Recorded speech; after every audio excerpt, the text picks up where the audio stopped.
What is up, you guys, and welcome back to the Crimson Lounge. Back at it again with some more Primordials Bounty.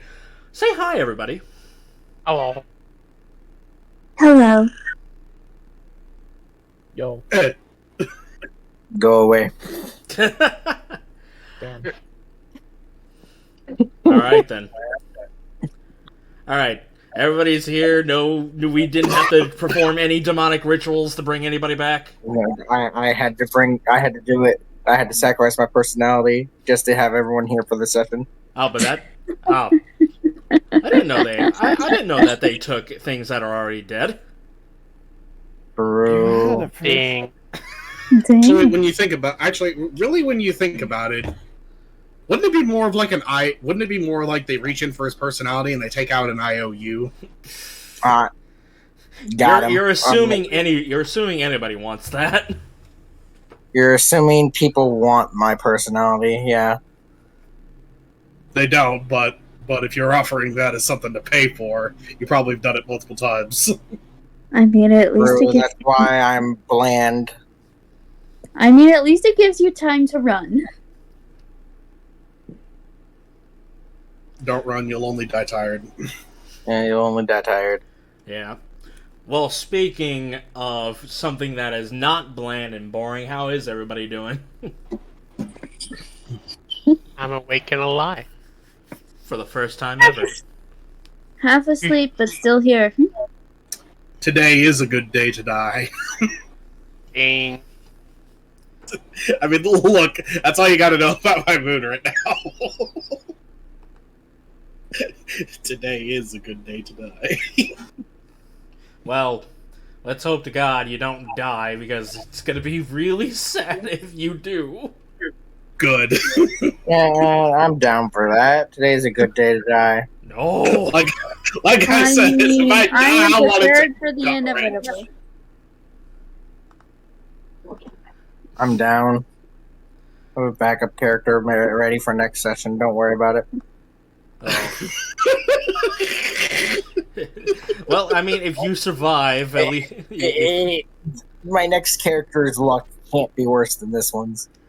You wanted to, I would not say that. The option for you to roll real life dice is still on the table if you want to.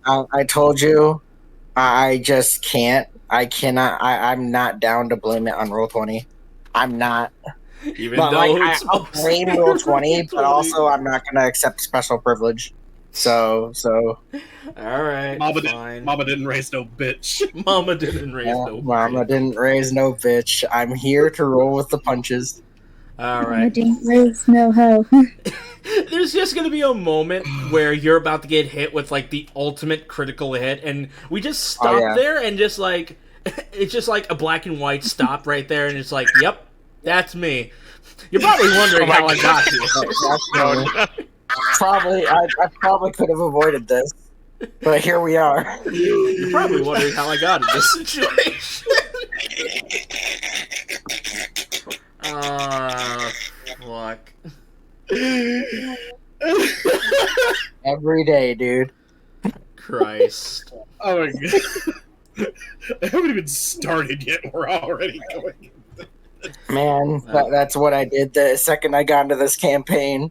It started recording and I had that happen. Black and white. I probably could have avoided this, but here I...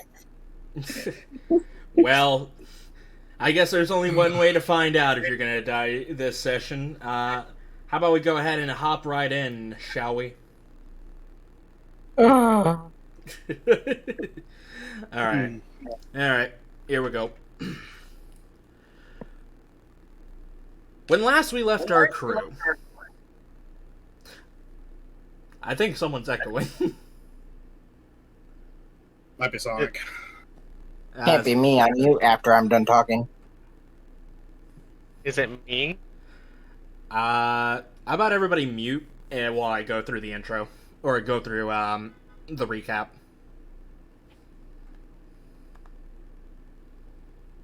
Fair enough. Alright. When last we left our crew, Akane the Samsari Wood Elf, Zilyana the Human Witch, Starzin the Lalafell Artificer, sips the Slimefolk monk, and gains the Goblin fighter.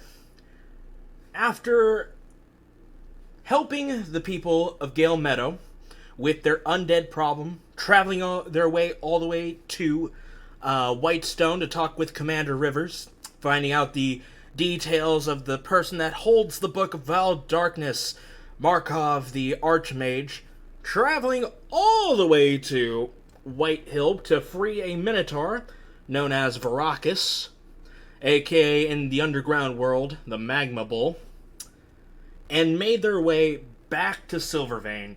The party was met with some good news, finally, as Kane has discussed that because of his spy network, he managed to locate where Markov is right now, and that is on Mount Silver, where all the production of silver is made. There are two ways to go in.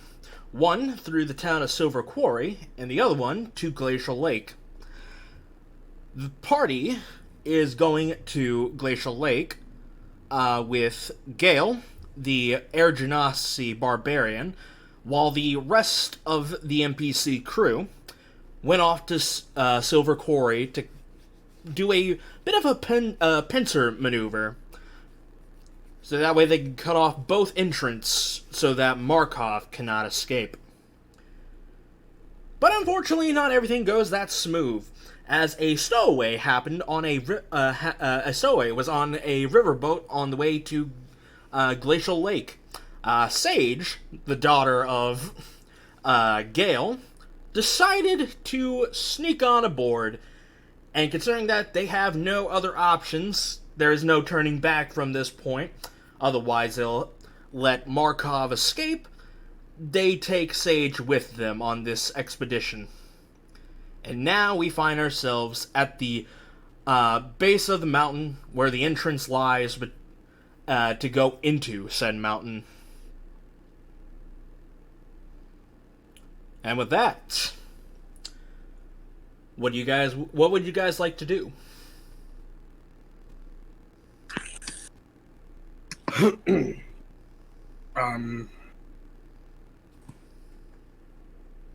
So this is very much just a regular unmarked cavern, right?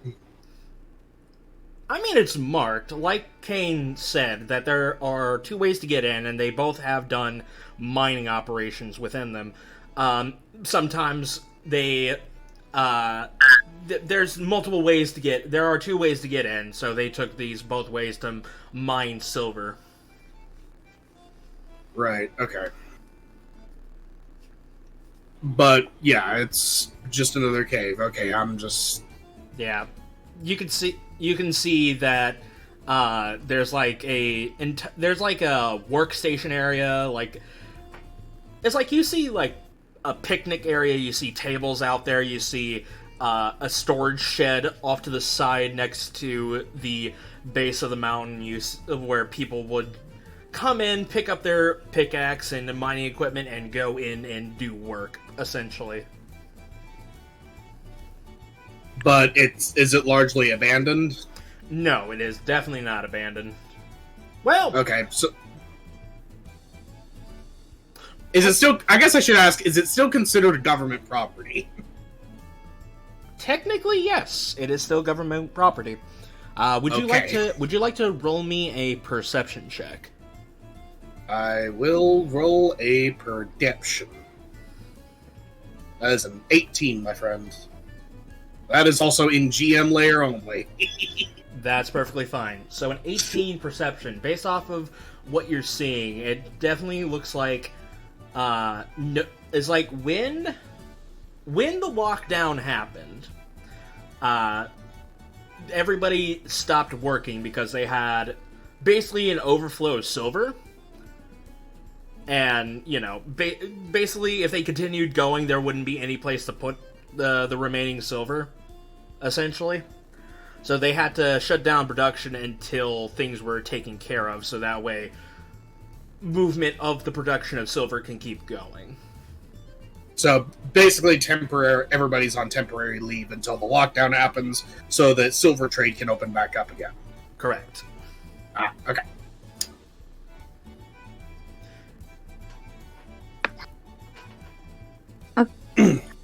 I would like to fill up my water skin with the glacial water. Okay.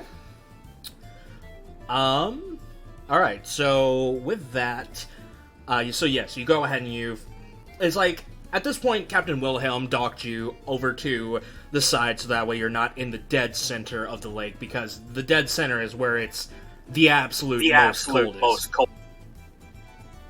I would like to ask, can I already get, it's probably going to be a no, but before we enter into the cavern, can I gather some herbs to prepare, like, some potions with or something? You can gather herbs. I don't know. You can gather herbs, yes, but I don't know if you'll have enough time to make a potion in that time. Considering that making a potion takes an entire day to do so. Yeah. But it's just something like, because my alchemy kit is myself, I probably can, like, make the potion while we're going through the cave or something. I don't know. I just want to gather herbs because I'm running out. With whether or not your physical self is an alchemical set, you know that you have to be somewhat stationary, or at least not as active as per usual, unless you want to disturb or interrupt the process of making a potion. So Sure. I will allow you to gather herbs, absolutely, before you head on in. What check do you want, or are you just rolling something? Give me the herbs. We've been having you roll perception, so perception is what you'll use. Perception is what I'll use. I'm going to step away. I'll be right back. All right. That is a 19, or if I have advantage, nat 20.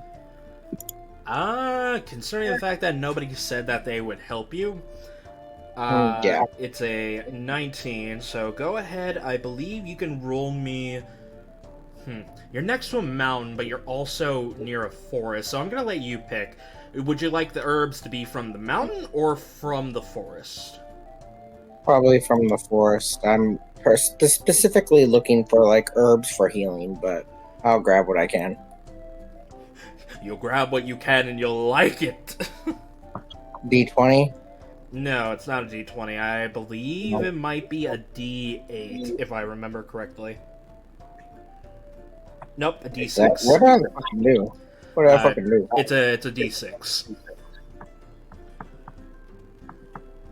Alright, it's a D6. Yep. Yep, here we go. Alright. A 3. 3. Alright, so for the 3, you got a Drojan Ivy. A Dijon Ivy? A Dijon Ivy. I wonder if it makes Dijon mustard.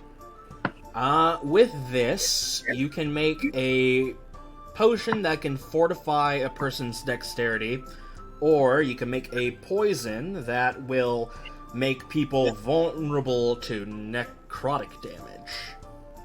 Alright, how do I spell it? Drojos Ivy. Thank you. I don't think that's how you spell Dijon. No, I was joking around when I said Dijon because it was really close, but yeah. Alright, so I found some Drojan Ivy. For more context on what it looks like, it's purple crawling or ground creeping woody plant.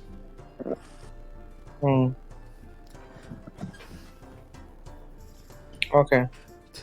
Well, at least sounds somewhat more infused, or however you pronounce it. Yay. God damn it. We need to get your personality back. Enthusiasm. Enthusiasm. Enthusiasm. All right. What about everybody else? So, before I forget, sorry. So Akane, you go ahead and you scoop up some water.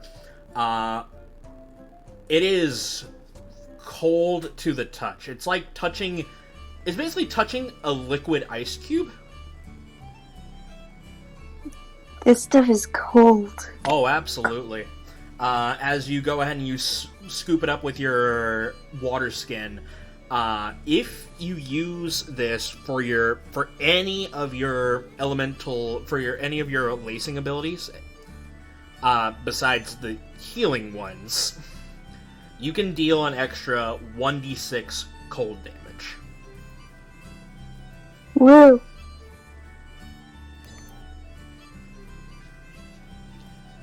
Gaines is curious. He kind of walks over to where Akane is, filling her water skin, goes, "Alright, how cold is it?" He kind of reach in and dips his hand in, kind of moves it around a little. Roll me a Constitution saving throw. Let's go. 13. I'll roll in public. It's fine. You go ahead and you stick your hand in, and yeah, it is cold to the touch. You take 3 points of cold damage. Alright. Gaines, are you alright? Oh. Is I'm like fine. it's like you take off your I would imagine you take off your glove to see your hand, Yeah. and it's like it turns into like a greenish purple color. It's like it almost hit to the point of hypothermia a little bit. Kind of just But- tucks it under his underarm and just kind of hides it. I'm fine. It'll be okay. Are you...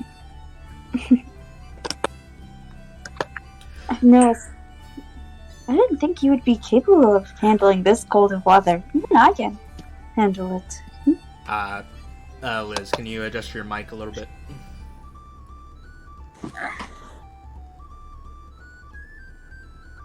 I didn't think other people could handle that cold of water. Even I can't handle it. Perfect. Are you sure you're alright? Just kind of nods silently. Alright. Zilyana, is there anything you would like to do? Not that I can actually think of at the moment. Primarily because part of what's been going on has been amiss to me because I had a phone call that popped up. You guys are outside of the entranceway to the second mine that's in Glacial Lake, but you're taking a few minutes to ready yourself, essentially. Sips is getting herbs, Akane is getting the water from the lake, Gaines stuck his hand into the water. If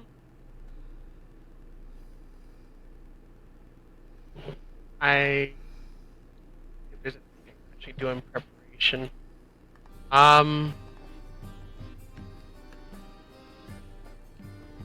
me see.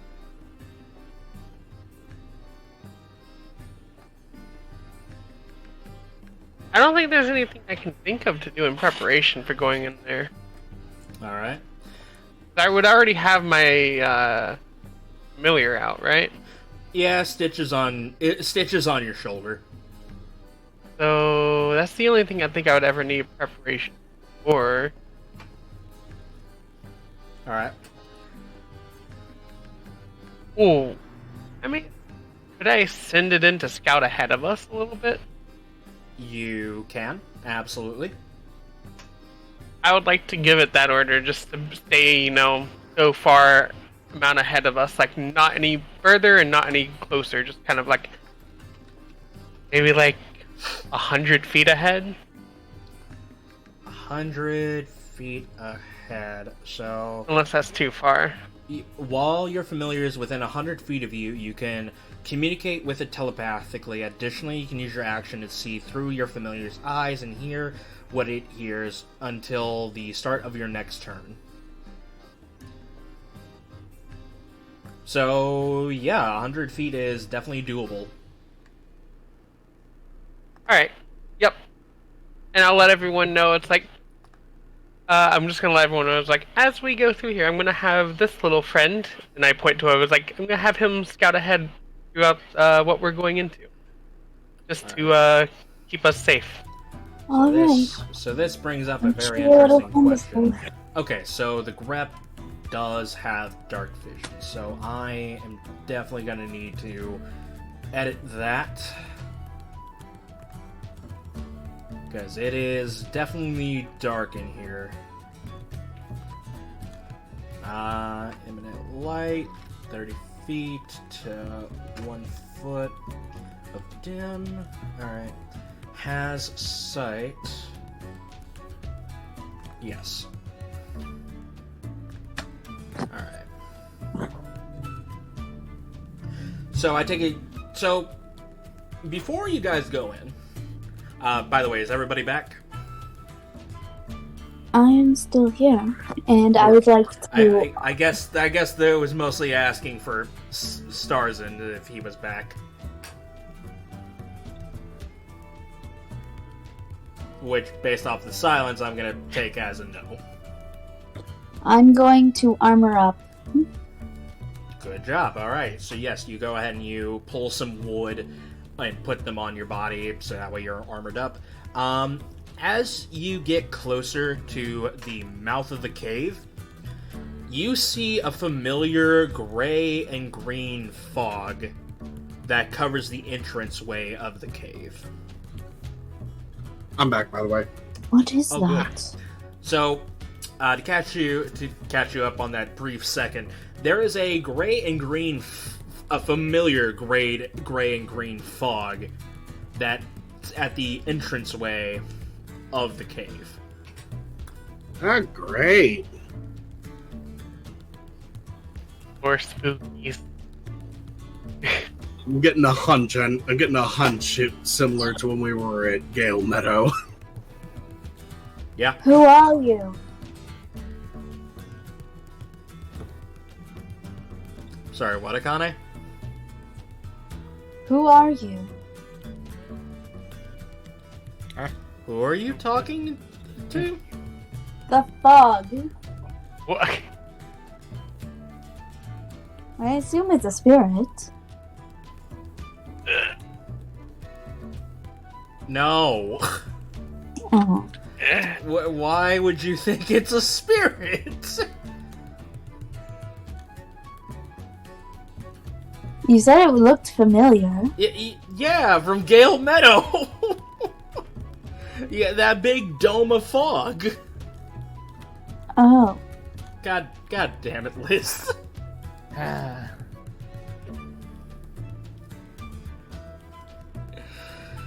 Oh, lordy. Don't you just love life? Yeah. So yes, you see the gray and green fog right outside.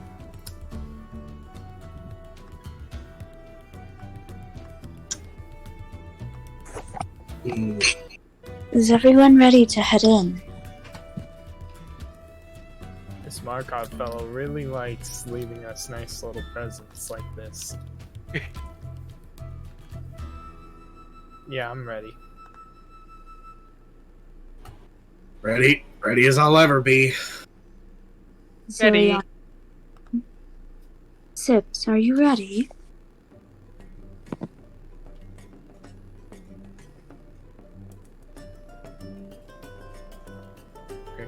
Cricket. Sips.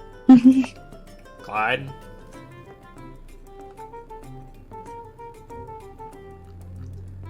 Are you muted?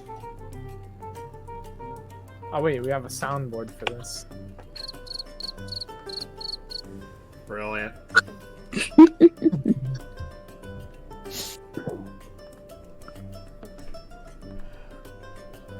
Well, I guess we'll find out what happened to Clyde later. For the sake of it, I'm gonna say that Sip says yes, she is ready. All right. I'm gonna look towards Gale and Sage. What about you two? Are you ready? Sage... Well, Gale obviously readies his giant rocket hammer. And Sage is just... With a... It's like you can't really glean much from looking at her due to the mask that's on her face. But you get the sense that she's ready to go. Great. Alright. And remember, Sage, stay close. Alright. Sage nods her head at that as she... So yeah. She just gets ready. So, what do you guys do? Clyde texted, yeah, he's ready to follow. No. Gale, could you lead us?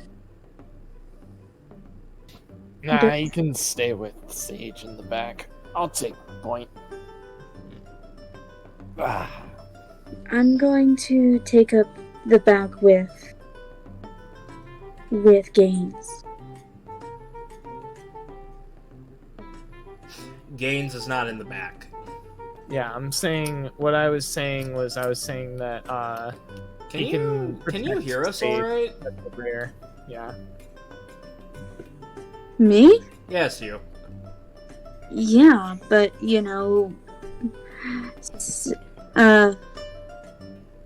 Sky sounds a little muffled. All right. I guess that makes sense. All right. So you're gonna need to say more words than Tess, my friend. You don't want me to say more words? That's a header. yeah. Intrusive thoughts. The coffee pasta started running through my head. Anyways, so Gaines said that he would take point. Alright. I'll take up the rear with Sage. All right. So you'll be in the back with Sage. Gale will be. Yeah, Gale will be behind you, Gaines, but close to the front. Starzin, where would you like to be at? I'll be dead center. Dead center. All right. Akane. Not Akane. Sorry. Zilyana. You know what's funny? I rewatched some of our episodes. You know who started that entire trend? Fucking Clyde. Yeah. And Clyde got me into it now. Yeah. So if anybody's to blame, it's Clyde. Is there room towards the back? I've kind of heard where people are at. Okay. Yes, there is room to the back. I'd like to go towards the back, and the question I have is, you say I can use my action to sneak through my thing and all that. Do I have to stop? Can I just walk blindly? That's my... You can, yes, but you will be blind? Well, I mean, I guess you wouldn't be blind. You'll be seeing through your familiar's eyes, but... Yeah, it's gonna be... weird for you for a bit.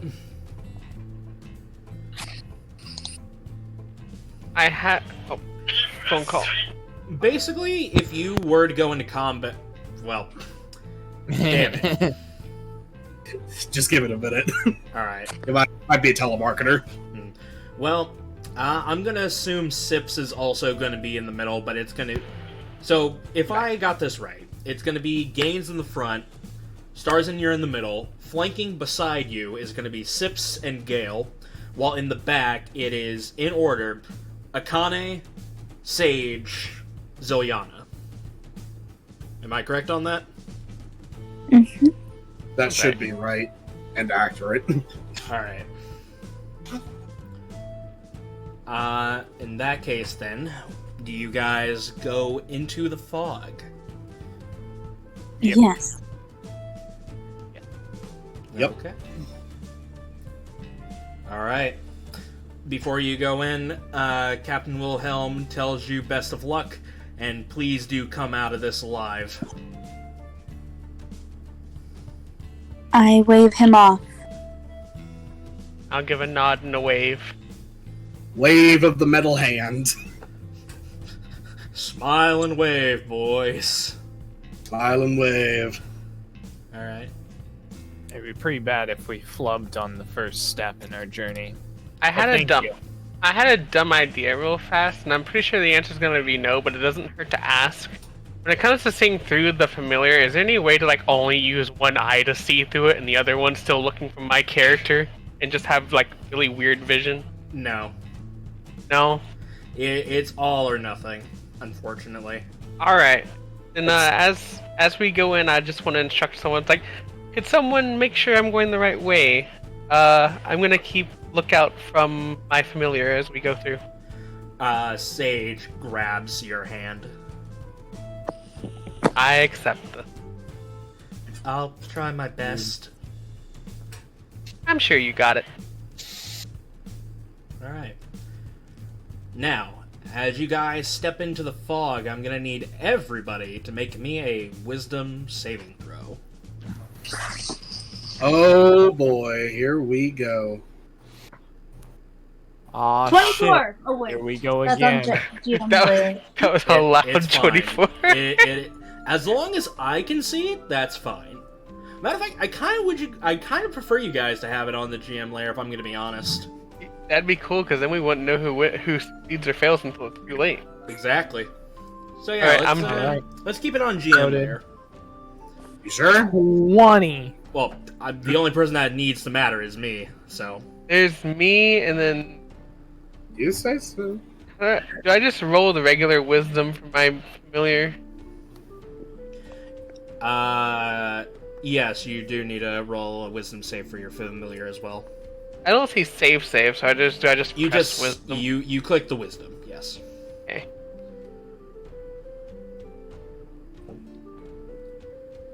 Natural 20.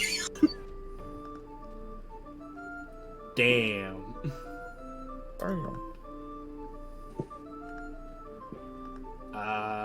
Hang on, give me 1 second. Need to move your grep onto the thing.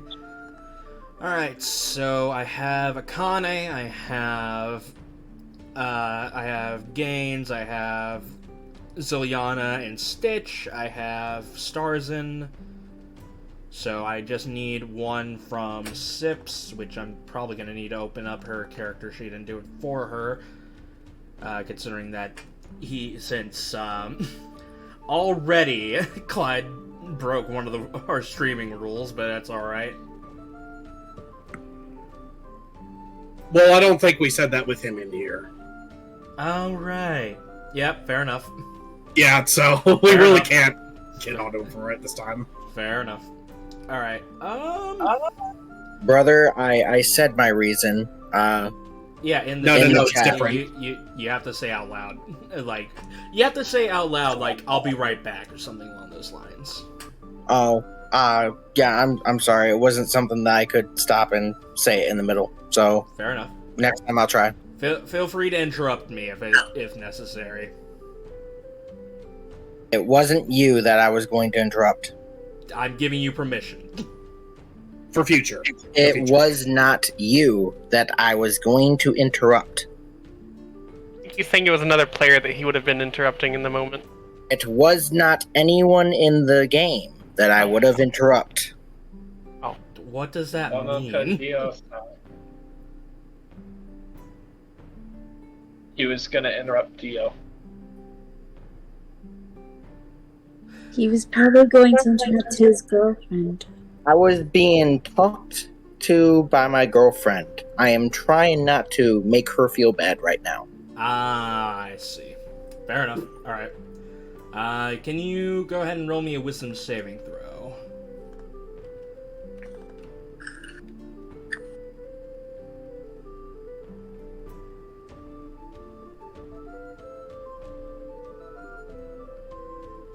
May I God. use my inspiration? You don't have inspiration. Why do Can I have I- it marked? Wait, who has... Whatever. The only two people that have it marked is Akane and Gaines.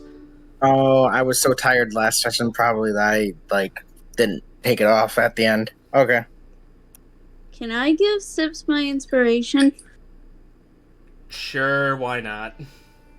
Sips reroll. Okay, here we go. I'm gonna fail it again, watch. Okay, never mind, I guess I just rolled well. Woo.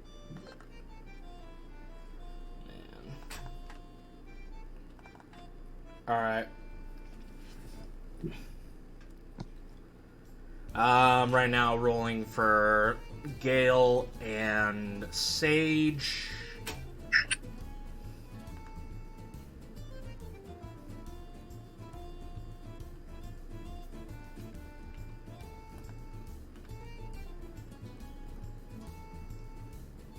Well then. Alright. Forgot to do that. Okay, so everybody succeeded. Wow. Woo. So yes. Everybody succeeded. As you guys step in, as you guys step into the fog, one by one, you felt the sensation similar to what happened back in Gale Meadow, with the ever-looming feeling of dread and fear and despair wash over you. But it feels different. It feels like it's been intensified tenfold as you walk through this fog, and it feels like you've been walking in this fog for a good 5 minutes or so. Just feeling this wash over you, but each and every single one of you, like, I would imagine you have, like, this thought of determination to basically surpass this feeling of terror as you march through the fog. And as you do, you pop out onto the other side into the cave. Ooh. Woo.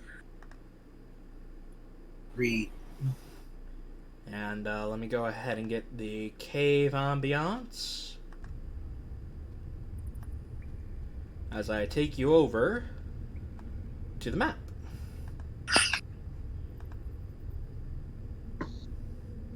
And Akane, since you used your inspiration already, you do not get it.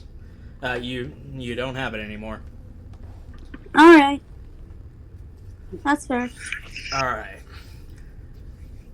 And as you walk through, it was daytime when you appeared in here. When you walk through, the curtain of fog that's at the entranceway of this cave basically blocks almost 80% of the light that should shine in from the entranceway.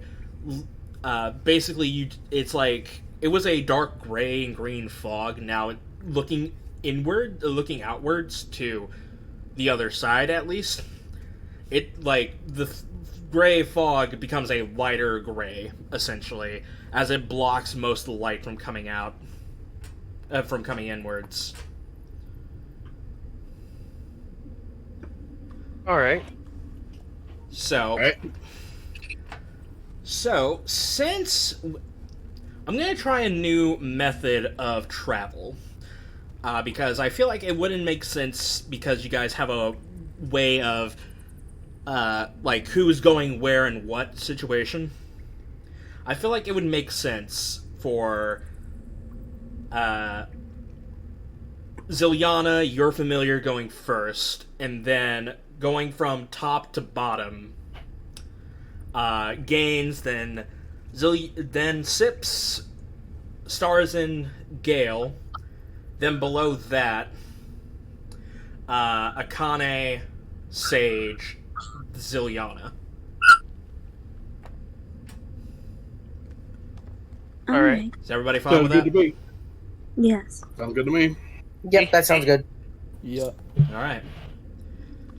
So with that being said, Zilyana, well, at least you're familiar, Stitch. Go ahead and move Stitch up to twice its movement speed. I gotta see what its movement speed was again. Should be like 30 feet or so. 30 feet of fly or something along those lines. 50 feet of fly. 50 feet, so it can actually move 100. Oh yeah. Okay. 30. Okay, hold on. I'm gonna do it by brackets of 25. Can it fly over the water bit like this? Yes, it can, because, you know... Yeah, I'm just making sure. 25... And because 50. of its sharp claws, it can probably latch onto the side of the cavern walls as well. There's 75. Yeah. Yeah. Sorry if you could be a little bit more descriptive of how you're moving it, like you're moving it... Well, yeah, I'm making the around. movements first, and then I can describe it afterwards. Okay. It's just, I just had to mentally map out what I was doing real fast. So what I would be doing, I would be commanding him to scout ahead by 100 feet. So he would be flowing along the edge of this water. Like the edge of our pathway in the water that's flowing down here. But eventually, when reaching this bit, it would grip a hold and kind of fly and scale along this wall before ending up in the middle of this, I guess, small little pond in this cave, and just hovering and just kind of flying and hovering in this one spot. Okay. And so far, you don't really see anything of note. You don't really see anything of note. At most, you would see a 10-foot ledge up ahead that leads onto the next level of the cave. Alright. You also see a pathway leading southwest from Stitch's location from the lake. Okay. I can relay that information to everyone though, right? Yes, you can. Yes, you can talk while seeing through your familiar's eyes. Okay. I will tell them, it's like, I see another pathway southwest, and then what was the other one? You see a 10-foot cliff edge going upwards. Is that over this way? Or is that the same path? No, Sorry. one is going southwest. One's going southwest. The other one's going up north. Up north. Okay. I'll let them know. It's like, I see a path leading southwest, and then another one that scales 10 feet upwards, I believe, going north. So here's my other question real fast, because I'm also adding it. I added a new thing to Sips' character. Can anybody see, like, bright light coming from Sips? Yeah. No. You added what to my character? I'm sorry. Since you have a Moontouch sword, I basically have you as a light source. Oh yeah, I do draw my sword to provide light. I'm trying to figure out if everybody can see that. It's like 15 feet of bright light, and then like another X amount of dim. Yeah, feet. I see it. Mm-hmm. I think I see it. Yeah, I see it. All right, perfect.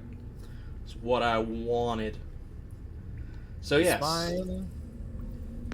my spear tip doesn't shed any light, right? It's just like a little, like, ignition fire tip.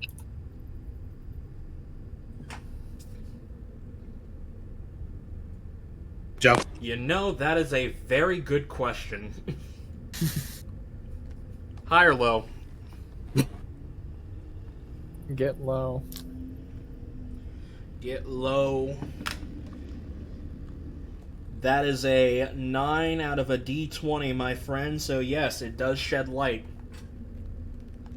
Okay. So I'm gonna go ahead and edit your character sheet for that. Oh wait, I don't know if I can. Actually, no. I'll grab a dot from my collection of images, and I'll add light to that. And I'll give you control so that way you can move it with your character. Okay. But in the meantime, feel free to move as you will. Double our movement? Yes, double your movement. Okay. So Gaines will kind of tap in front of himself with the spear as he moves along into the cave. I'm gonna give your spear like slightly less light than the Moontouch sword. That would make sense. I was thinking like 5'10", right? 5'5". I was thinking 10. Well, 10-10. I think 10-10 would make sense. Okay. As sight. So yes, you are going around. And then I'll also make a perception check for any hidden things. Mainly he's looking along the rock face if there's any indents or oddities in the rock wall for any traps, and he's tapping like the ground in front of him where he walks with the spear for any traps as well, since I'm up front. Alright, go ahead and roll me a perception check. Also, can anybody see the light of the spear? Yes. Perfect. Alright. So that is a 21 on the perception check. You're not seeing anything that would cause, like, there's no disruption or anything that would stand out to you that someone put a trap in here. Mm-hmm. So you're not seeing anything that would stick out. You would not see anything that would indicate some things of disruption. Like, the only thing you would see that stand out to you are, like, some of the walls have holes in them. They're not, like, indentations deep enough to where, like, someone was mining at it and pulled out some veins from the walls itself. Mm-hmm.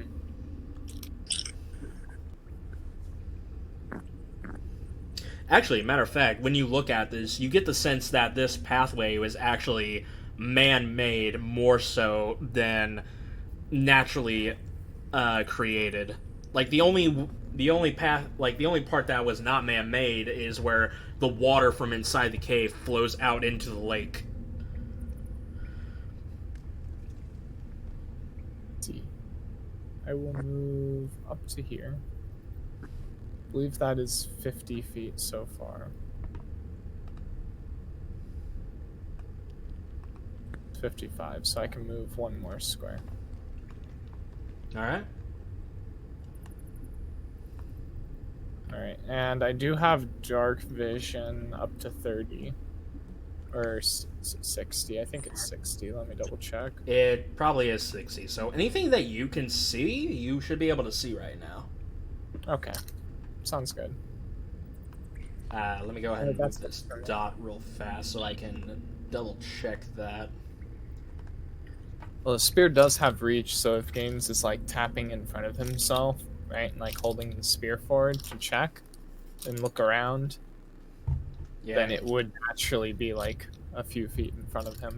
Yeah, anything you see right now is what you can see. So yeah, you can see Zilyana's familiar just hovering above the water. Mm-hmm. I'll call back to the rest of the party. I'll be like, it looks okay. You might want to walk in a single file. It's a little bit of a squeeze. Don't want anyone falling into the water. Alright.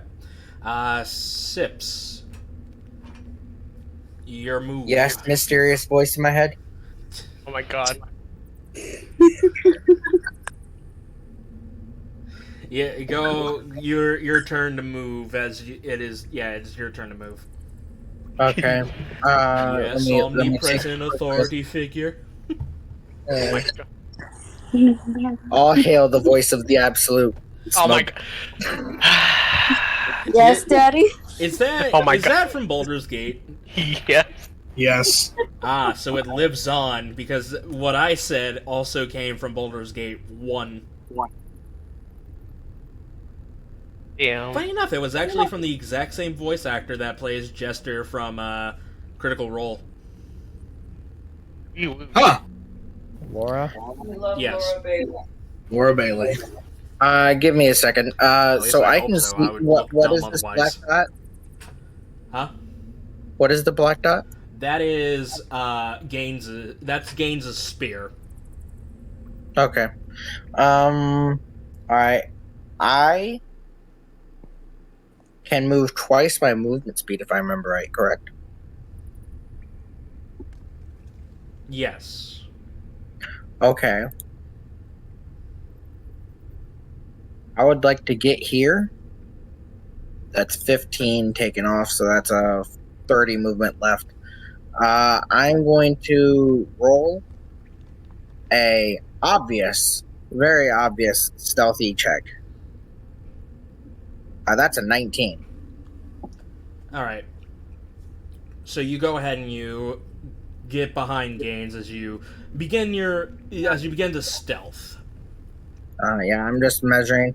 As I begin to stealth, I'm going to move quietly around this corner, checking ahead. And I don't see anything on the map unless you have it hidden. But Well, that's unfortunate. that is very unfortunate. Oh, and you can't see the hidden things. No, I'm just saying unless it is hidden. Yeah. As far as actually based off of your vision, you can actually see Akane. You can actually see Zilyana's familiar in the water. We will. I can. Oh yeah, I can barely see it. Okay, so I see like a silhouette of the fucking familiar in there. Yeah, basically. All right. Yeah. I'm just keeping an eye out in this direction, and that will be my turn. All right. Starzin. Sorry. I'm sorry. I need to be more clear. I forgot we're on stream. I'm going to be keeping an eye out on the left end, at the left side of where we're walking, around the corner to our left and the open area of land on our left. There. Go. All right, Starzin, your turn. Alrighty. I can move up to 50 feet. So let's go 15 forward. 25 there. 30, 35. 50. And I will be right here, just a little bit Right where? I'll be right. I'll be a little ways behind Gaines, but I'll be also close to the wall. But I'll also be like kind of really close to the wall where I can kind of keep an eye on the opening that's more to the left, but also see if everybody's keeping up on the right. And I believe I can see just a hair, just like a little bit of stitch up there. A little bit of stitch. You just see him wave. Wee woo. Wee woo. Yeah. Yeah. That's my turn. You just see a little silhouette of him waving. Smile and wave, boys. Smile and wave. Wee woo. I can see it just past the crest of the wall. Alright. I guess that would mean up next is Gale. Give me a hot second because my computer is slowing down while I'm trying to fix Akane's stuff. Because apparently her token reset back to its default setting. Oh boy. Alright, so Gale, seeing as there has been no problems whatsoever, is going to go ahead and march his way forward, but considering that Gaines was adamant about taking point, he'll stay behind. Just right behind him.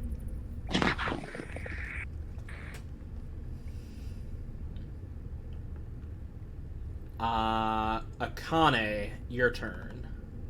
Alright. Gonna move here. You next to the lake, and then Yeah, adjust your mic. move next to Starzin. Alright. Funny enough, when you get close to the lake, and this goes for everybody, you can actually feel the frigid air come up and hit you. It feels like you're stepping out into a cold winter day without a jacket on. Just by standing near this water.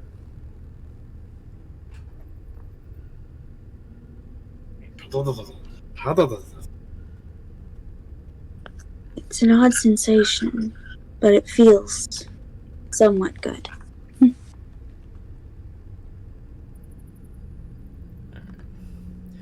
Alright.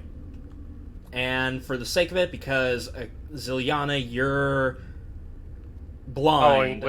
I'm gonna have this little girl basically just carry you over, as she holds your hands as she carefully walks you over to the rest of the party, and gonna be right behind Akane. All right, continuing onwards. Stitch, its turn. All right. I'm going to have Stitch look up fly past over the water, over to here, and over up north. I want Stitch to then scout upwards, up that pathway. Okay. That's 10 feet up. I'm not good with my movements after we just went up. Yeah, I added barriers to this, indicating you guys couldn't look over to the top of the lair. Yeah. So More like, okay, 10 feet up. So I've used 35 feet of movement. And then I guess I have... There's 35... you can move 2 more feet before Stitch is out of your range. Or 2 more squares before Stitch is out of your range. I'll have him sit right here. And I'll keep pointing up here. And I'll say, I'll let everyone know that Stitch is sitting on top of the 10-foot cliff area. And he doesn't see anything right now, right? Currently, no. He does not see anything. I'll let them know as of right now there is nothing up there. Alright. With that being said, Gaines, it is your turn.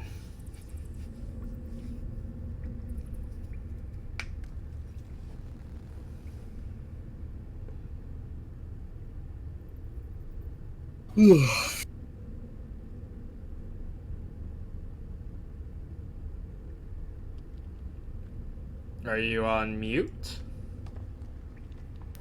Maybe. 5, 10, 15. Actually, I need to bring up an interesting question. If two things of dim light intersect with each other, would that make that bright light?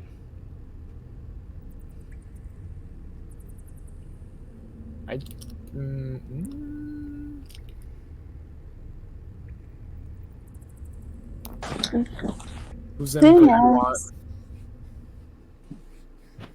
Because if it makes bright light, then your radius of how much light you... Actually, no. Actually, never mind. I'm being stupid. Continue onwards. Okay. Gaines is gonna kind of peer down this corner and be like, I'm gonna continue going deeper into the cave. Sips, if you want to check out down that way, you can. 30. Actually, Gaines, you can see in there. It leads to a dead end. I need Oh, to be right back. that end? I'm being called for. Yeah, Or do you not see the wall? It was a little dark, I'll be honest. Before I turned the corner, I didn't see the dead end. So. Ah, I see. It might have been at the cusp of the visual range. Yeah. That or you need to turn up your fucking gamma. Don't worry about it. Alright, that's half my movement. Mm.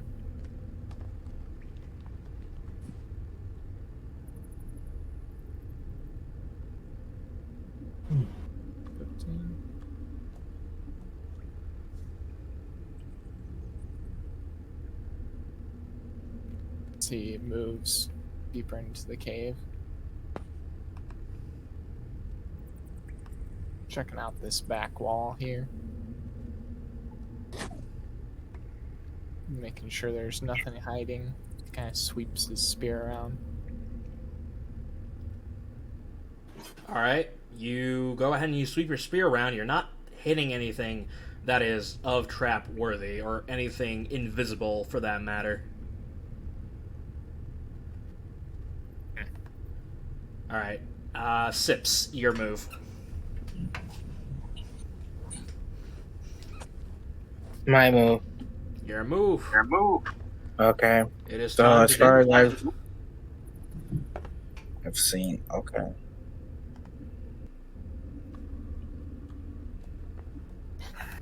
Moving over here, checking around this corner.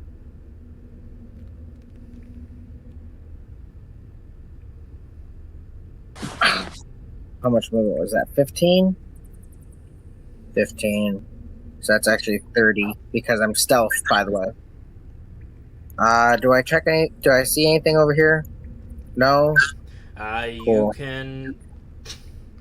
You can roll me a perception check, I guess, if you're trying to, or yeah, you can roll me a perception check if you want to take a I good will glance. absolutely do that.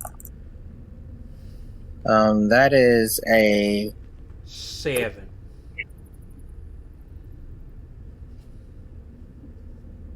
my brother and dice. I mean, I don't see anything. Yeah, you're not seeing anything of great importance. It's a dead end. So that was 30.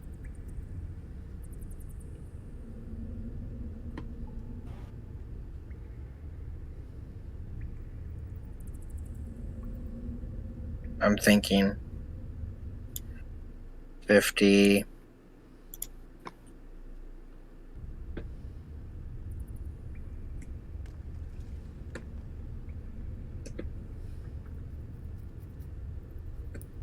$60 movement. Yeah. I think that's it because I got no. Got 45 times 2, so that's 90.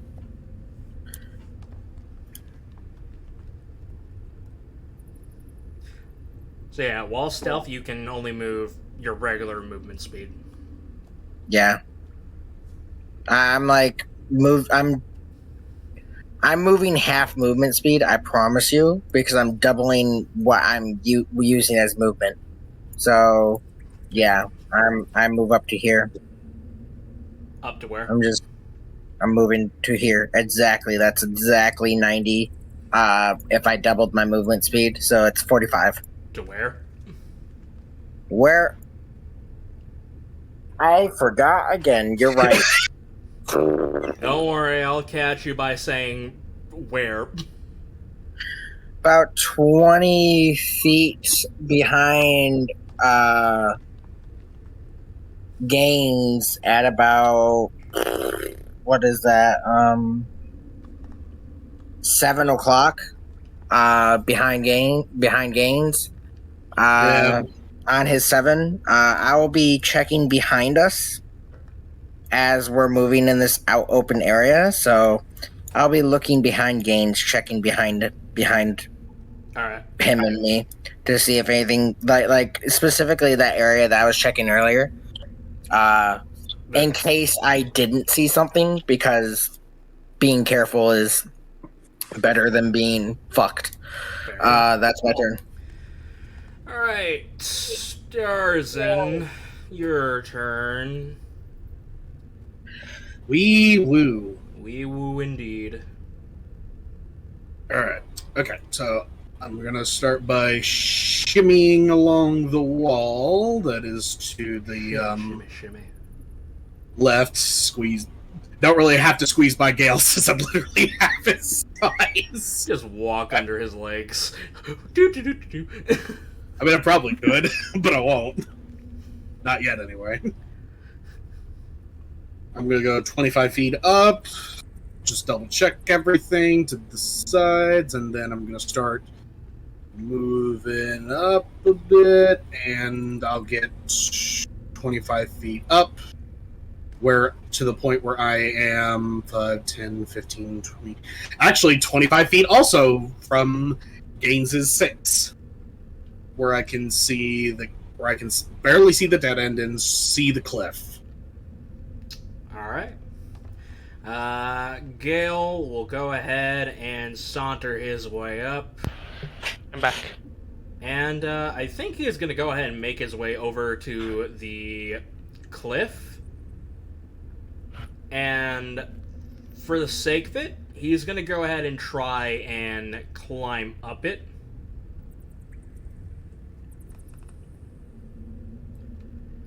So I'm going to go ahead and roll him athletics. Yep. With a 26, he goes ahead and goes for a running jump as he grabs the edge of the cliff, yanks himself up. And as he turns around, he's going to go ahead and let loose some rope. So that way you guys have an easier path to climb up.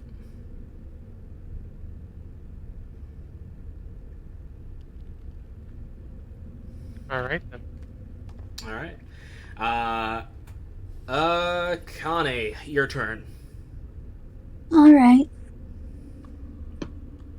Akane's going to move next to the river and close enough to about 20 feet out to Starzin. Okay. I believe that's the end. So you move along the river and you're 20 feet away from Starzin? Yeah. Alright. That would be about my 5 o'clock.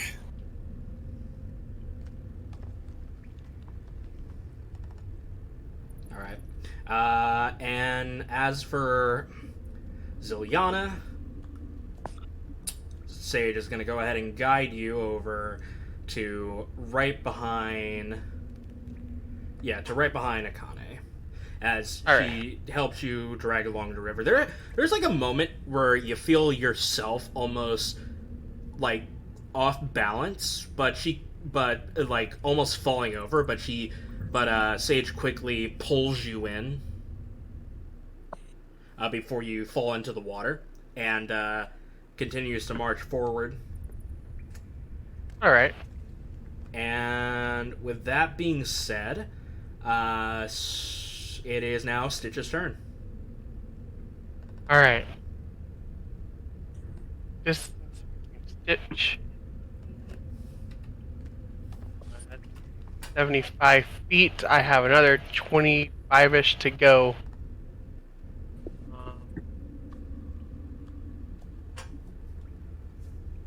I'm gonna have Stitch continue exploring up here and just getting 5 feet before reaching that end point. So sitting right there in that hall, in that weird gap way between this room and the next. What is seen? Give me a hot second. I need to fix some stuff real fast. Oh no. Alright. Thank you. Alright, so you're moving right there? Yes. Go ahead and roll me its perception roll. If it's not proficient, roll wisdom on it. Yep. It does have a perception. So here I go. Yeah. That's it's not 20... what you can see, it's more so what you can hear, as you hear the sounds of footsteps up ahead, up onto the cliff that leads upwards to a much more stonier pathway. You hear the sound of footprints, kind of similar to like bone hitting stone, along with the sound of chinking metal. And on top of that,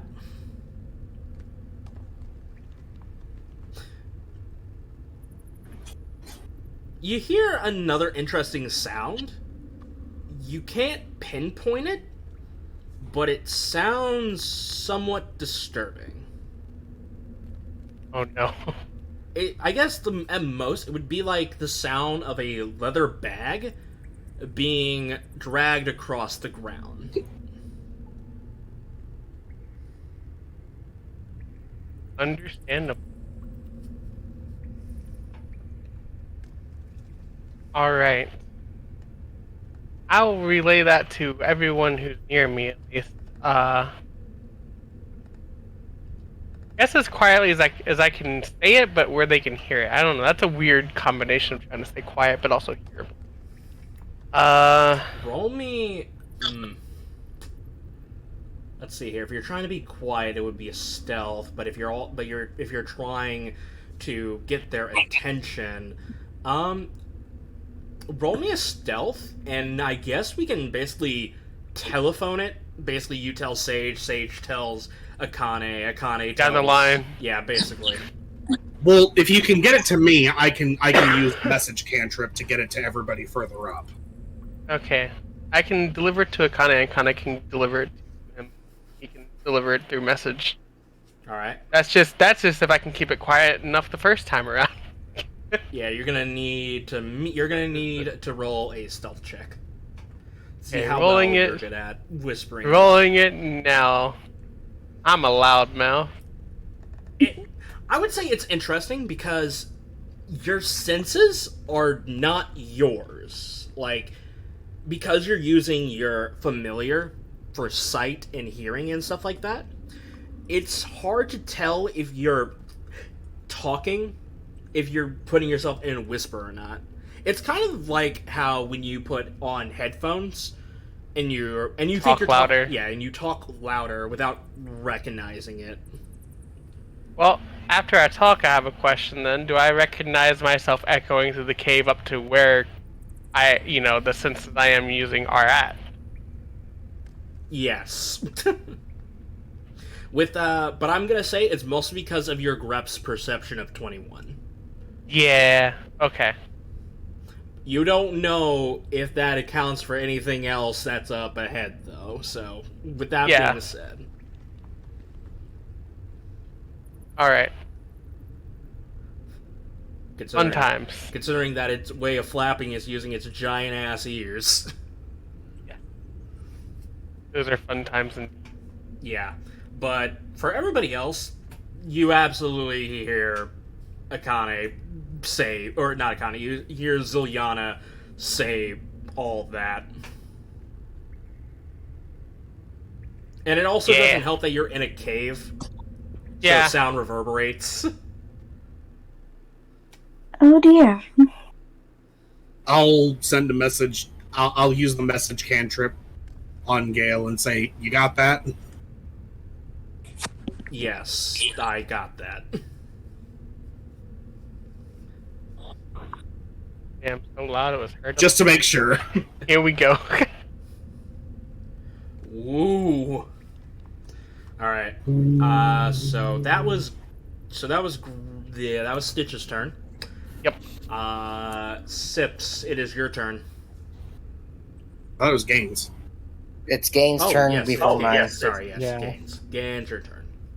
Alright. Gale has the rope out, ready for you to climb up it. Wow. Thanks. I climb up the rope, putting my spear on my back for a moment. Let me go ahead and bring you up to the second layer. Actually, for the sake of it, I'll go ahead and get rid of the barrier for this. Okay. Since How? some a party member's up there.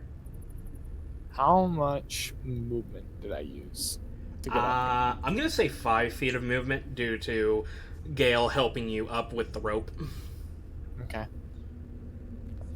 We have guys up ahead. I'm gonna wait until the rest of us are up here. I'm gonna move to the corner. Gale nods at that. And I will help other people up as well. Just kind of me and Gale, one arm, reach down, boost people up. All right. Up next is now Sips. So Sips, your turn.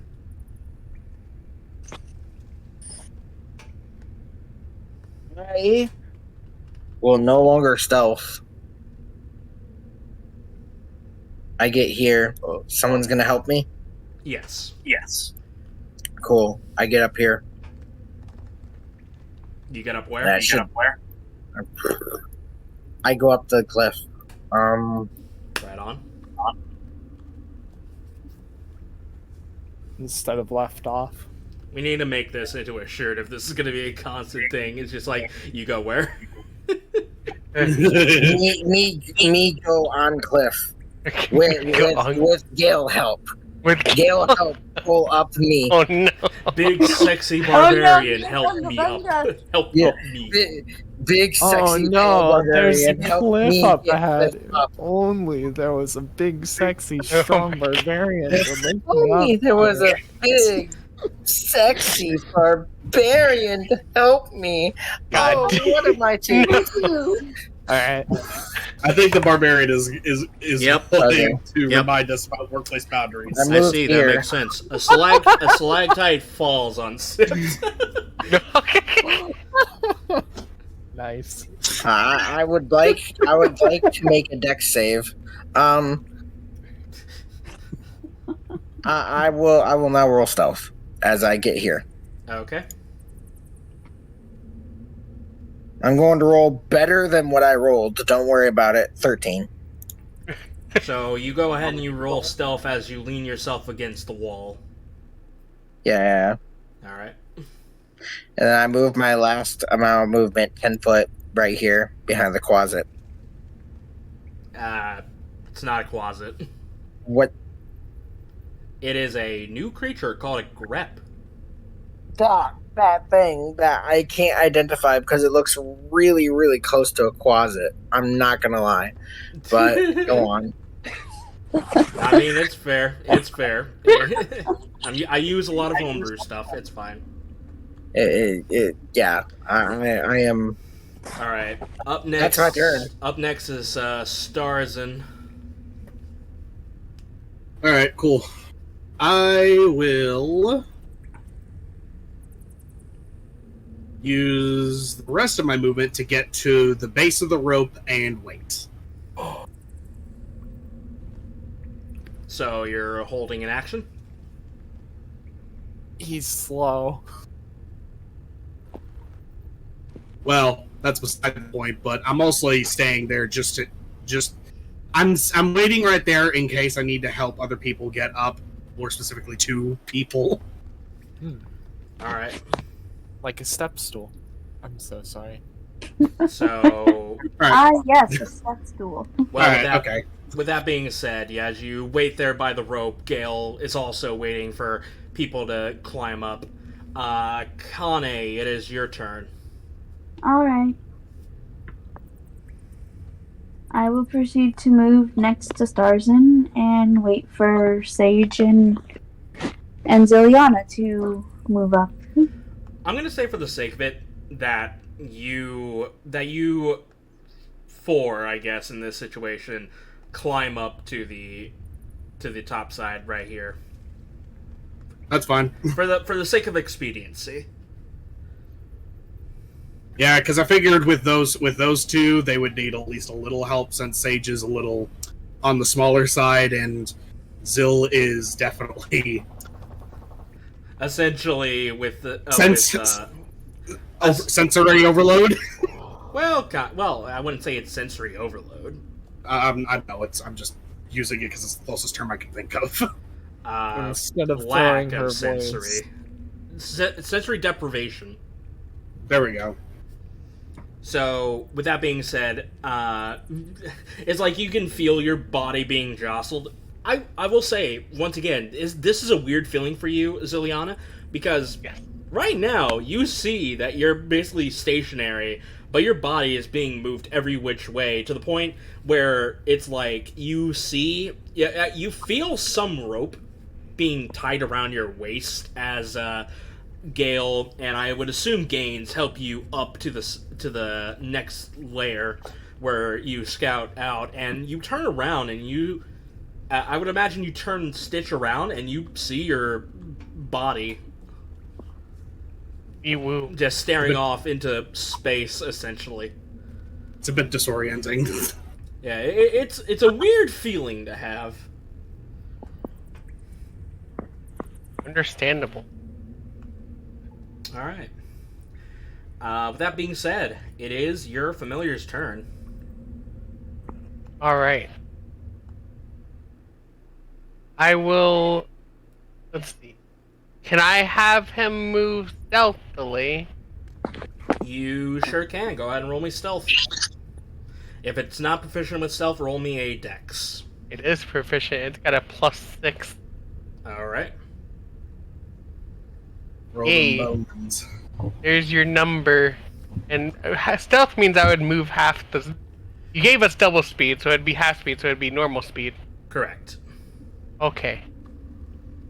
That was a weird bit with my brain. There's 25. I'd like for him to go up. Alright.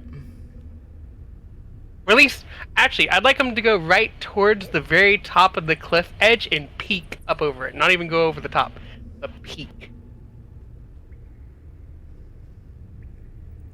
Kind of like flying, but having his hands grip onto the edge and just peering and peeking over and seeing what's up here. Alright.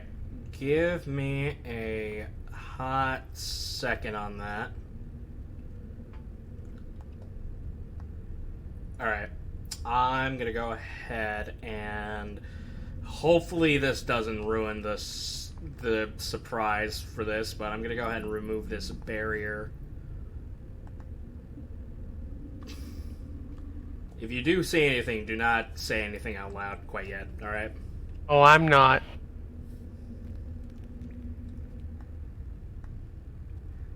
So yes, you peek over, and in the black and white film that you see in your Grep's eyes, you see something on all fours move across into the corner, into the darkness.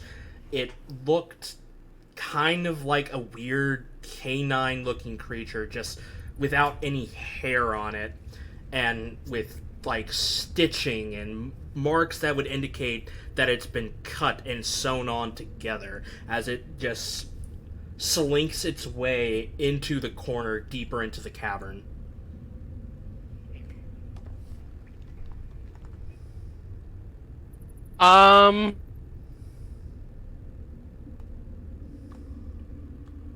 I guess in that case, that's when I want to probably... Damn, do I want to try to investigate further, or do I want to... I think he's got a pretty good stealth of what he rolled. I would like him to fly and hover up more.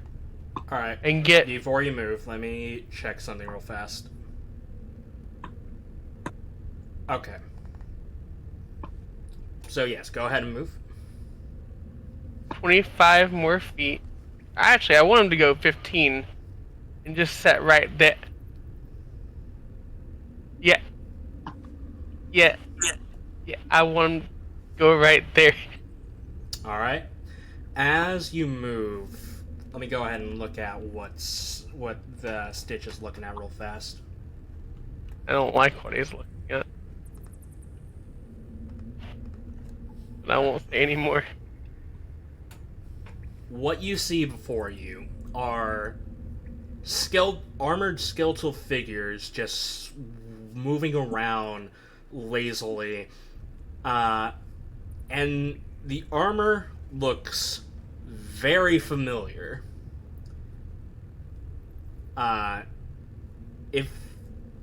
Would you like to make me a intelligence check real fast? Me, myself, character-wise? Yes. Yeah, I'm guessing, yeah, because yourself I'm looking through character-wise.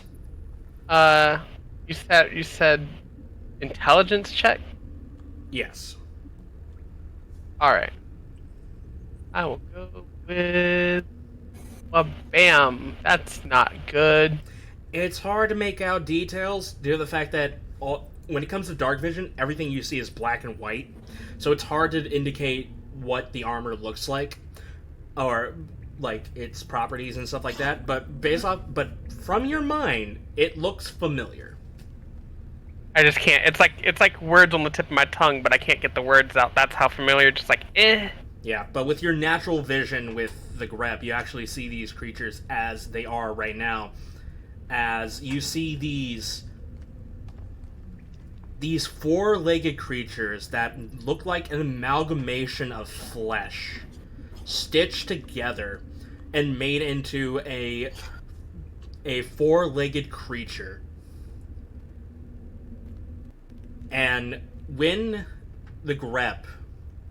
your grep, Stitch, flies in, you see as the ones that you could see from its vision, which, 1, 2, 3, 4... 4 of them turn their heads directly in the direction of Stitch and begin to essentially growl,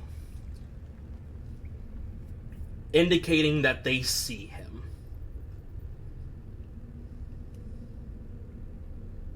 I got a really dumb idea. Probably the dumbest idea ever. Okay. But it's also I'm guessing because they're skeletal, they're undead. But I really wanted to see if Grep could fake talking back with them with mimicry. if growling is a form of their communication. But that's a really bad idea. Do you do it? That's the question. Give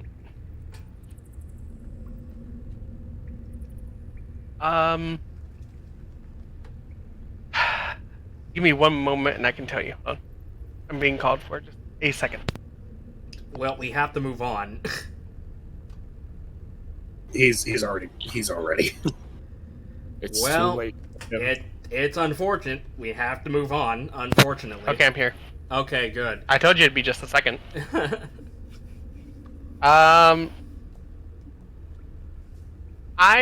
Before trying it, can I kind of like two things? Can I try whispering to the group and tell them prepare, something might come up? You can whisper that, yes. Okay. I'm gonna do that stealth again. Damn. Wait, for Zilyana? Yeah. No, you cannot do that. Oh. I just said if I could. Oh, you're trying to. Oh, whisper. Whisper to them. Okay, Whisper talk to them. I get it. Before I do the grep thing. Essentially, it's like, hey, something might come up. Yeah, and then proceed to try to mimicry. And let's see. It says, tell me if I can do this. I'm gonna read it off real fast. The mimicry. The grep can mimic animal sounds and humanoid voices. I don't know if growling would count to any degree. A creature that hears the sound can tell they are imitated imitations with a successful DC 14 Wisdom check. I don't know if it would really do anything in this situation now that I think about it. I mean, he growls in the same mannerisms as this flesh creature. It doesn't deter them from their main objective, which is attack. Alright. Unfortunately, due to that, because your grep and you spoke out loud, this warrants the attention of the rest of the creatures that are there as they look forward. I didn't commit and say I was doing it. I said I could, but I was asking you if it would... You rolled the dice. Well, I rolled the stealth for talking, yeah. So but I didn't roll for grep making sounds. I didn't do anything. I didn't say grep was going to make... You can't do that, then. You can't be like... You can't do that. Oh. Well, I could still warn them that something may come up without having grep. That, but since you also said, I'm going to have him do mockery, then that takes order. Well, I was going to ask you if I could do that anyways, if it would... I was asking before I did it, and I didn't get a yes or no, so I didn't say I was doing it, but the mimicry, I was asking if it would even make any sense in the situation before I committed to it. I didn't get an answer, so I didn't commit to it. If that makes sense. I probably worded it horribly. A little bit. It made it sound like you were doing it right then and there. No, I was basically saying I want to do this, but I don't know if it makes sense. I'll do... I was going to warn them with... but we kind of have to go with what has been played. Well, no, I'm not saying I'm not going to pay the price for the stealth roll bit. That's fine. I was talking about for the mimicry bit. Yes, he can mimic, because technically it is both an animal sound and a humanoid sound. Okay, then I would have done it. Alright. So... That's what I was asking, primarily. Alright. So, yes. You talking plus the grep, plus Stitch, making that mimicry alerts all those that are in that area as you see these skeletal soldiers raise up their maws, and these quadruped flesh creatures, which you're looking at the faces, have no eyes. Really sharp teeth, no eyes. No, thank you. As we go ahead and go into combat now. So, with that being said, I'm going to need everybody to roll me initiative. Oh!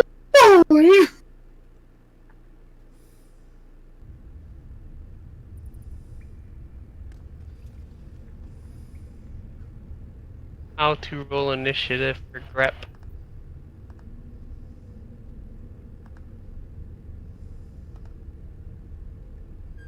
There should be an initiative button on the top right.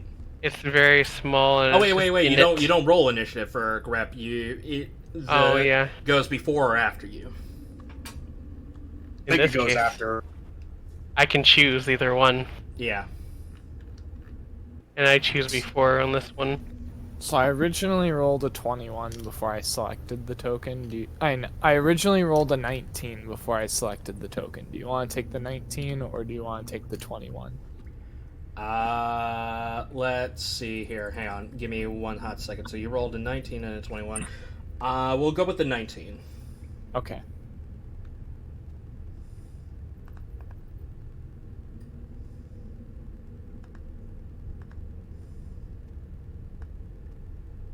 There we go.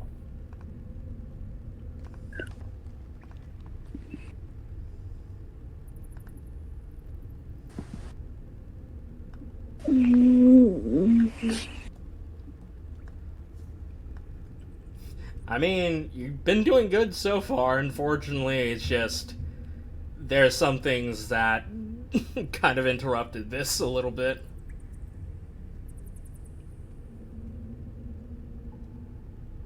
Alright. Rolling initiative for these individuals.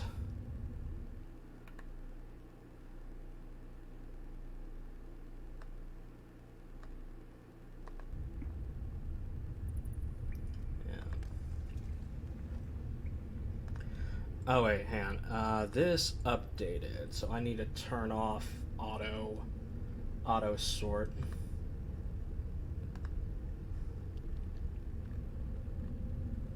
And add in a turn tracker +1 round. Let's add.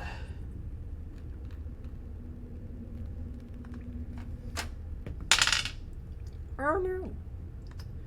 Alright.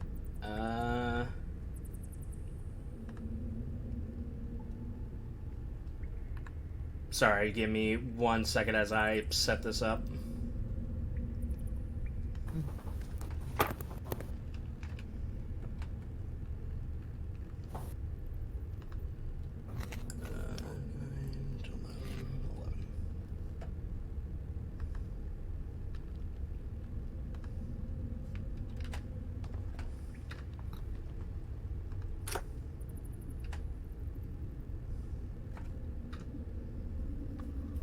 Ah, damn it, that messed up.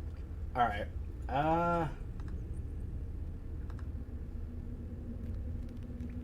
Oh, that's labeled. I'm dumb. Alright, +1 and rounds. And we go ahead and sort descending.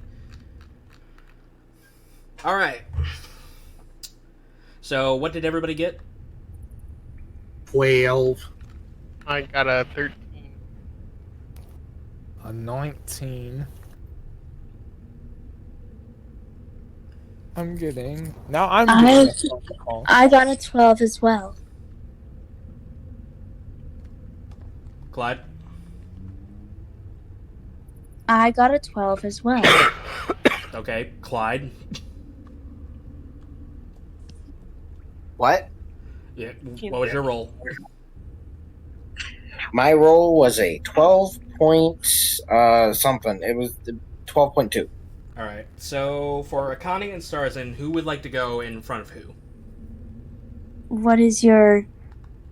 Starzin, what is your dex? If you guys can choose for the fifth time I've mentioned this. I'm gonna go second. Alright. Alright. For that, I'm just gonna go ahead and make you an 11, and I'll make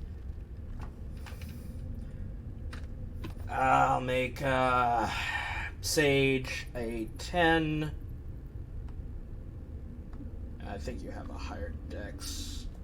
Actually, hang on. There we go. Yep, that looks about right. Okay, so let the beatings commence. I'm gonna go on a go, boy. Oh boy, indeed, as the first one up is a flesh creature. Boy. Get ready to rumble. We are about to be fucked. As it makes its way upwards to attack. The first target it's going to see Stitch, as it's going to go ahead and make a claw attack.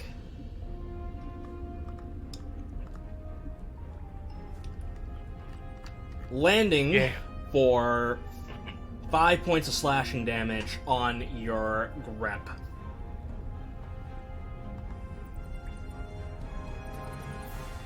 Okay.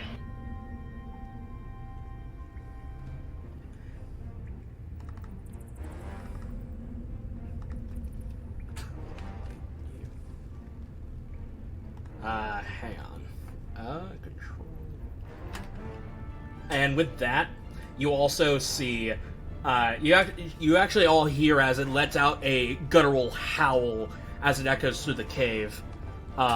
If it didn't alert anybody here already, it sure as hell alerted them now with that, as that is the end of its turn. Gaines, it is your turn. Good skin, doggy. Good. Alright. Well, after hearing the growl, Gaines will be like, Zilyana's like, we might be in, something might happen. And he's like, huh? And then he hears the thing, and he's just like, ah, shit. And he starts running ahead of the party. 15, 20, 25, 30.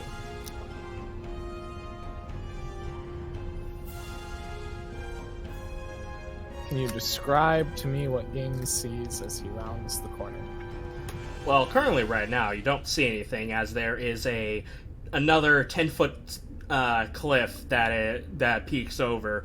At most, you would see Grep flying in the air up above, as you see basically like a clawed flesh hand with a serrated bone sticking out of the hand area, scratch across Stitch. Ooh. Alright. I will pull out a javelin, halting where I'm at, and I will ready to throw a javelin at a monster that isn't Grep when I have clear line of sight on it. Gotcha. So your held action is, when you see a hostile creature peer over the edge, you're gonna throw your javelin. Yes. Alright. I think it would be with disadvantage because javelins have, what, 20-foot effective range? Something to look into before your turn comes up, or when the ready to action comes in. Got it. Gale. 30 foot. Sorry, is that the end of your turn, Gaines? Yep, and it's 30 foot, so I would just, if they peer over the ledge, I should be good. Gotcha. Alright.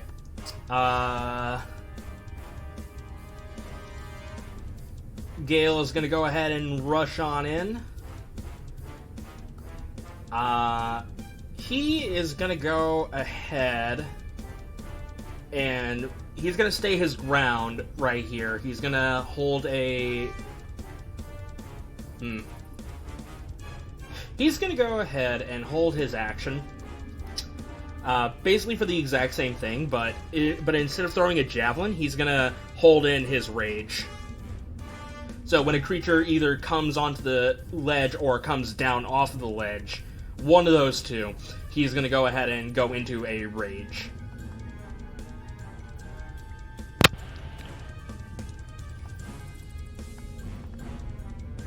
Alright. As it is one of the skeletons' turn in a armor set, it's going to go ahead and swing with its maul.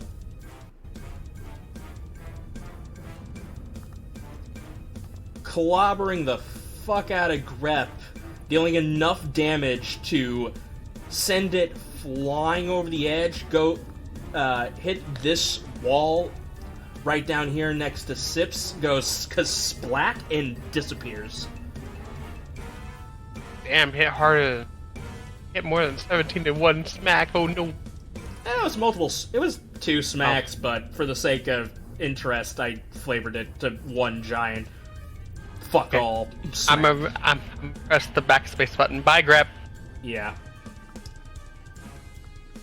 He gives up middle finger before he disappears. Like after he gets collided against the wall and he goes limp, you just see his arm raise up with a middle finger. He died how he lived, flipping everyone off. And that's the end of that.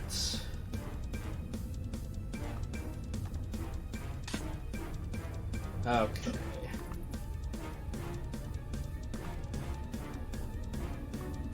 As that happens, Alright, so here's the skinny. Here's what's gonna happen. Here's the skinny? Yes, here's the skinny. So, Gaines, as you're about to ready to throw this javelin at the first creature that you see, you're unaware of something that is coming out of the wall They're in the walls.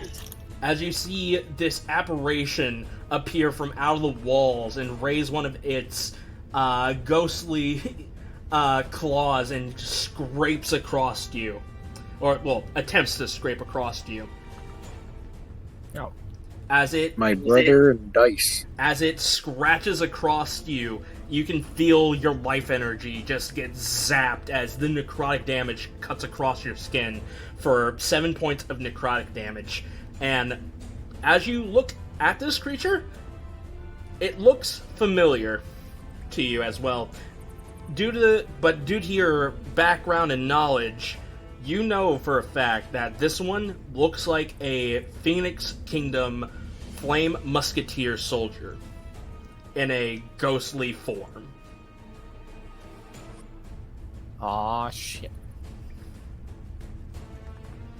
It also helps the fact that you have a light source, so you can actually see the colors, because it's not a black, purple, gray color. It's more of a dark crimson red color instead of what you see on the token itself.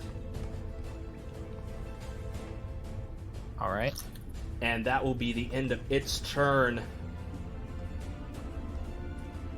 Another flesh creature will go ahead and saunter up, but not able to actually jump over the edge yet, because that would actually... No, not yet. As another one will go ahead and move up with its brethren as well, basically dogpiling this one area.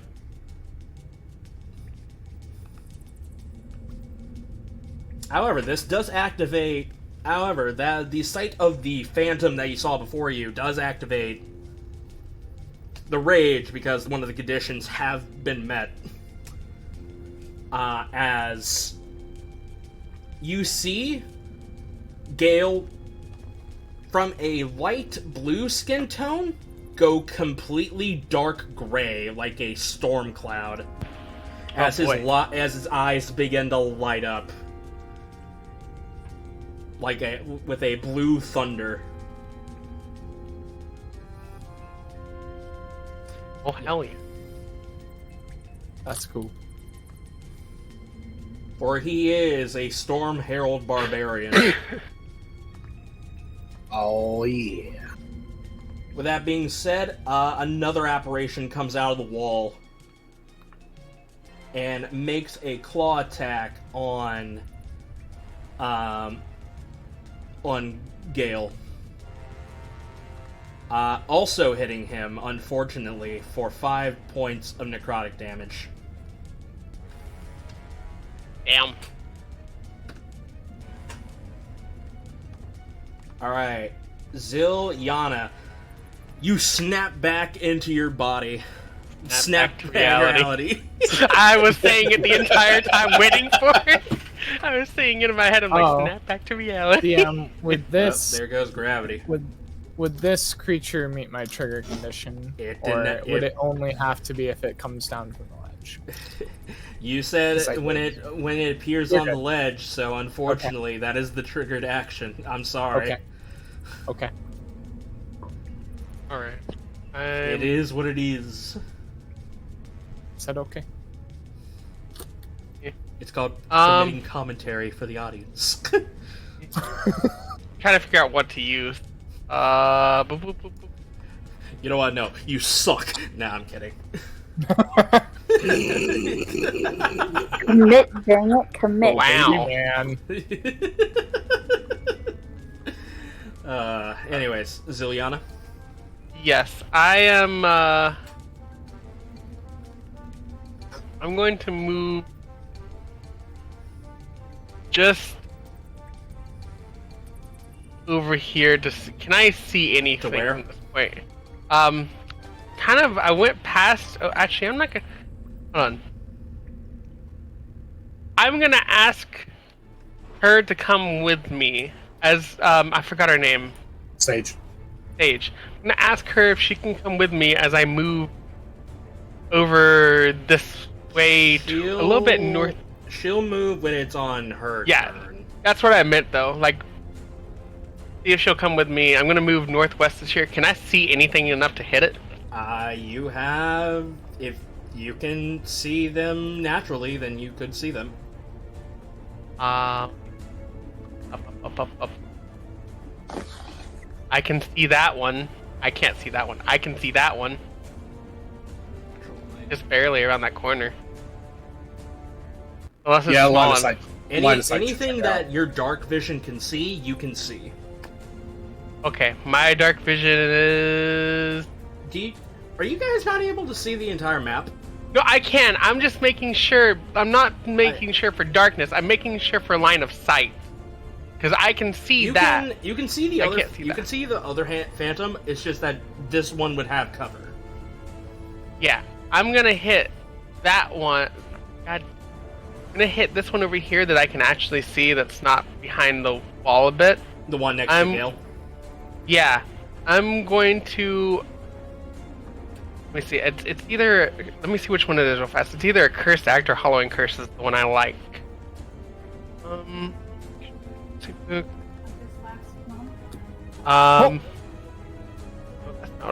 I believe it's Hollowing Curse, the one that's kind of like Witch Bolt. Yes, that one does necrotic damage. Oh, then a Cursed Act. All right, go ahead and tell me what that does. I'll put it in the thing real fast, and I'll also read it off. Lighting a candle, you speak dark curses in a lost tongue directed at one creature you can see within range. Creature must make a wisdom saving throw or be cursed for that duration. While cursed, whenever that creature takes the attack or casts a spell action, it takes psychic damage equal to 1d8 plus your spellcasting modifier. Creature can repeat their saving throw at the end of their turn, ending the effect on a success. A remove curse spell ends the curse early. All right, so you go ahead and you speak you go ahead and speak witch cant as you go ahead and curse this creature. It takes root as as the accursed act successfully takes hold of this phantom. All right, I'm also casting this at the second level. Okay, second level, so that's an extra 1d8 points. Yep, so it'll be doing 2d8 plus my spellcasting modifier, which is 5. So 2d8 plus 5. Would it be my spell attack bonus? No, because that's for attack. Oh yeah, that's for. Okay, 5. So I'll go ahead and mark this creature as cursed. Is that all you do? Yes. Gotcha. Alright, Sips, it is your turn. Hello. Alright, so I can move through gains, right? You can move through allies. Yeah. I move 15 feet. I am now in front of gains. I am going to move closer to my computer screen so I can see what I'm doing. Oh, yeah. So I'm then going to take my longsword, moon-touched longsword, in 2 hands as I strike at the person next to Gaines. You look at this creature. This looks like the exact same person you first knocked out, or at least someone knocked out, and you preemptively killed on the side of the road when you first encountered these soldiers. Bruh should be dead. Too bad he's gonna re-die again. Bruh should be dead. He is dead. He's just undead. You know, he's gonna die again. Alright. Now he's gonna be re-dead. 23 hits, right? 23 will hit, yes. He's gonna be re-fucking dead. Get fucking fucked with 14 slashing damage. Alright. He will take the 14 points of slashing damage as you cut through this spectral entity. 20, 20, 30, 30, 40. Alright, then I'm gonna move over here. This one's dead, right? No, it is marked. Alright, it is marked. I'm going to do a particularly really cool thing. Flurry of blows. All right, go for it. The first one is going to be at the marked creature. I'm assuming a 10. Wait. Yeah, 10 misses, right? 10 will miss, yes. Bro. Damn, 2 10s. Bro. I attempted an attack at him. So this triggers. Alright. What makes this even funnier, this was the one that you knocked unconscious and tied up on the side of the road. Poor dude. I'm going to retreat back here. Sorry. I'm going to retreat about 10 feet behind Gaines now, using my trained mobility to avoid their ability to make it to where they can't attack me. Right on, right on. Okay. That will be the end of my turn. Alright, Akane, it is your turn. I move next to Sips, and I proceed to blast them with a water bolt of the glacial water. Okay, go for it.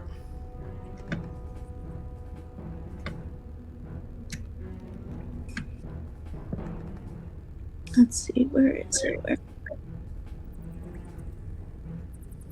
Ah, there it is. Please roll. There we go. I will say 13. there is echo coming out of Clyde's speakers. Yeah, there is. I forgot to do the thing. It's fine. Okay, so what did you roll? I rolled a 13. Okay, and who are you hitting this to? I am hitting it to the nearest one, which is the one that is currently attacking Gaines. Gotcha. It's gonna take quarter cover, which is a +2 to its DC, to its AC. Good news for you, you rolled enough to where it hit, so go ahead and roll damage. Woo! And another plus D6. Yep.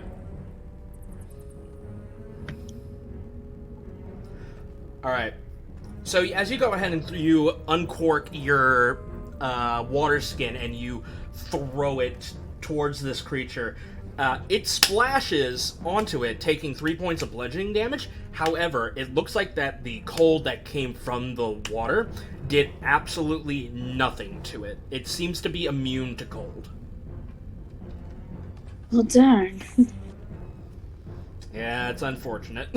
Sadly. Very unfortunate. Alright, is that all you do?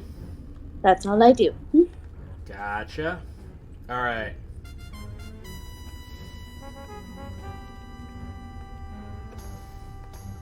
Alright, as that happens, you see...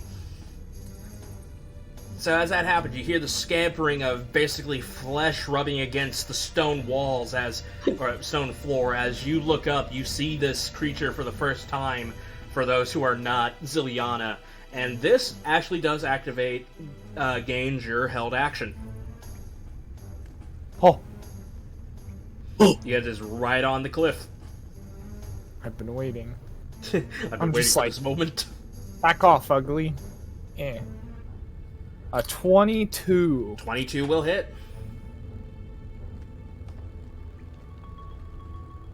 I'm thinking if I want to frighten it, or attempt to frighten it. No, there's better targets. 12 damage.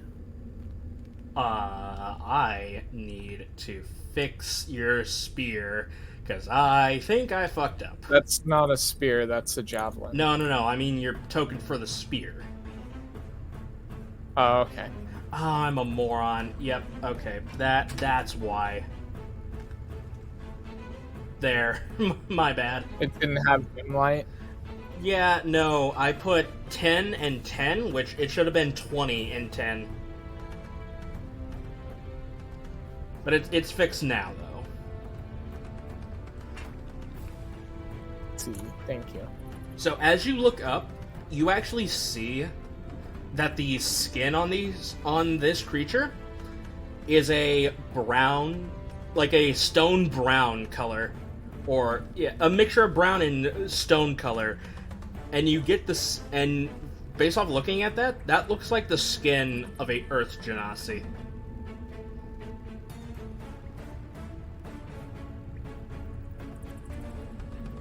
Huh? Has anybody figured it out yet?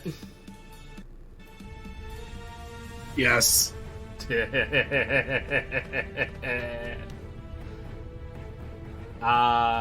That will be the end of its turn, as it takes 12 points of piercing damage as this javelin comes piercing into its flesh.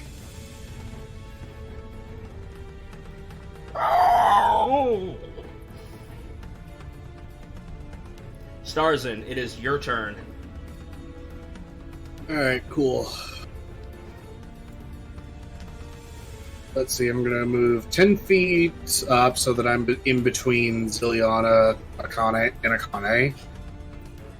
Now, the question is... That is 50 feet. Is that range that I have?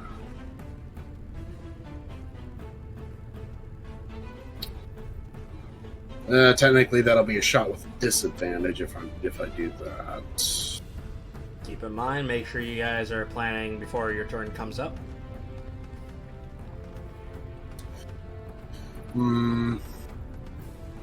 Yeah, I'll go ahead and do it. Why not? I will use my shotgun and shoot at that. With my shotgun. But it will be a disadvantage because it is outside of normal range.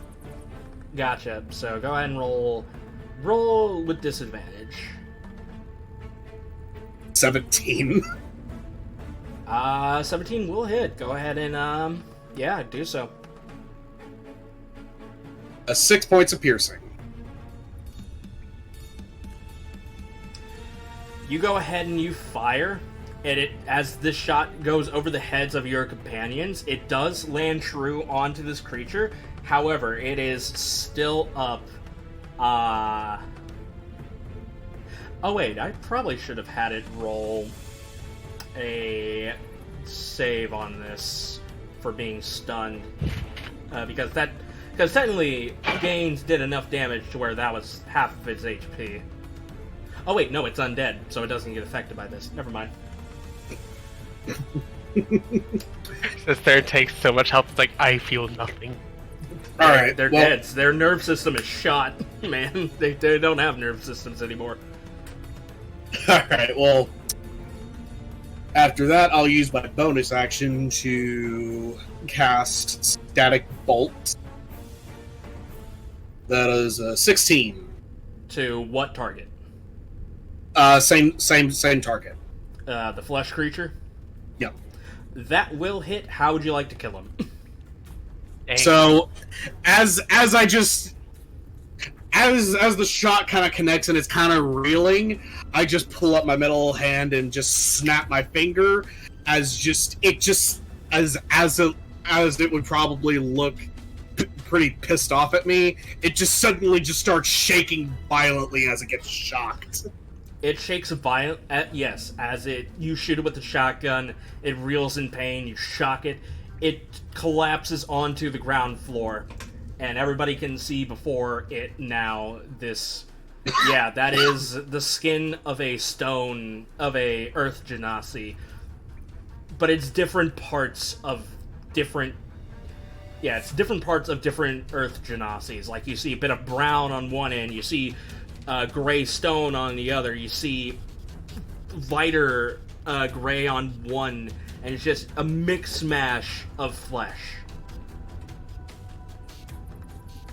stitched together into this quadrupedal monstrosity.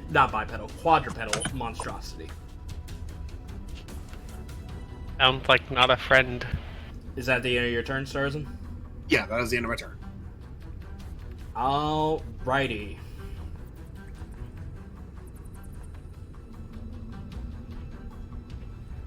This one, so as that happens, a skeletal warrior comes down, and sure enough, this one is a skeleton wearing the armor of a stone berserker as it comes down off the cliff and runs up to Gale.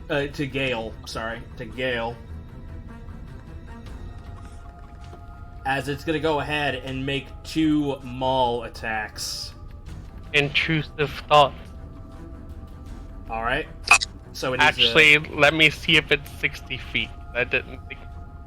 Yeah! Alright. I'll go ahead and roll a wisdom save for it. Alright. The second level thing. Unfortunately, that is a natural 20. Man, that makes me wish I would have used a certain hex on it. That takes an action. Yeah, unfortunate, but oh well. So yes, the skeletal figure will go ahead and make 2 maw attacks on Gale. Both of these attacks hit, as Gale will take 8 points of bludgeoning damage altogether because he is raging. That gets cut in half. So yeah, 4 plus 4 equals 8.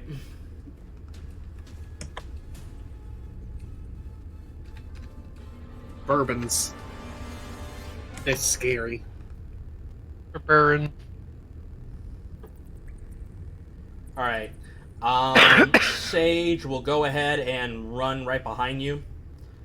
Zilyana?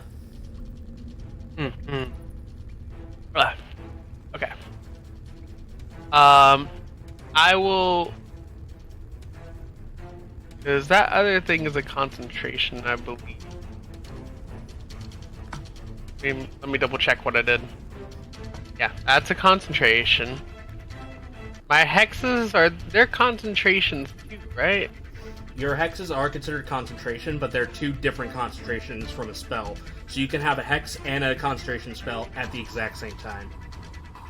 Alright. I think it's always viable to cast a hex first, so that way your next turnaround you can use your bonus action to keep up the hex while you use your main action to cast a spell. Yeah, I want to cast a hex this time as an action. And I want to cast it on, just to ensure he doesn't do that again. I want to cast it on the one skeleton guy that's attacking Gale. I want to cast Misfortune on him. Is it your turn? Oh, I thought you said... Oh. No, it's... I heard my name! Got lost. Well, that's what I'll be doing on my turn. How about that, if it's not dead? I was talking about Sage running up right behind you. I know. I heard that, and I heard my name. I'm like, okay, let's go. I was ready. You thought wrong. I had this all thought out for once and prepared, and then now it's not even my turn. Every other time, it'll be my turn, and I'm not ready. And now I was actually ready, and it's like, nope. Damn. Okay. Well, now you know what I'm gonna do on my turn, if it's still alive. Gotcha. Alright. Will do. Fucking Whimsy. Fucking Whimsy. Sage making me confused. Pay attention, idiot. I was for once, and then I heard my name, and I'm like, okay, let's go. Pay attention, forehead. I want to die. Let me check something real fast. So if she can do this, this might do something. And I'm a fucking idiot because I keep on forgetting to make a token for this. Well, I'll just use a duplicate of her for it. I think she can. Yes, she can. Alright, so what I'm going to have her do is, yep, like 60 feet. She's gonna go ahead and drop her doll as you see these, as like before on the boat, you see these these spectral threads appear from her hand, latch onto the puppet. The puppet begins to move.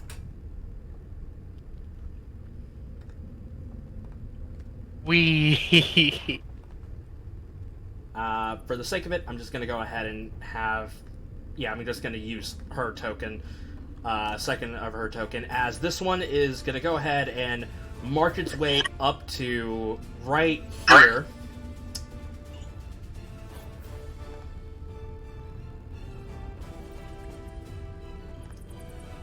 Actually, no, it's gonna... God damn it. Can we keep this here? Thank you. Alright. It's gonna go ahead and move right behind the Phantom, so that way it has flanking with Gaines.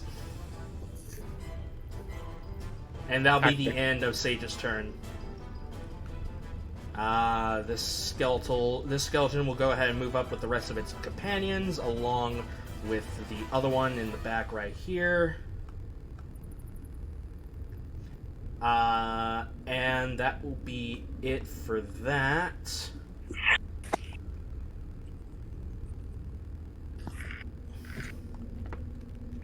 As one of the other flesh creatures come down and make its way over to Gale, as it will go ahead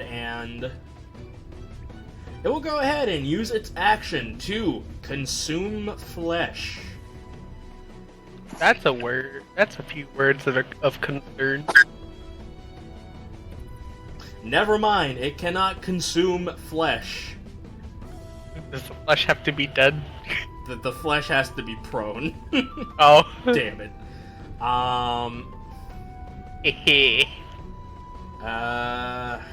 Doesn't really have anything to do that. Unfortunate. So yes, it will go ahead and make a claw attack. And it will land for 2 points of slashing damage on Gale.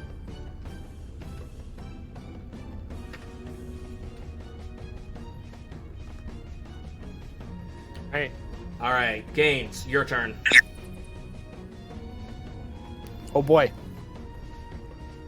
Thanks for the flanking, kind stranger. I shall take you up on it.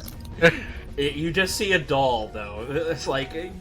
Sage had a Fire Genasi doll at all times with her, and this is the second time you've seen this thing move on its own. Kind of on its own. You see spectral strings attached to it. Fair enough. Yeet. That is it. It would be, what is it with the flanking? 24. Okay, 24 to hit. Alright, that will hit. Roll damage. Okay, I am gonna mark it.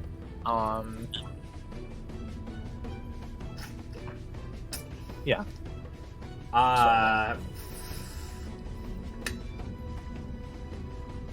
So I'm gonna be nice here and say, you don't have to mark it.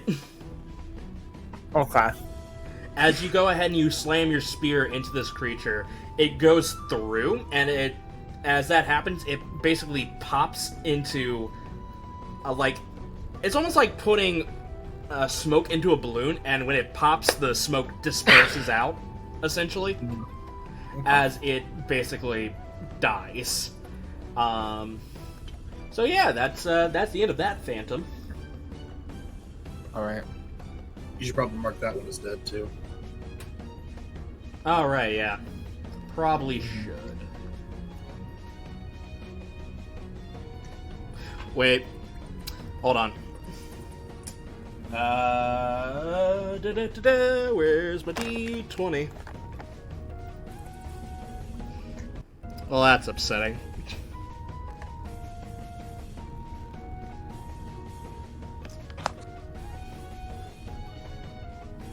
Damn it. Well, I guess I'll use the roll 20 D20.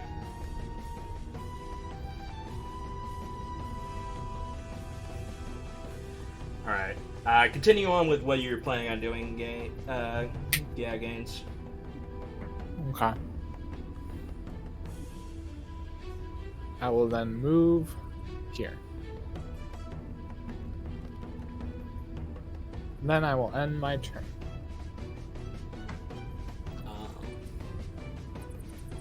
All right.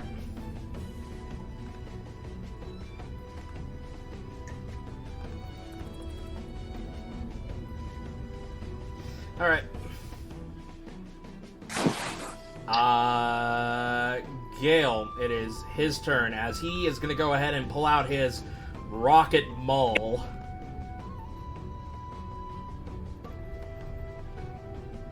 Dude, bro has a DDD hammer?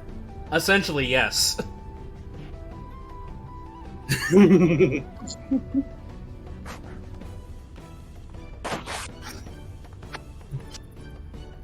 Alright. The triple D hammer. Gotta clobber that there, Kirby. As he goes ahead and, with a swift motion, cracks the side of this skeletal berserker for 16, 17, 18, 19, 20, 21. 21 points of damage. Damn. And with the roundabout swing, goes ahead and attacks the other creature on the ground. This flesh monstrosity for 7, 8, 9, 10, 11, 12, 13. 13 points of damage as well. Damn. It is a mixture, because so every time he swings, you see that the back of where the rocket is, it ignites, providing plenty of force. But not only that, you also see at the tip of the hammer where you see electricity just swirl around it, making contact, shocking the enemy. Ooh. That's danger. Oh yeah, abso-fucking-lutely. A Tesla rocket sledgehammer. But wait, there's more! Oh god. As a bonus action, because he is a Lightning Herald Barbarian, he will go ahead and use his bonus action to Tesla Coil. Oh! He truly is a Tesla. As he's gonna go ahead and Tesla Coil the fuck out of this skin monstrosity. It fails its dex save, and it takes 10 points of damage from this.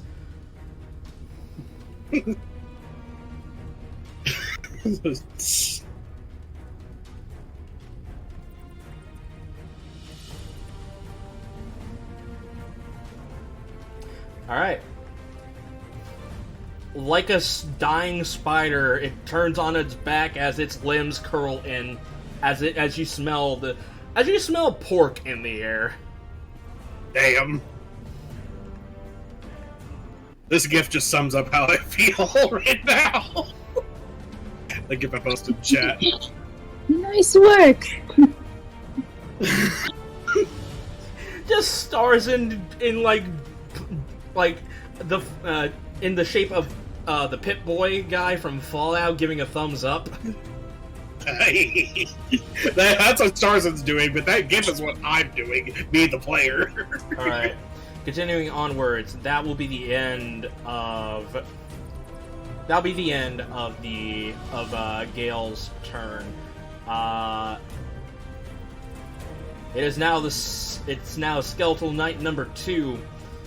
Or Skeletal Berserker number 2, as this one comes running down as well, as it's gonna go ahead and make a swing over at Gaines. Missing as Gaines, you raise up your shield and block the maw attack. With that, the Stone Berserker, the late Stone Berserker is gonna go ahead and do a roundabout swing as well. It's gonna do a swing and misses as Gale maneuvers around the swing. Nice. That Phantom is dead. Bad Phantom. Alright. Oh my god. Both of the flesh creatures will hop down onto the ground and make their way over to here. One on one end, one on the other. Wow. As as both of these flesh creatures flank Gaines.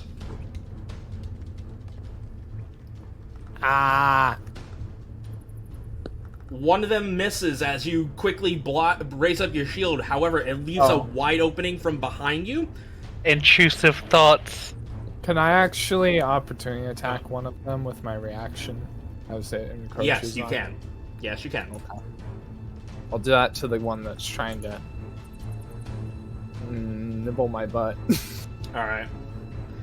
So disadvantage. Yes, disadvantage. Is a 15 to hit. 15 will hit. Go ahead and roll damage.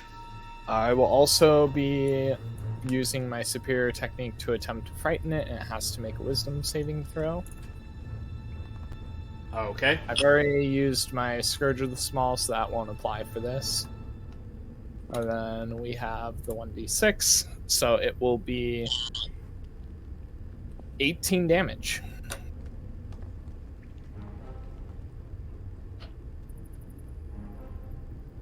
I believe the wisdom saving throw DC is 15. I could be wrong. Hold on. No, that's right. It can't be... You can't frighten something that you kill. Oh, it's dead. Okay. Damn. Understood. SCC is death. It's like you block the first attack, you see it coming up, like ultra fucking instinct, you stab him with a spear, and he dies. Well, you saved me a spell slot. Oh, Christ. Alright. Yeah, dead. No big surprise. I guess. You are Okay. dead. Phantom number 2's turn, as it's gonna go ahead and not seeing the doll as a fucking thing. Threat. Seeing the doll as a threat. The doll... I think the doll does get an attack of opportunity. Oh god. Yeah, it does get an attack of opportunity. Oh, this is dumb. Because you see, it's like you see Sage, you see as she moves a couple of her fingers, causing the doll to react and do a slam attack on it. Doll used slam. It was super effective. Oh no. So, well, unfortunately, despite the fact that, magically speaking, she's controlling it, this is not considered a magical attack. Unfortunately. Damn. So, I guess using a normal type on a ghost type, yeah, it would not be affected. As much, I guess. I mean, that's how it works in Pokemon. So yes, No, the doll does a slam attack, it misses. Yeah, I mean, technically, in the grand scheme of it, normal type doesn't affect ghost type whatsoever. Damn. Alright, this one is gonna go ahead, seeing that it's being somewhat surrounded, it will go ahead and let out a chilling moan. Oh no. Oh no. I wonder what the radius is. Everybody within 30 feet. Clap your hands. So, Everybody clap your I hands. have a quick question for you, just for specifics. What? Does this count as anything as an attack or cast spell action? It is not an attack or a cast spell. This is technically an ability. Whimdy. Damn, I can't believe I found a workaround for this. I wonder what the save is. So yeah, everybody that's within this circle right here, which is Starzin, since you don't have the better roll 20 thing, will need to make me a wisdom saving throw. is this technically against magic? 24. It's not magic, technically.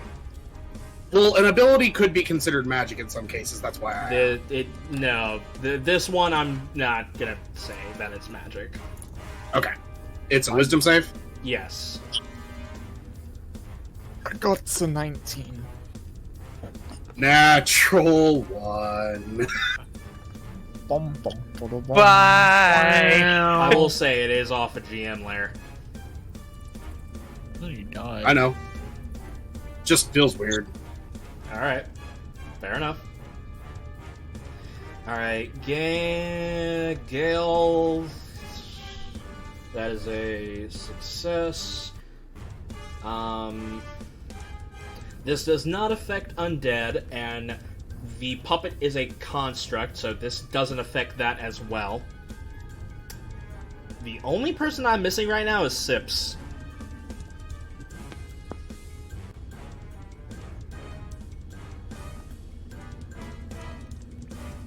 Clyde? I'm here. Can you roll me a wisdom save? Oh, I need to make a wisdom save? I'm sorry, I never heard. My thing's cutting in and out. Alright.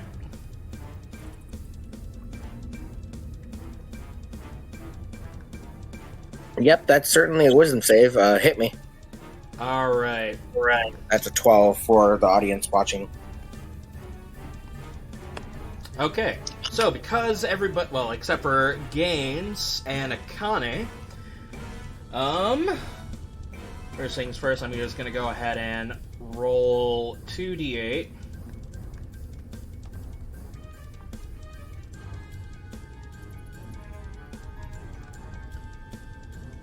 Alright, so for those who failed,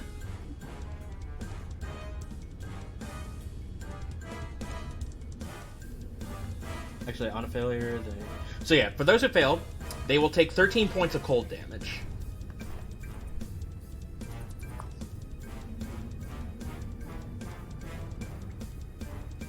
So, Starzin and Sips. On top of that, if you failed by 5 or more, which is only Starzin, you are now paralyzed.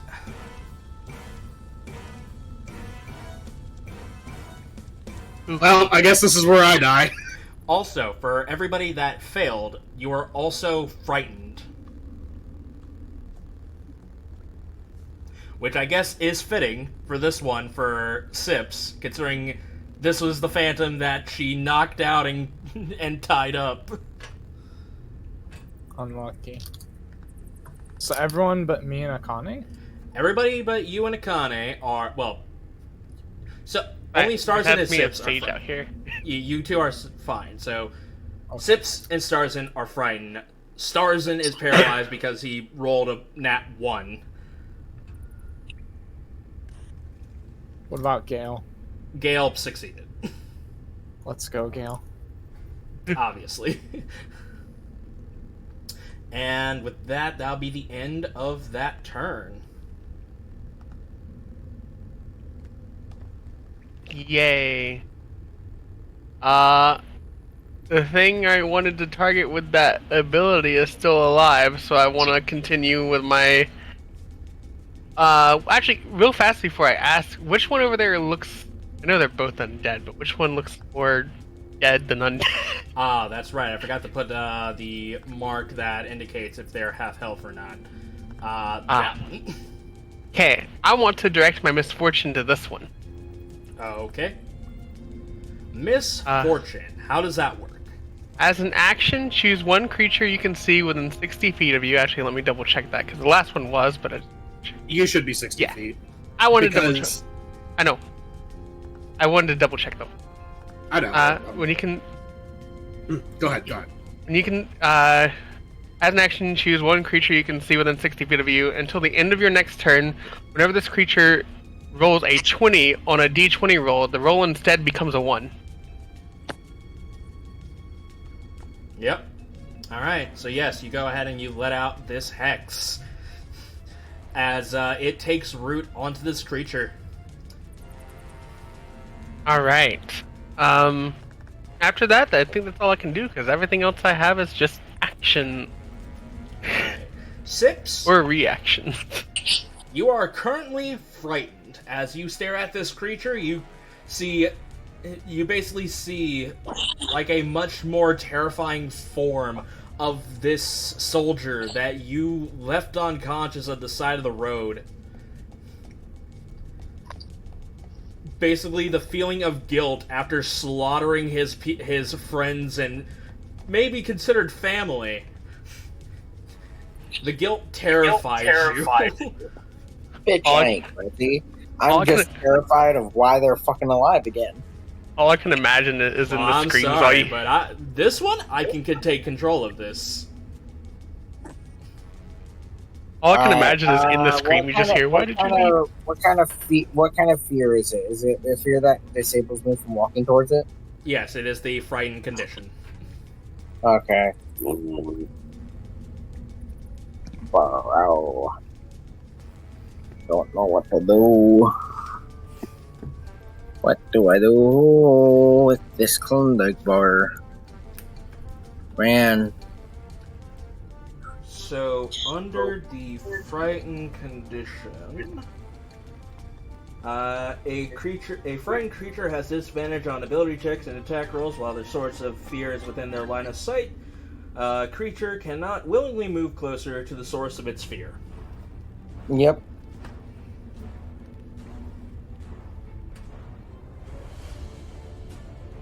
So I'm going to point at this creature. Wait, I have disadvantage, right? You have disadvantage and you cannot move closer to it. I'll take the disadvantage. I'm gonna throw a dart. 21 hit? 21 will hit, yes. Alright, I hit it with a dart. For 6 piercing damage, non-magical. As it goes ahead and hits through it, you see that it basically opens a hole up to basically avoid the dart. It looks like it penetrated a bit into it, but it didn't do as much damage as you would have wished. Half. 3 damage, okay. But I dealt something. I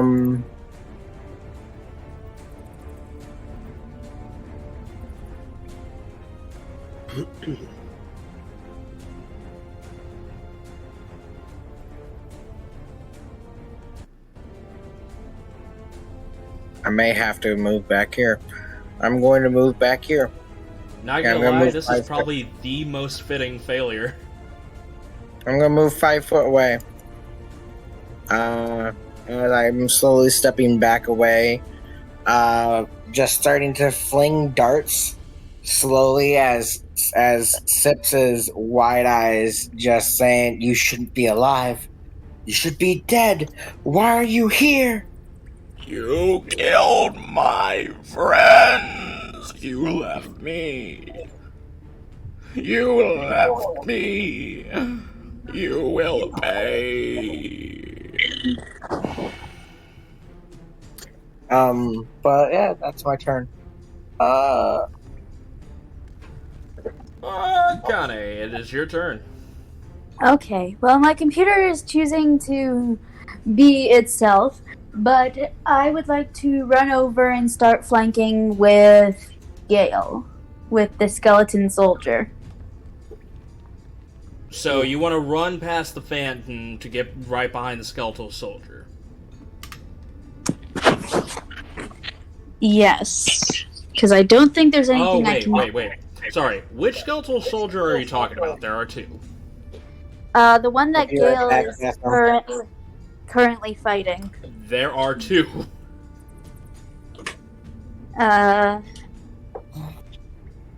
The bottom one. Okay. If you do this, you will take an attack of opportunity. Darn it. Well, you're in the threat range of the Phantom. What did you think was going to happen? Fair enough. I think I'll try to fight the Phantom, but I don't think there's much I can do besides quarterstaff it to death and then do your Warfang. quarterstaff is magical. True. I'll try quarterstaff and Warfang. Can somebody roll for me, please? My computer's being itself. I don't know if you can use your fan with the quarterstaff. The only reason why I added a bonus action with your fan was because you had 2 of them, and both of them were finesse weapons. Or light weapons. Your quarterstaff isn't a light weapon. So, at most, you could either do a fan attack or a quarterstaff attack. Quarterstaff attack. Gotcha. Alright. Where is Akane sheet? It is closed for some odd reason. Alright. Alright, so yes, you go ahead and you run up and you flank with Gale against this Phantom.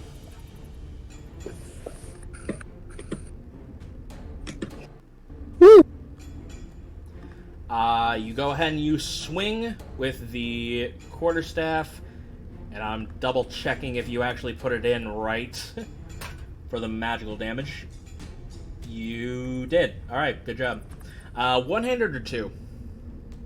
Two-handed. Alright. Why? Wait, isn't a quarterstaff a finesse weapon? No, it's I don't know. versatile. Well, hold on. It is not a finesse weapon for the simple reason. Yep, not finesse. It would be very broken if you went rogue with Polearm Master. Yeah, he actually makes a good point. Alright, fair It enough. is just a versatile weapon. Alright, well, I guess that explains the strength modifier to this. Alright, so one-handed or 2? Sorry. Two-handed.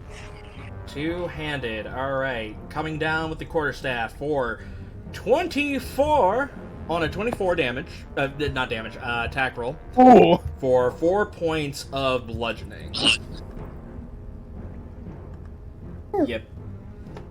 Smack this Phantom across the face with your quarterstaff.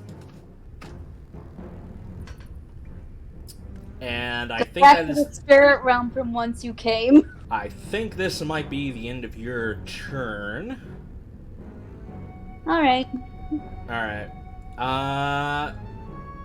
So, it is its turn. What you thought was dead begins to rise back up. The fuck? Because I rolled its Undead Fortitude, it beats the 1 point of lightning damage it was dealt before its death. So, it's gonna go ahead and do its thing.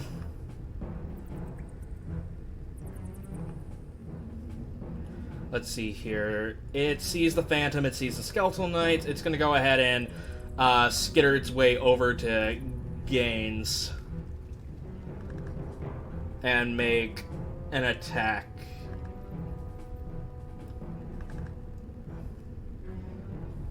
It will go ahead and take a claw. It's going to go ahead and scratch its claw against you, Gaines. Yeah, it's going to go ahead and scratch its claw against you, Gaines, for 6 points of slashing damage. Alright. I'm at 36. Alright, Starzin, it is your turn. Paralyzed. Yes. Ouch. The other one's turn. Alright. Maw attack. Go. It will miss twice. Damn. Maybe. Alright. Puppet's turn. Go. It's gonna go ahead and get into the trifecta. Actually, no, never mind. It's not gonna do that. It's gonna go ahead and flank with Gale, because that's actually much better if it did that. And it's gonna do a slam attack. dealing 9 points of bludgeoning damage.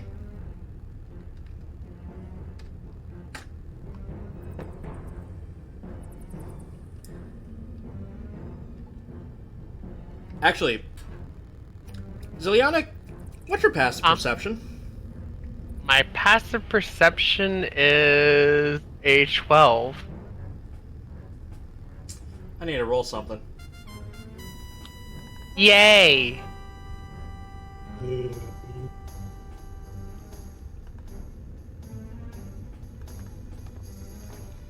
Alright, I'm gonna send you a text at what you hear. Okay.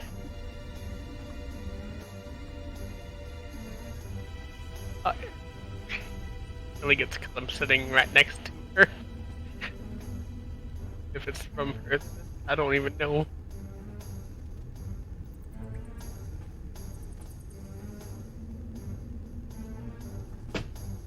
Okay. And that's all I'm gonna say on that matter. Understood. Alright. For the final 2 skeletal warriors that are up on the cliff, they're gonna go ahead and run down.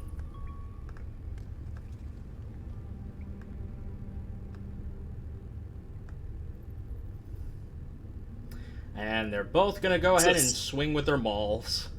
Jesus fucking Christ. What? I don't know which one would hit the hardest, but I kind of want an intrusive thoughts one. Alright. Well, first one against gains misses. Second one will hit. I guess that narrows down which one to intrusive thoughts. Well, hang on, I'm not done yet. Oh. One hits Gale, and the other one, so basically you have an option: one that hits Gains or one that hits Gale.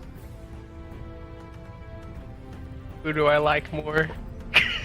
Keep in mind, one of them is a barbarian, and one is a barbarian. So yeah, one of them is a barbarian. Barbarians meant, active. I was gonna say barbarians meant to unga bunga get hit. 2 hits. Unga bunga. I guess I'm gonna expend my last 2nd level spell slot to intrusive thoughts. The one that attacking gain. Wisdom saving throw. Initiate. Failure. Have a nice day. Yay! I'm pulling it up again. So you can take the attack, dash, dodge, or disengage action. Oh man, could I make it dash away and take an opportunity attack? You can, yes. But can I control how far I make it move? 'Cause I don't think I can do that. It has, I'll say it has 40 feet of movement. But he can only dash in a straight line. So I'll give you that one. Okay, and which one is it that's attacking gain? Oh, this one is attacking gains. The one down below, south of Gale, yeah. So I want to make this one dash. I guess away in this direction to this wall. I will say I don't think Gaines has a reaction because it isn't his, because he's used it on his polearm mastery. Oh, my first reaction was throwing the javelin. My second reaction was using it on the guy that tried to flank me. Yeah, so he doesn't have a reaction to spend. Can I make it use an attack action? Can I make it use an attack action on a friend? Do you see the line that I have? Yes. I can say you can do that if you give him the dash action. Oh, that'll make Bam and Bam hit. Yes, and it will also make Sips and Starzin hit as well. Can I take a reaction when I'm paralyzed? Oh, nope, never mind. You cannot. Sorry about that. Yeah. Sorry about that. I'd like to keep him as far away as us as possible, but still get hit. Yeah, Alright, I can. I'm Last- pulling out the timer here. Okay, last dumb decision. Can I make him go down and then back up to get hit? It's a waste of his action, nonetheless. Yeah, I'll allow that. All right. Okay, I want to make him go down here and then back up to provoke the attack from. So he'll run. Akane. So he'll run down past Gale and Akane and run back up back to his original spot with Gaines. Yup. All right. so Gosh, that that's gonna happens. look stupid in real time. Yes, it does. I mean, it makes sense. It is an undead that just got intrusive thought. With the maul, He got the zoomies and true oh spots. god. Takes this opportunity and cracks the fuck out of him. Dealing 31 points of damage. Did it deal death? What? He rolled, man. So his maw does a D12. First of all, he rolled a natural 20, and he rolled two 10s on the D12s. Damn! So that's 20, plus 6 from the lightning damage, plus 5 from the extra bludgeoning and rage. So yeah, 31. I made the right call. I made the skeleton have the intrusive thoughts of zoomies. Also, Akane, you have flanking.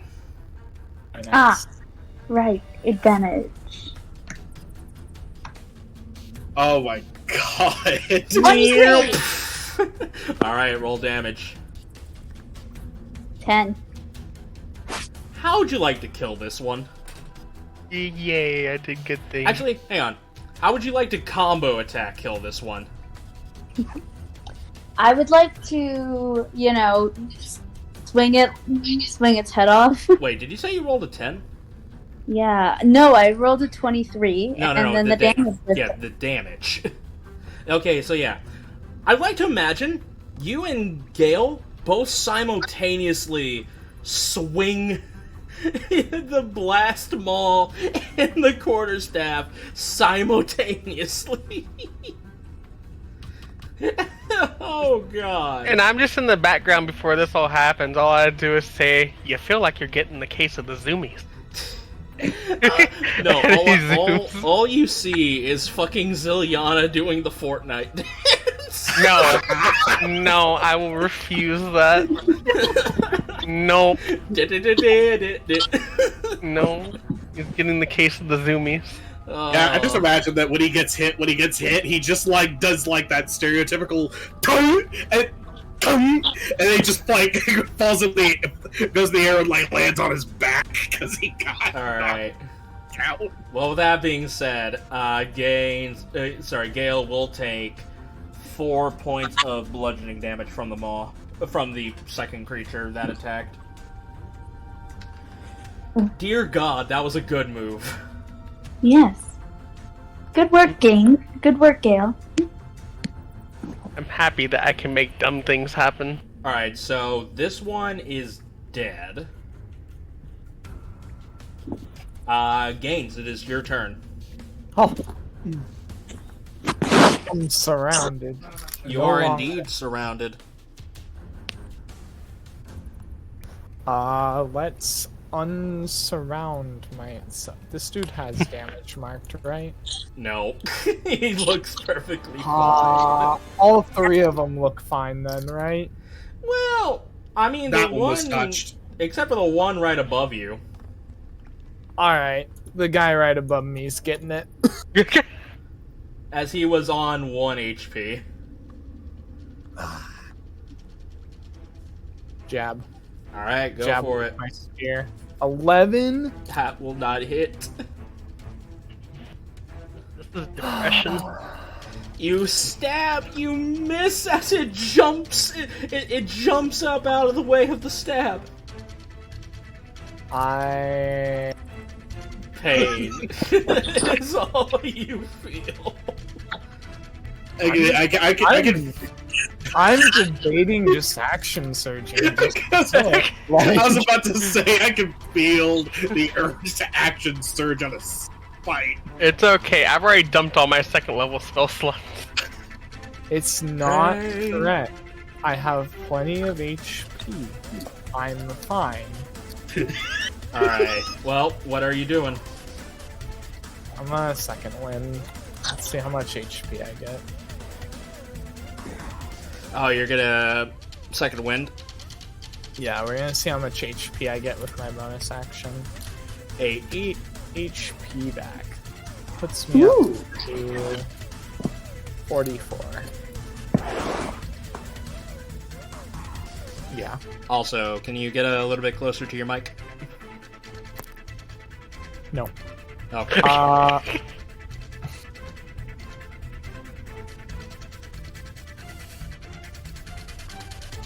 Alright, end my turn. Alright. Grudging. Gale's turn. Alright, he's gonna go ahead and just go ahead and try and sweep this. I'll be right back. Alright. As Gale begins to Tesla coil, the skeleton that he is flanking with the doll dies from one swing. The phantom that is right next to Gale also dies with one swing. Oh boy. As he's going to go ahead and Tesla coil the skeletal berserker down below him.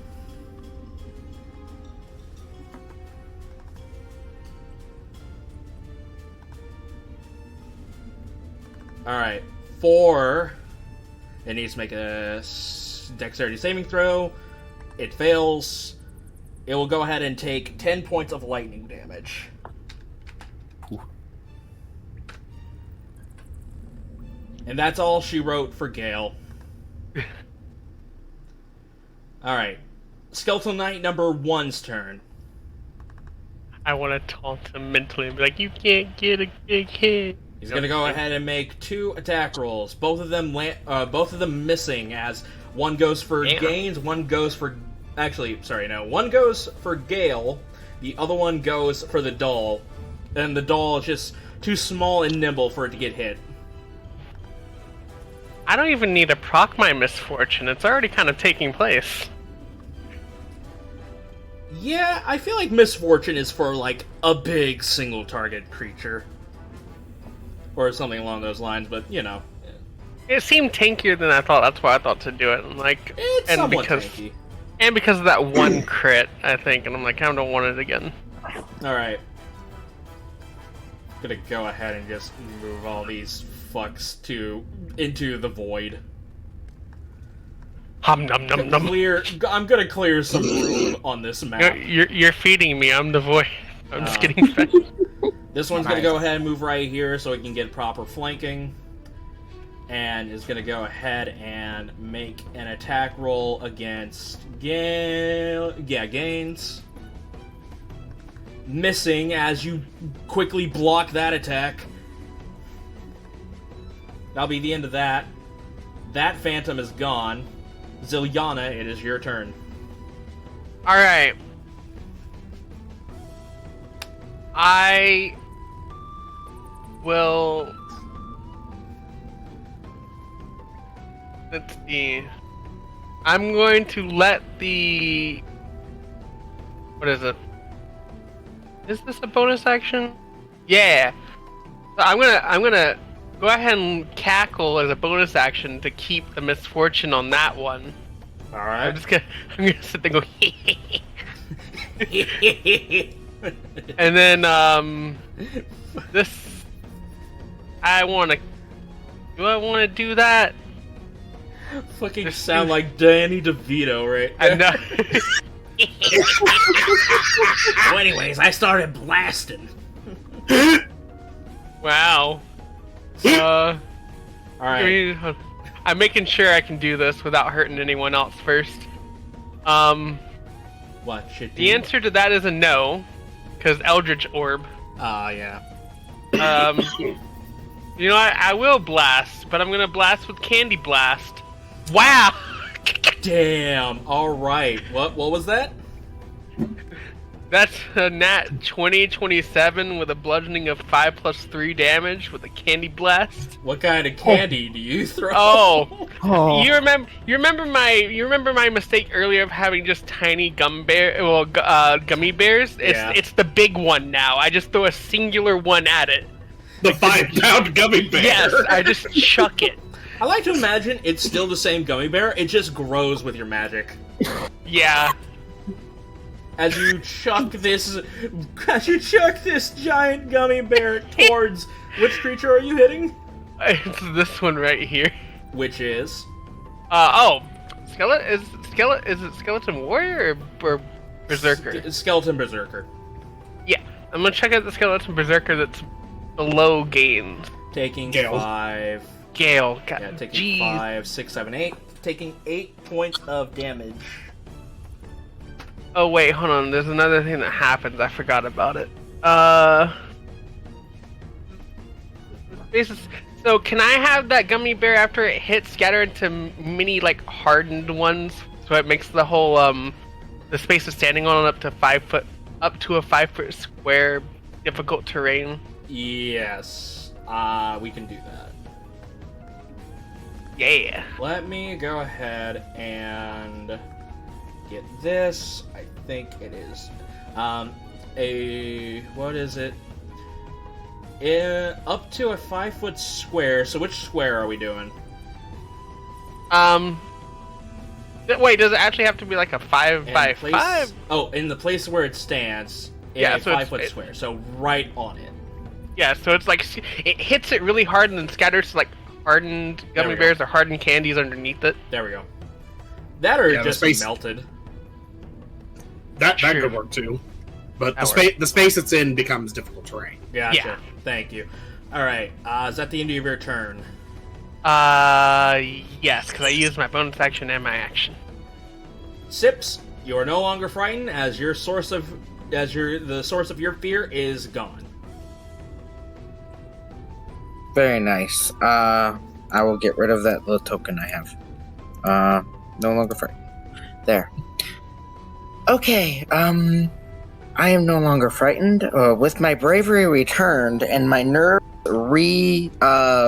forged into steel, I will shake my head as I recenter myself, and I will charge back into the fray.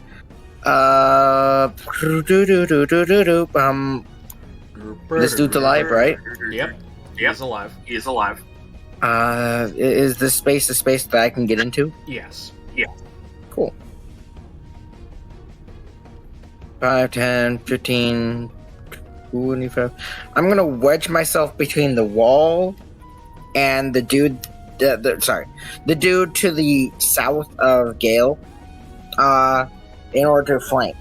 So I'm flanking with Gale. Gotcha. And I'm going to brandish my longsword in 2 hands. As I quickly do, I kind of reverse my grip with my left hand, holding it normally with my right, as I do a quick upward slash. Gotcha. Go for it.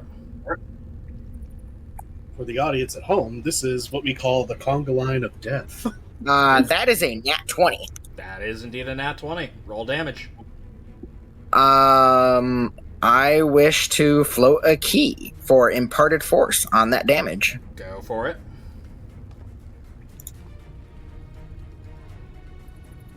That is going to be 15 plus 9 plus 4 plus 3. That you is know what? I know it's a bit too late for this, but Akane, would you like to use your reaction to up the imparted force? Yes. Oh, baby. That is Another 2d4, technically. another 2d4, which I'm rolling right now. That is a 4 and a 3. So that is going to be 2 7s plus 7, it's 15 dead, plus 9. by the way. It's dead. But 15 plus 9 is 24? 24, 25, 26, 27, 28, 29, 30, 31, 32, 33, 34, 35, 36, 37, 38 damage. 38 as damage. It slashes going completely through this creature. You cut through this creature. As that happens, it crumbles into dust from the force that you implemented on it, as its bones basically shotguns out into a wave as it becomes dust.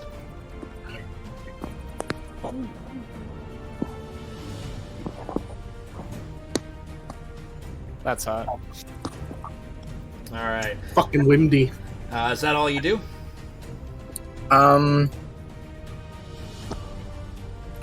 See my movement. Gotta double check. I started here. Alright, so then I'm gonna move. You know what? Let's trifecta this. I'm gonna move here. And I am going to... To trifecta this, you would need to move right here. This guy.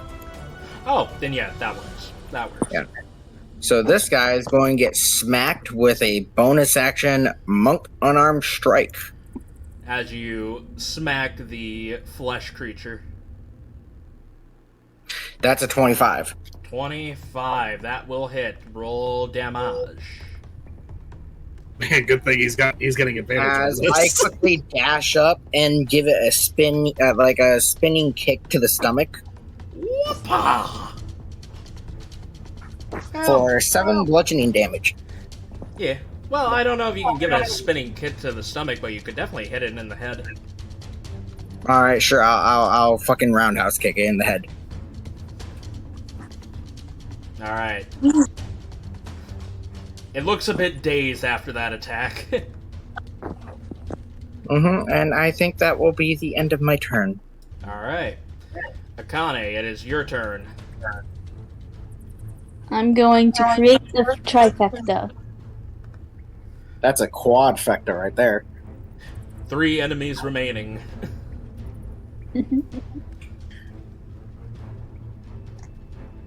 Yay, stick. I'm gonna use a stick.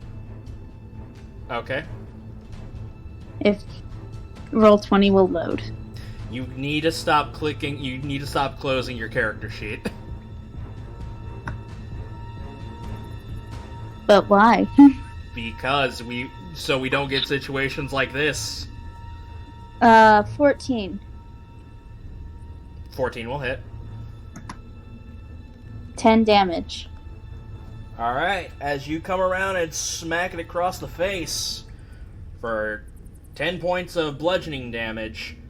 Let me go ahead and check something real fast. Alright, so yeah, you smack it, you break its spine, it falls to the ground crippled. It is now dead. Woo. I believe that's my turn. Okay. Last one, last flesh one. Still kicking. But before its untimely death does come, it will go ahead and scratch Gaines for 3 points of slashing damage. Oh no. As a final fuck you before it dies. Should have action surged. Could have saved myself the 3 points. God. That's what D&D does to people. Just makes everyone spiteful. All right, Starzin, you are no longer you're no longer paralyzed. You can use your action as you see fit. Thank God for that. Okay, I will move up here 25 feet so that I am just behind Akane. And I'm gonna shoot that the skeletal warrior that is about to be destroyed by everybody else. And because it's only in 15 feet, my shotgun gets the scatter. Damn. Oh wait. So here, Hold on. Huh?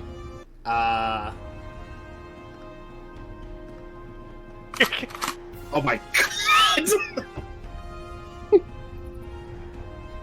Alright, here we go.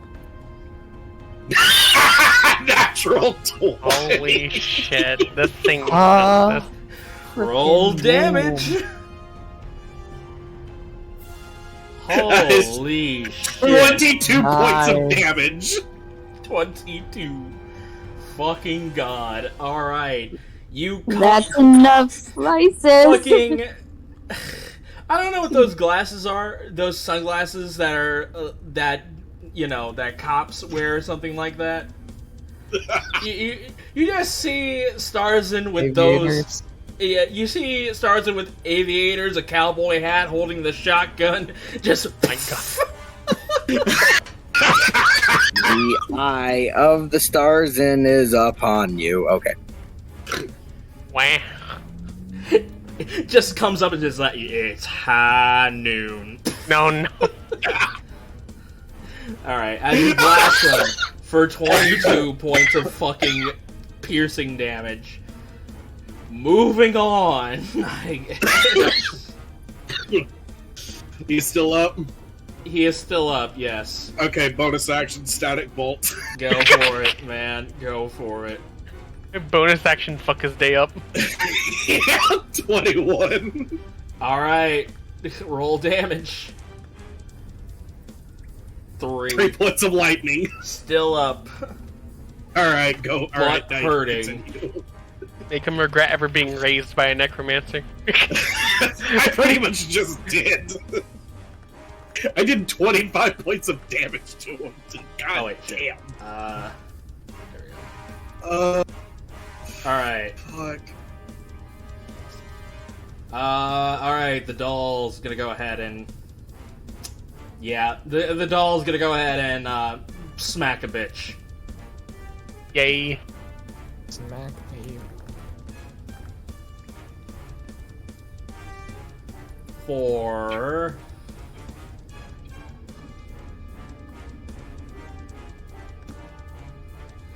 Comes up, literally is like, I like your cut, G, and just smacks his skull.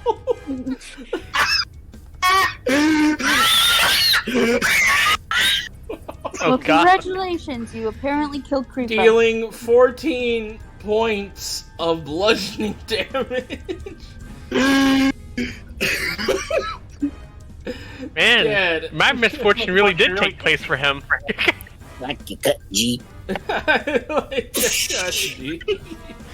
Oh, fuck me, man. I have it somewhere on a soundboard, but I really don't want to go looking. It's fine. Alright. Games. There's only one creature left. Alright. I need a minute. You know what? I'm gonna say, for the sake of it, you all just gang up on this creature. It has 1 HP. It's not gonna last. Wait, It'll eventually whittle down. Alright, go ahead and stab it. Go for it. That one's the stab. There we go. That 26. hits. Roll damage. He's snapped. 8. He's skewered. 8, 9, 10, 11, 12, 13, 14. So 14 plus 5. Don't you dare. Nope, it's dead. It died. Okay. Oh, fuck. Did everyone make it out okay? Any injuries? I'm perfectly fine. The doll runs back over to Sage, and it becomes back into an inanimate object once again.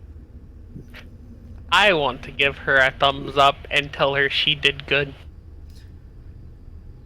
You don't see it, but if it was an anime, you would see her blush through the mask.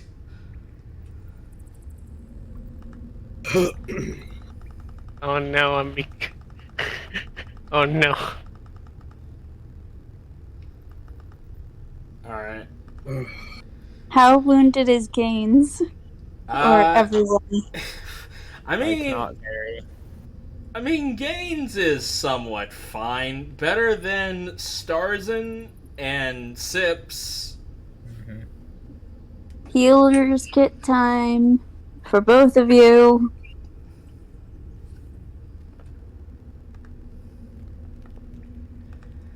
Alright. So you're gonna use your healers on Starzin and Sips? Yes. Alright. I am going to go ahead and mark them with a... I'm going to use a pink token. This will indicate you cannot use your healer's kit on them again until you guys take a long rest. Okay, Starzin heal 10 and Sips heal 9. Why is it that I can't see everyone else's rolls? I can only see mine and Starzin's. Oh, because I asked everybody to, to roll GM layer. Oh yeah, I remember that now. Am I rolling GM layer? If you want to. I think this makes it far more entertaining. Because this would actually force you guys to actually say your rolls out loud. I mean, I say my rolls all instinctively, no matter what game I'm in. So I don't know. I just won't say any rolls, and people will just see a random string of candy hitting something. Anyway. It's usually why I'm fine. It just feels weird unless it's like a reason to roll to GM. I will change mine to whisper rolls. Alright. Yeah. So after that, you see Gale just look around, recognizing that these are Phoenix Kingdom soldiers. He's just Were these the ones that you encountered on the road? Yes. But No doubt about that. How much do I heal again, Sweets? Or Liz? 9. Or 9? Yes. 9? Okay. 9. Can I go ahead and guide Sage over to the rest of the group? You can, absolutely. I'm gonna hang out right here, but let her go ahead and pass me, like, maybe here-ish. Unless she stays behind. I'm going to be inspecting what's left of the Phoenix Kingdom soldiers. Go ahead and roll me an investigation. I would like to also roll investigation. I can't help him because I don't have proficiency. Alright. Alright, that is a damn. That is a damn. That is a pretty good roll. I rolled a 9, but if I had advantage, I would have gotten a nat 20. Alright. So you go ahead and you search them. Starzin, you're not really finding anything you use. Sips, however, you find... Essentially, you find on them, they're basically it's something equivalent to a dog tag for Phoenix Kingdom soldiers around their necks, and, they say, their name, their rank, their unit, and stuff like that.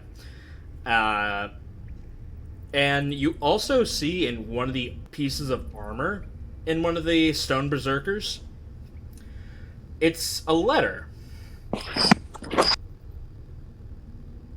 And it says on it, "Did you enjoy my present?" And down below it says, "See you soon."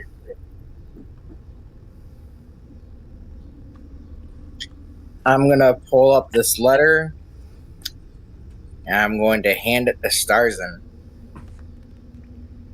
I am then going to check the bodies for marks similar to that of what we found in the basement as additional proof. I already know, but I'm just doing this as this is what my character would do. You go ahead and you look around using your exact same investigation. You can definitely see the markings of those runes that were originally on that you found in the basement. You see them etched into some of them into the spinal cord of these stone berserkers. You see some of them etched into the flesh either stabbed in or stitched into the flesh of these flesh monstrosities. Big wow. And Starzin, with your, I'm gonna say your passive intelligence on this, which I feel like you already get the hint of this, because Creepah, you are a smart person. Yeah. You get the sense, based off of your knowledge, you get the sense that somehow, some way, he stripped the flesh off of these stone berserkers, knit them together to create these flesh monstrosities, and then after that, animated the skeletons.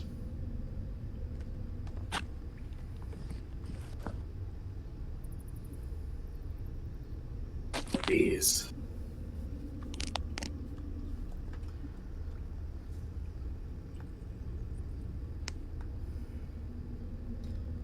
Sips is going to stand up slowly, grit her teeth, and she's going to turn around and say, let's continue on then. Unless someone wants to pick their bodies clean for any loot. As she's going to start walking in this direction. Starzin's also just going to. Well, first, when it came to the letter that was handed to him, he's just going to look it over and then fold it and put it in his pocket. Sorry, I just noticed I said this direction. I'm going to walk further into the cave. About slowly, though. In case the party wants to do things. I have a question real fast about... I'm still weird about familiar, and I'm still trying to look into it. Well, after it got taken out like that, it would take another ritual thing to summon it back, right? No, you could just summon them. Oh. Okay. Yeah, so that's what makes this class interesting. You don't need the materials to summon this familiar. You could just summon them back after their death. Okay, I bring Stitch back. There's like a moment where he is like on both of his fucking legs, just like hyperventilating as he puts one hand on the wall, realizing he was at death's door. Well, I give him a wave. He raised a middle finger at you. I raise him 2 back. Zilyana, is your little friend okay? He looks He'll like live. it. Are you sure he doesn't need any healing? With mockery, he'll say in your voice, "He'll live."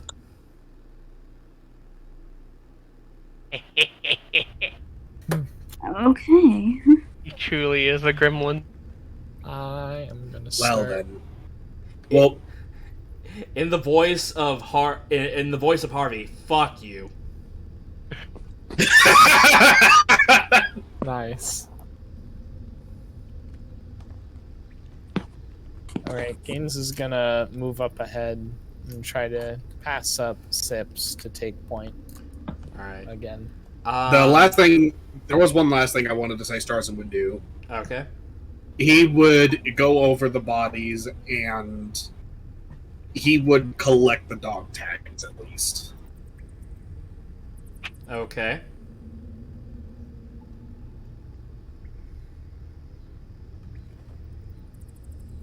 I need to be right back again for a little bit, but Well, essentially... that's perfect, because... Well, hang on just one second. So as you collect the dog tags, and you all begin to march your way to the exit of this room, this is where we'll take a break. So, Heck yeah. we'll see you guys in just a second. And we're back! Alrighty. Sips will be with us momentarily. He's cooking right now. So, in the meantime, we're just gonna move on. Yes. So you guys exit the room and you make your way into a tunnel that spirals upwards deeper into the mountain.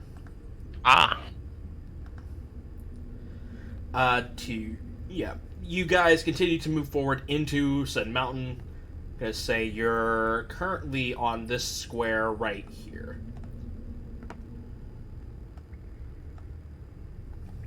So when you guys are moving upwards, is there anything you guys would like to do in the meantime? It's going to be a bit. Not really. I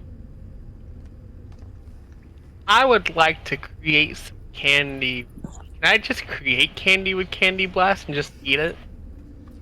Snack on it? Really dumb question. You know what? I'll allow it. Why not? Hell yeah. I'm gonna create some candy. I'm gonna start out. I'm gonna offer some to Sage. Oh my god! Oh no, she's gonna get zoomies. What kind of candy do you offer? Gummy candy. Actually, I want to ask her what kind of candy she prefers. She tilts her head at that, like, questioning what is candy. Oh boy, am I gonna introduce you to a new world today! This right here. I did not say no. This is crack. As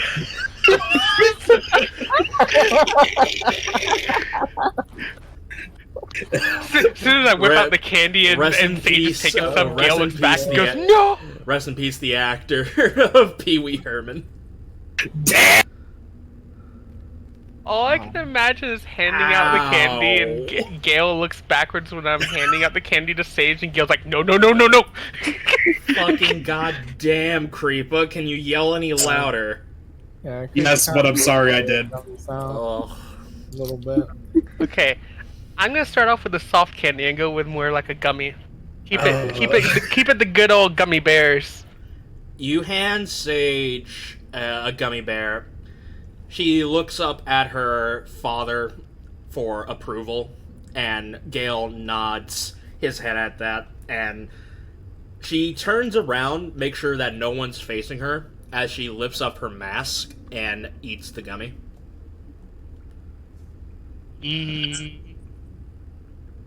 Would anybody like to try to take a peek?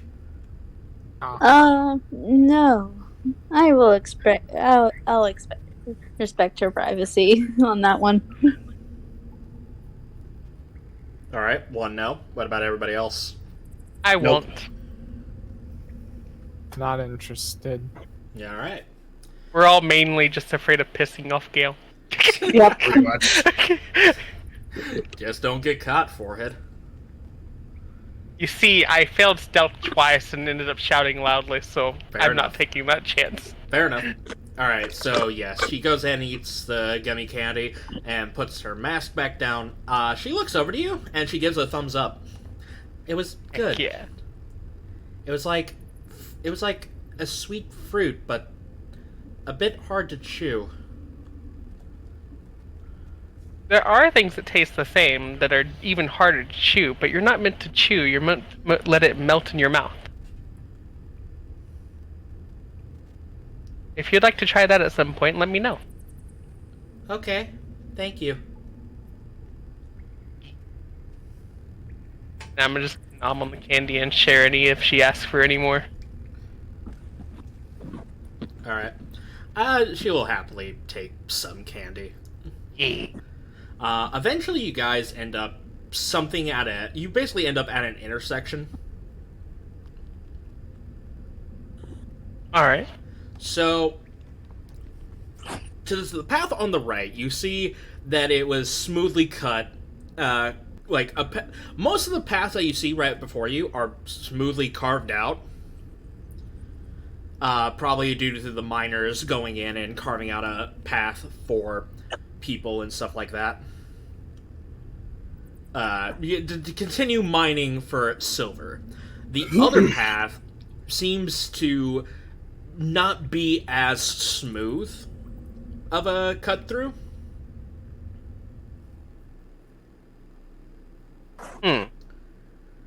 like it was sloppily made or something like that, but there's enough of an opening for you to continue forward in. And for Akane, with your passive perception, you can actually see something sparkling in the distance thanks to Sip's Moontouch longsword. You see like some type of metal in the very back on the walls of this sloppily made entrance. You see silver. On the sloppily made entrance, there is some silver.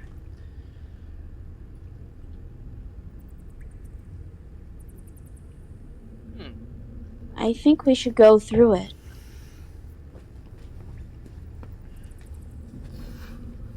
I want to send Stitch flying down that way 100 feet and looking through his eyes to see if there's anything of importance or anything sketchy looking down that hallway. Okie dokie. Stitch just looks at you, just like crosses his arms and gives you like a glare of, bitch, you want me to do what? I bribe him with a piece of candy. He'll still glare, but he'll take his hand and grabs it, eats it, and flies.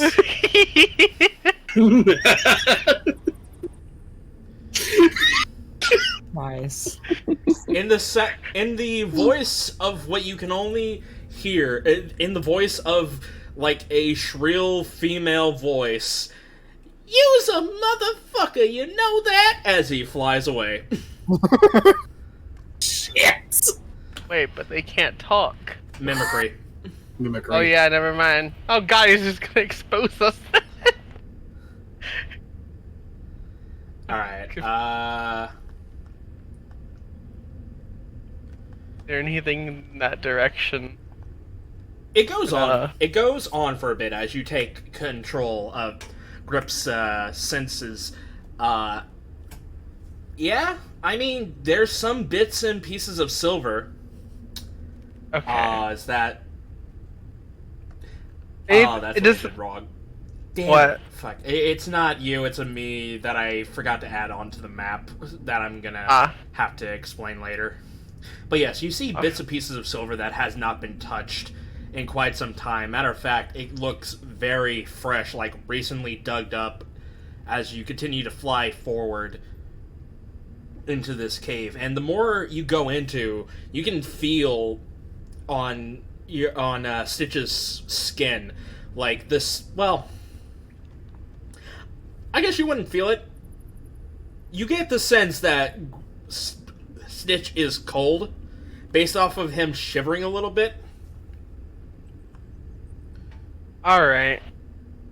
But eventually he finds himself in an opening, and I will take you over to the map. Okay. Which I think only one person can see because Stitch. Yep, can't see anything. Yep, can't see anything. Connie, can you see anything? I can see. Sorry, not anything. Akane. Zilyana, can you see anything? Yep, I can see. All right. What is Stitch's passive perception? Stitch's passive. Let me go. 12. Equal as my. You know, they're not being quiet.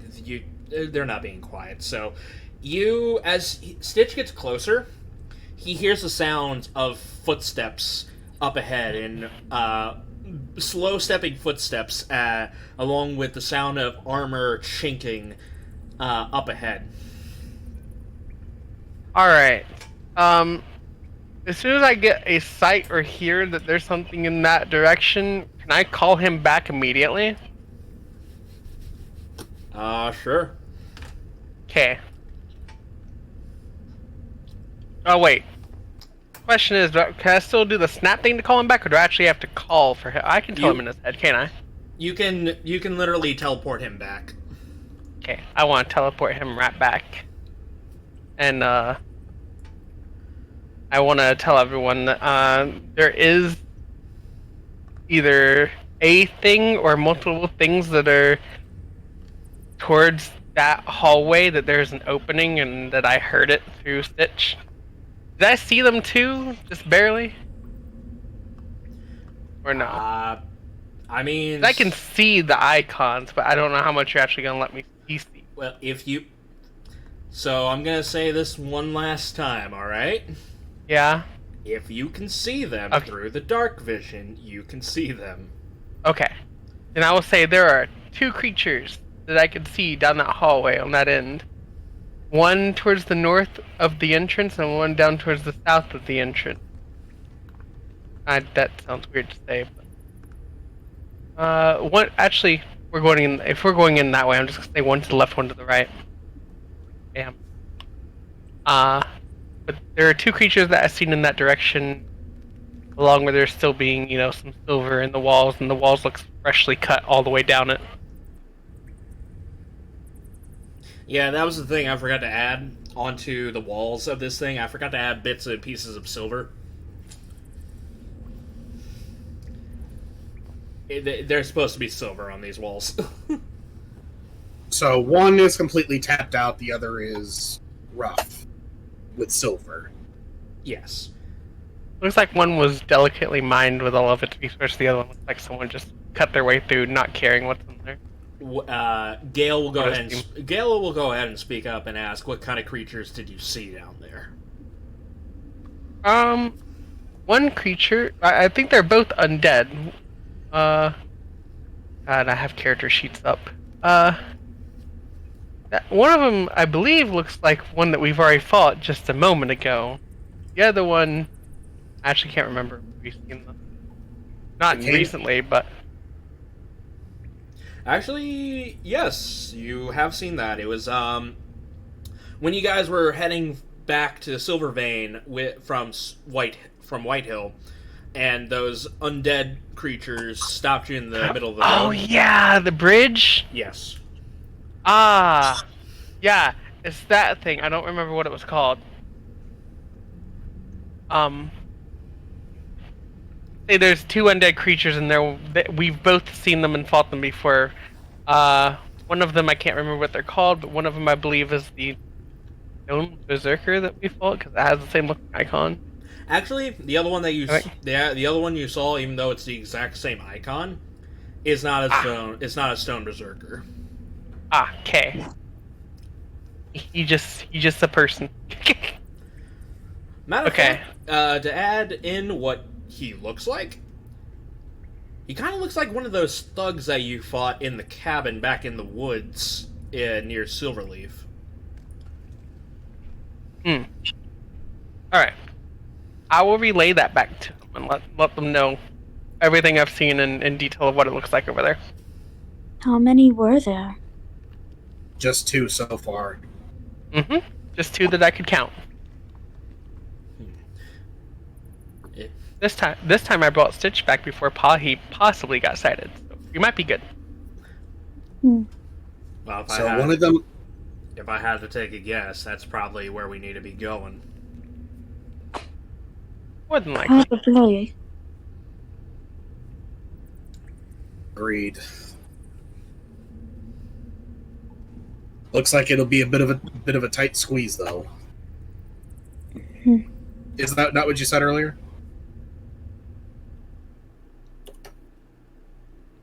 Who? Joe. A tight squeeze? The one that still had silver all over the walls. No, I didn't say anything about the size. All I said was freshly cut, dug out, but it was sloppily made. There's no. I guess my brain just like automatically thought tight squeeze, as in I guess there's a little less room. Yeah, there's enough room for you guys to go back into your position of 1 up front, 3 in the middle, 3 in the back. All right. Okay. Let's be careful. We might get the drop on them. Yes, and also there may be more than just 2. Hence why I also say, be careful. Alright. So, what do you guys do?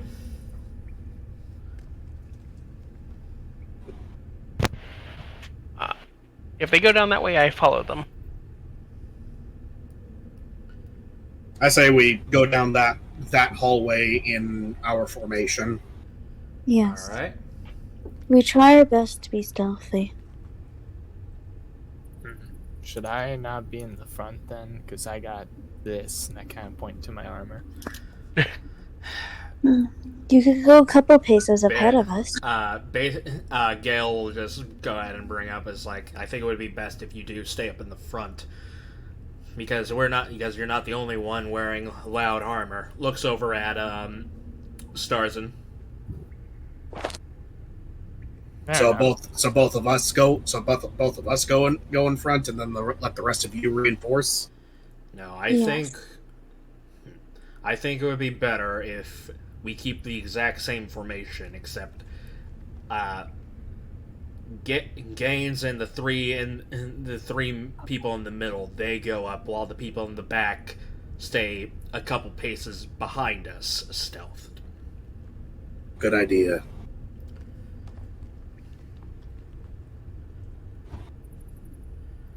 Alright. I won't take out my spear then. Why? I'll keep the spear tip illuminates the light.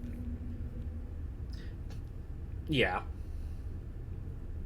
Is there anyone here that doesn't have Zilyana? What? Everybody has dark vision except for Sips.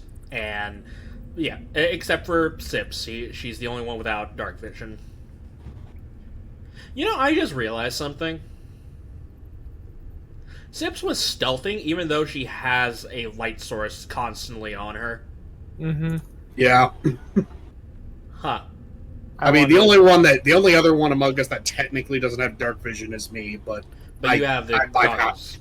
Yeah, I bypass it with Artificer bullshit. You know what? Honestly, the light was so bright that they thought they were seeing the light at the end of the tunnel, not a person. Whoa, it's not even a bright light.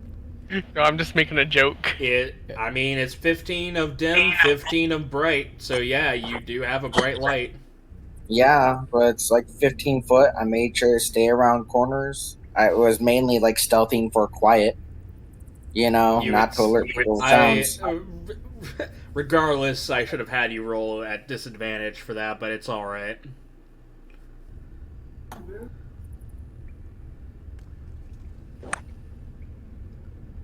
So, to catch you up on what you missed, there was two pathways. One was freshly carved with silver in it. The other way it looks like it's been tapped out of silver. Zilyana used Stitch to go up and observe to see if there was any creatures there. She reported back there being 2 undead creatures. So you guys are making your way forward. Gale suggests the Gaines, you, Starzin, and Gale go forward, while the 3 others stay a couple paces in the back.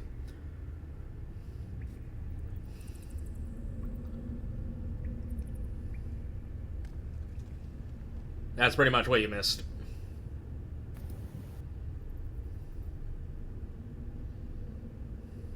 Yep. Alright. Well, if there's no further ado or any objections, I will go ahead and move you over to the map. Or not move you guys over to the map. Bring your tokens into the map area. I will say I will give you an opportunity to do something before, you actually do come into the room. If you guys want to. Because otherwise, you would just start initiative. I would like to stealth. I would like to sneaky sneak. Alright. Also, I'd also like Stitch. I'd like Stitch to sneak too. Alright. I will actually break out my spear again, just because Sips doesn't have dark vision. Yeah, but she has the light. Was she brandishing the moon touch sword? Oh, I guess that's a good point. Sips, what are you doing? I don't know where I am, but I am following them. You are. Oh, there we are. Yeah. Okay. What is it? My turn? No, I'm asking what do you want to do before you actually end up in the room. And I don't know. I don't think I do anything. All right. So you're brandishing your moon touch longsword? Unless I am told to snuff it. Yes. All right.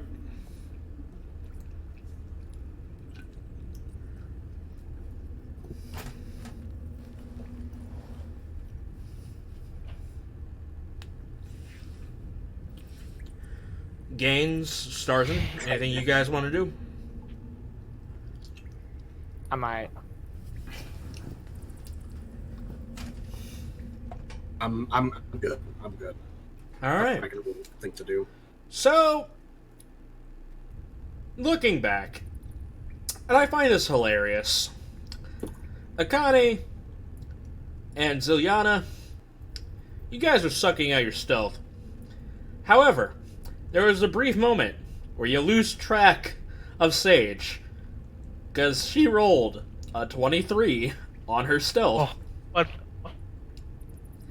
How did the actual child...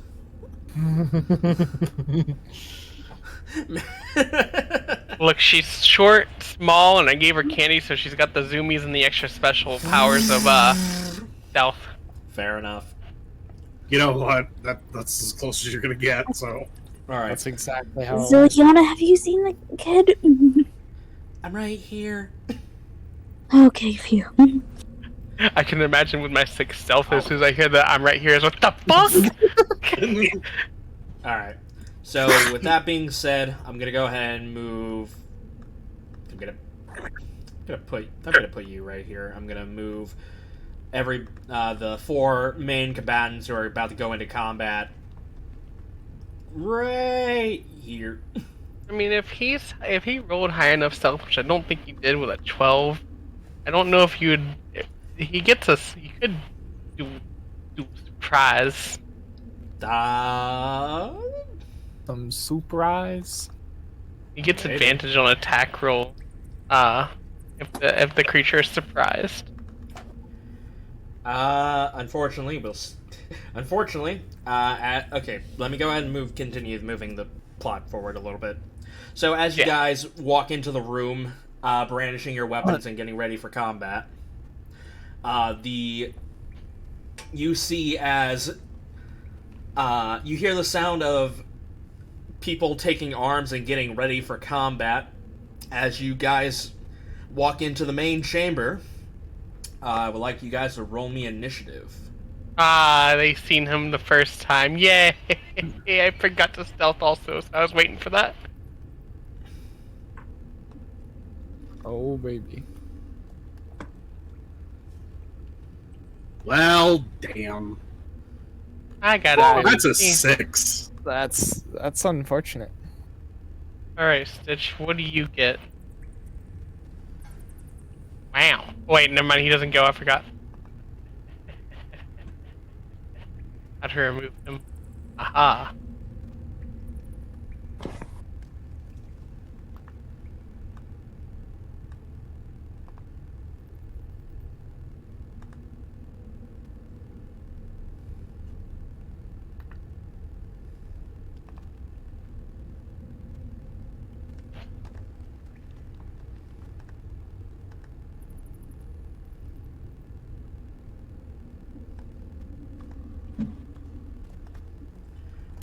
Control you. Oh, there's my D20. Oh, nice one, Sage. Rolled a 20. Soft 20.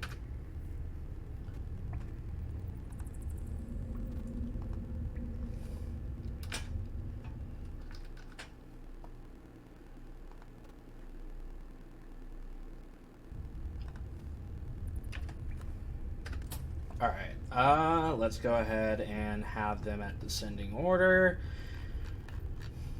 Alrighty. As you guys walk in and you hear the sounds of the enemy beginning to get it running into combat, up first is Gale. Before he moves any further, he looks over at you. Akane. Which one should I aim first, the skeleton or the zombie? The skeleton. I said Zilyana. You said Akane. Oh, I fucked up. I No, meant you Zilyana. said. Yeah, I know. I get it. I fucked up. You can blame Clyde for getting me mixed up with that. Nah, on the recording too. Zilyana.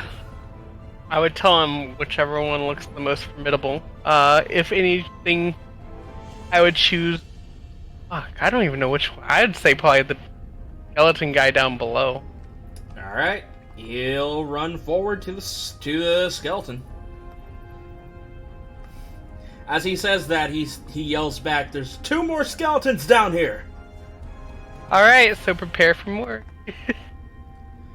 As he brandishes his maul, goes into a rage, and he starts whacking.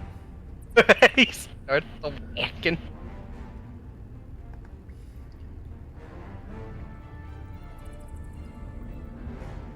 As he dispatched the fuck out of these goons. Oh my god. Well, out of him at least. Yeah, all we hear is bones crack a little bit. It's like Cue the dry bone sound effect. God.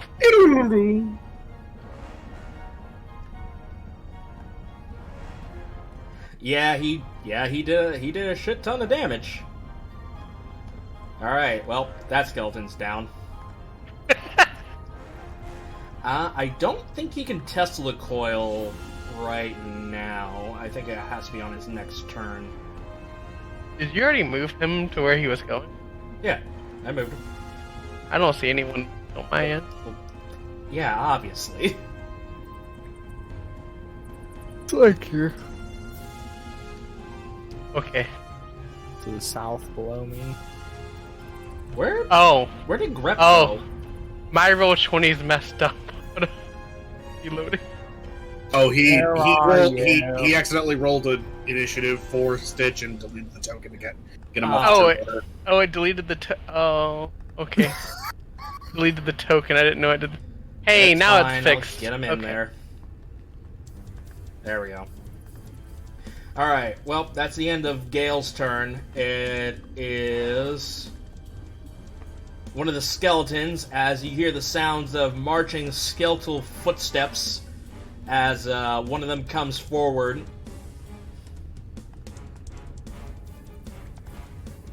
Takes out a short bow and fires. As you hear the sound of an arrow fly right past you, Gaines. It looks like it came from the right.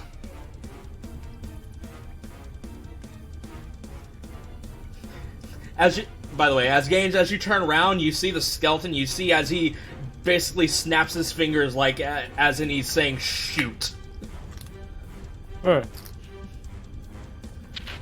Damn it! All right. No bitches, damn. All right. Actually, hold on. I could use this. All right.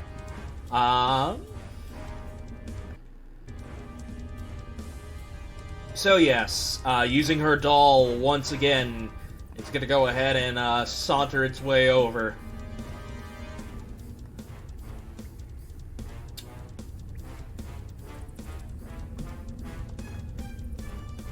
It's gonna go ahead and make a slam attack. That is a 22 to hit for 7 points of bludgeoning damage.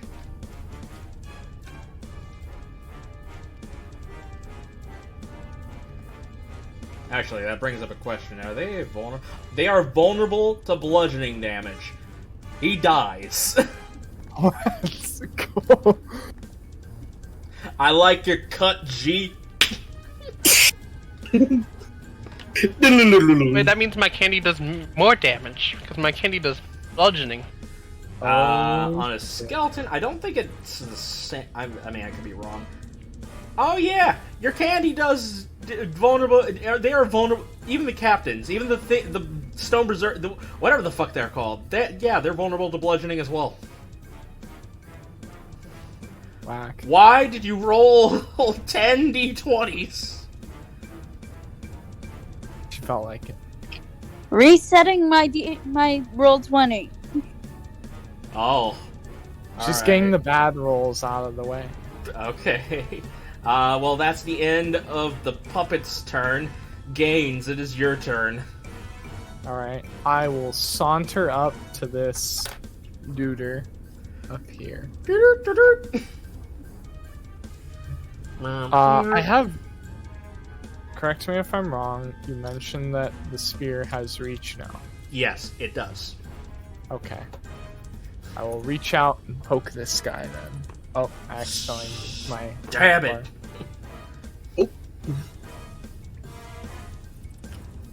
And as I jab at him for a 11,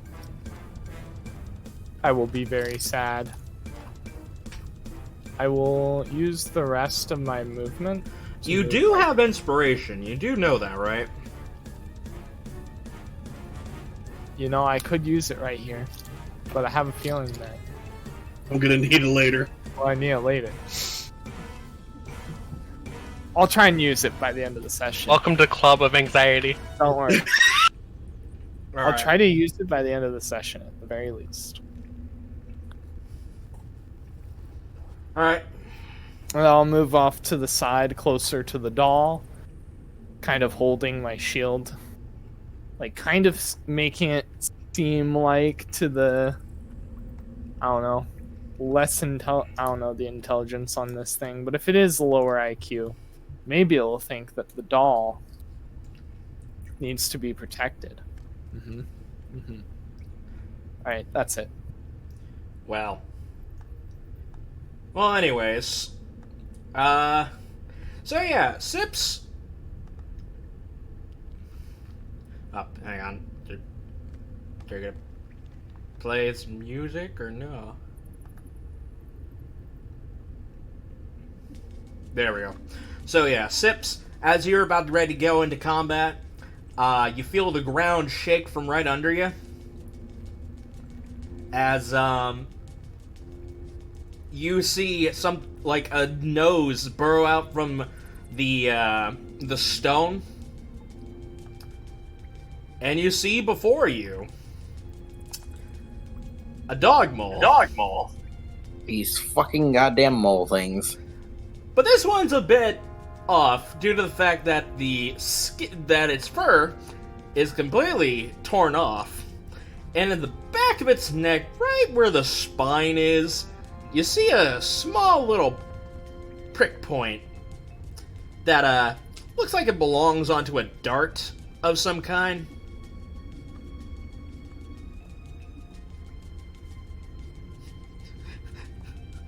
Does that ring familiar to you? Oh my. They're all coming back this session, aren't they? They're all coming back. You're actually here's the other thing, Gaines. You look at the skeleton and this zombie over here. These also look familiar. They look like the thugs and the bandits that you fought in the cabin in the woods. Well, if it isn't the consequences of my own actions. Anyways, the zombie dog mole will go ahead and take a bite and a claw attack.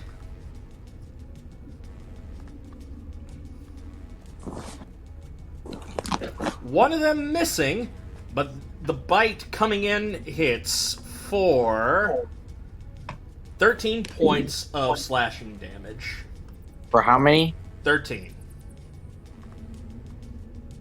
I'm thinking.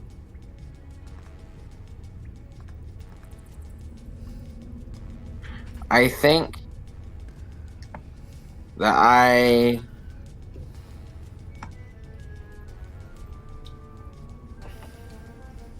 I'm looking again. I think that I will refuse.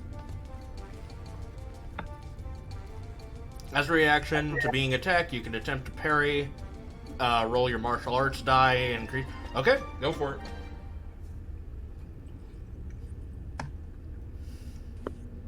Increase your AC by the value.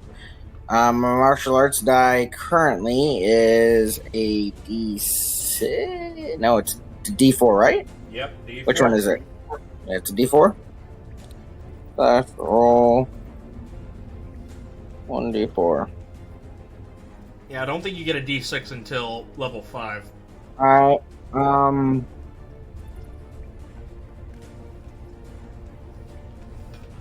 if the attack hits, I reduce the damage by the value rolled plus my proficiency bonus. So that's a +2 to my AC, making it a 20. Learning from your mistake from last time you fought these things, you quickly parry the attack.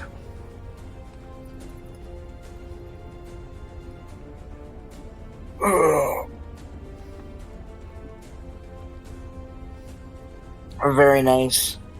As that will be the end of that dog mole's turn. Now for the Dread Warrior's turn, as he's going to go ahead and saunter his way up to you, Gaines.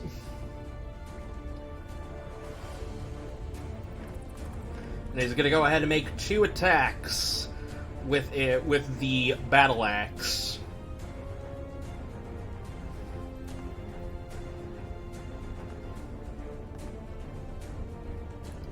One of them comes down and misses you, while the other one takes the opportunity to cut you across the chest for 6 points of slashing damage.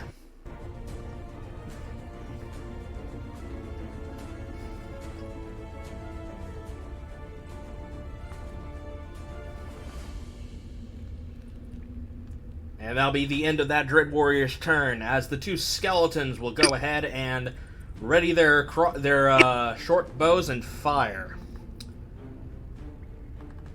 Only one of them hitting Gaines for 1 point of piercing damage.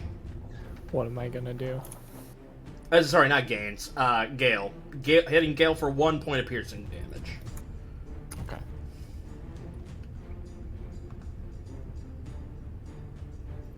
Oh. Did I miss my trigger of attacking this guy because he moved into range? I'll allow it, but try to remind yourself of it. Okay. So yeah, you can go ahead and do an attack of opportunity. I blame my dog. He distracted me. Bad boy. I love you. Bad boy, I love you. Fuck you. I love you, man, but fuck you. Okay, 26. Will mark damage. 26 will hit. Roll damage. Dealing 10 points of damage. Alright. Zilyana, your turn. Yeah. I like to have Grep go first. Well, Stitch. Yeah. Grep go first in front of me. I'd like to move him up and over to the dog mole thing. Actually, can I move it around to the back end? You can. And then I'd like to claw attack. Alright. Well, bam. There's a 21 and a 22. Does it get the advantage of 22 because of being behind it? Yes, because flanking. Yeah. Okay. Alright, click the attack button to get the damage through. Yes, 5 slashing. comes up from behind and slashes the dog mole for 5 points of piercing. And then I'd like to combo that with like half as much. I'd like to hit it with a candy blast. With bam. That's a 22. 22 will hit. Go and what is bludgeoning. All right. All right. For 4 points of bludgeoning damage. Yes. And that is all I will do on my turn. I will move at least in front. How can I word this? It's like moving in front of Sage for protection, but if she needs to hit around me, I'm leaving enough room for that. If she has anything to do so with, that is. Based off your observation, the doll is the only thing she has that does damage. Then I will move in front. All right, you go in front and to protect her. All right. So you'll also remember back in the cave, you fought 3. One of them escaped. As the second one appears, Starzin, you remember this one fondly because you're the one who broke its fucking back. Well. If it isn't the consequences of my actions. As soon as you guys started killing these creatures, I'm like, good, excellent. Damn, is this the cave of guilt? Look, 'cause I'm not really feeling guilty. Yeah. I wouldn't say it's guilt, but I guess it would be called the Cave of Flashbacks. I came on back, bitch. Gaines, you quickly turn around as this thing appeared, raise up your shield, blocking its bite and claw attack before it lands any damage on you.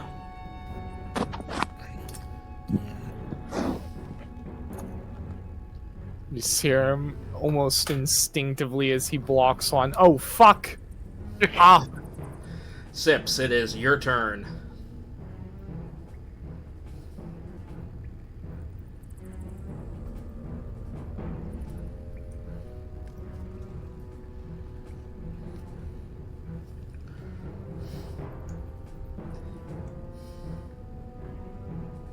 Glad.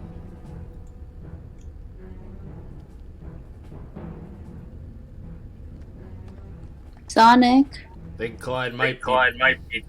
Nope. I have been muted the whole fucking time. I am so sorry. It's fine. We'll chalk it up on the board. Mole. Alright. We're gonna end it. We're gonna end it. We're gonna re-end its existence. We're gonna re-end its existence. You can we have a tank. Oh, before you continue, I will say you guys had a short rest walking your way up here. Okay, cool. That changes things. And if That only changes everything, baby. If That's only I got 3 key points. It was It a changes- it was a 2-hour walk getting to this point. So I'm gonna say, yeah, you took a bit of a short rest by not getting into conflict. Everyone's so happy. With that short rest, I'm gonna roll a thing real quick. Bring yourself up to max HP. Yeah, bring myself up to max. Okay. So, hear me out. I brandished my longsword, the moon touched one, right? 2 hands. I raised it above my head, and I stab it into the fucking skull of this fucking creature in front of me. 24 hit. 24 will absolutely hit. Go ahead and roll damage.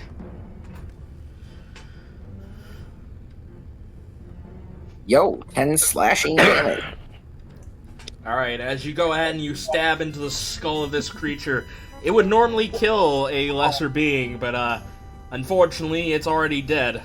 So, it takes the damage. Yay.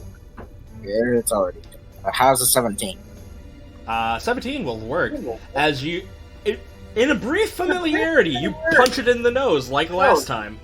And I just stab it, and it should be dead, but it's not. So I pull my sword out, rear back my right hand, and sock it in the fucking nose. Wait, I just rolled an attack. Sorry. That's 8 bludgeoning. for 8 points of bludgeoning. He will take that indeed. That'll be the end of my turn. Well, actually.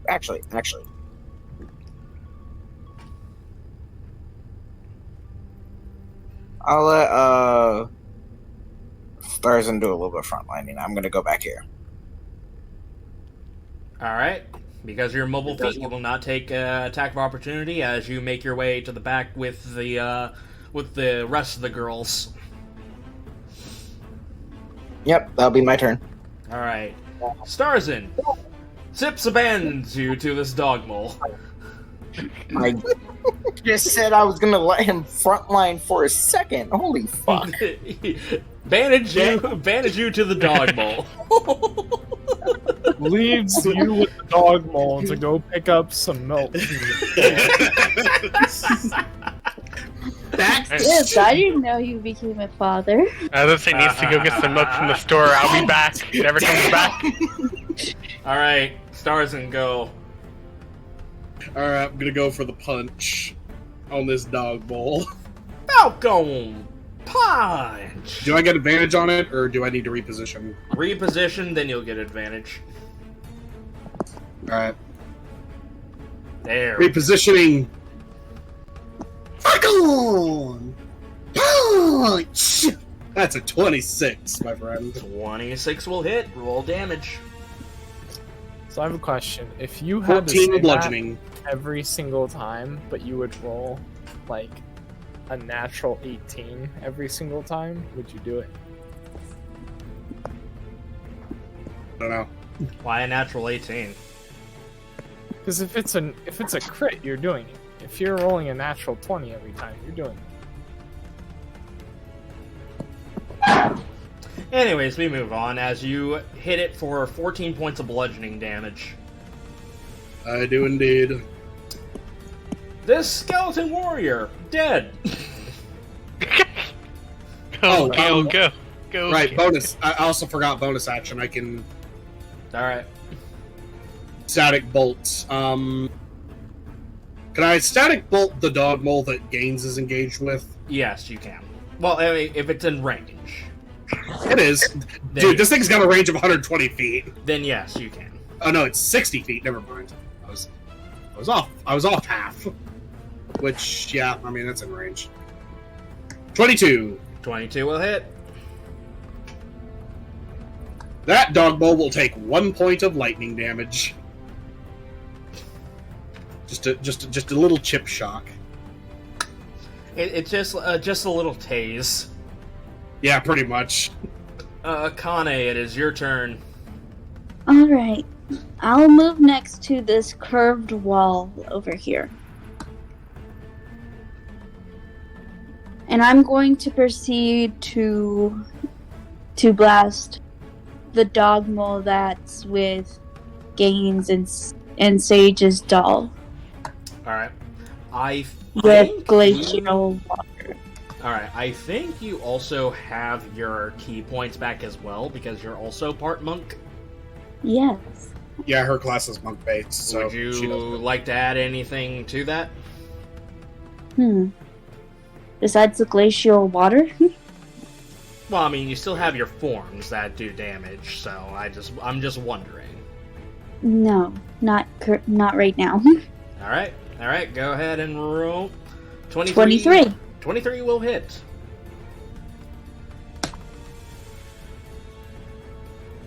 Come on, roll damage.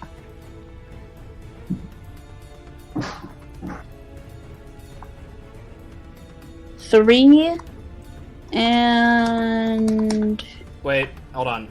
Stop. Technically, so, yeah, so 3 and a 2.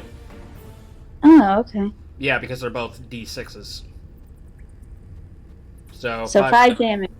Yep, 5 points of damage. Woo. As it comes in, hits the back of this creature, and it reels up and it riles up. And that'll be that'll be that, right? Anything else you would like to do? That is it. Okay. Round 2. Fight. Comes over. Gale comes over to skeleton number 1. Comes in with the hammer. Smashes it to the ground. It dies. God damn. Walks over to the other skeleton. Fucking smashes it to the ground. It dies.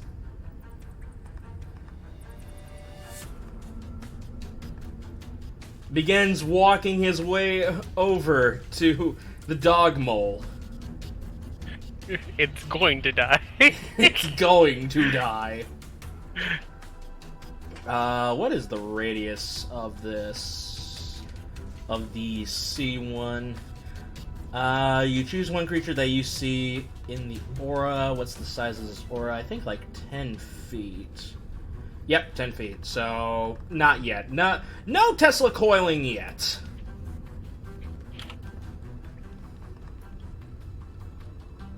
Oh, that skeleton's dead. Alright. Time for the doll's turn, as the doll makes its way over to flank the dog mole. Comes in and smacks it across the face. 4, 5 points of damage. Gaines, this is now your turn. Alright. I will go ahead and follow up on the doll after it smacks the dog mole. I'll kind of see an opening and go in to stab it as well. Stab. Is a 25 to hit, 25 will hit.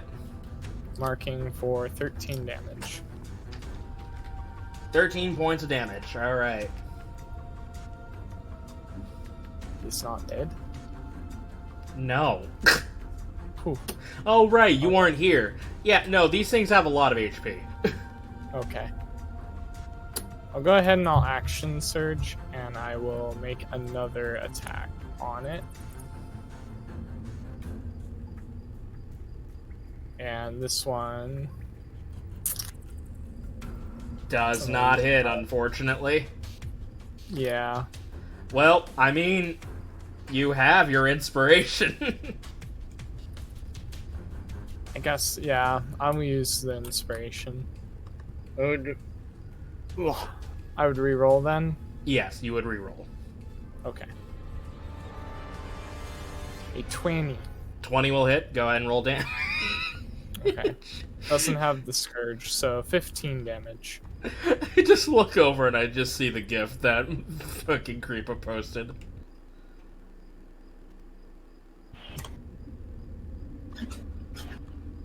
Oh, and it is now marked. 11, 12, 13, 14, 15. 15 points of damage because we're not adding Scourge of the Small to this one. Yep. Alright. It is not looking too good as you brought it down to half health.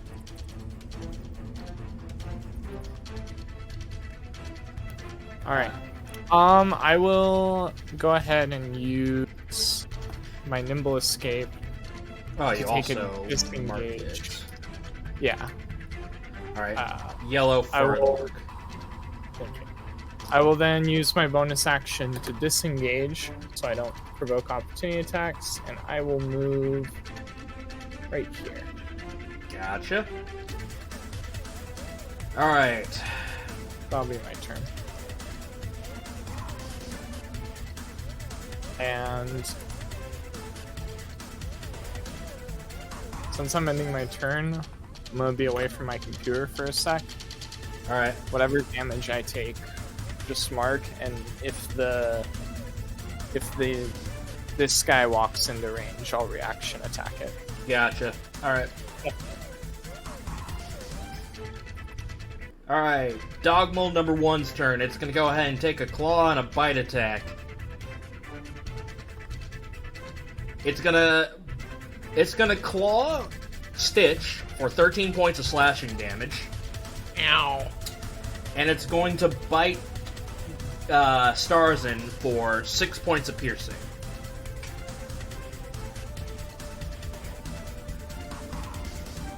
As Starzin, you're just in your mind is like, this feels familiar. Yep.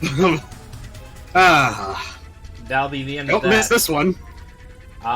Dread Warrior's turn. It's gonna go ahead and move forward. And it will go, and yeah, Gaines will go ahead and make his opportunity attack.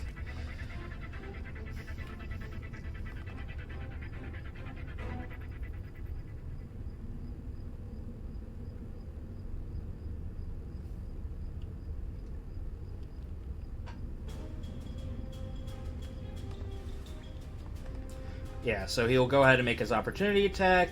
One-handed spear. Natural 20. Wow. 4, 15, 16, 17, 18, 19, 20, 21, 22. 22 points of damage.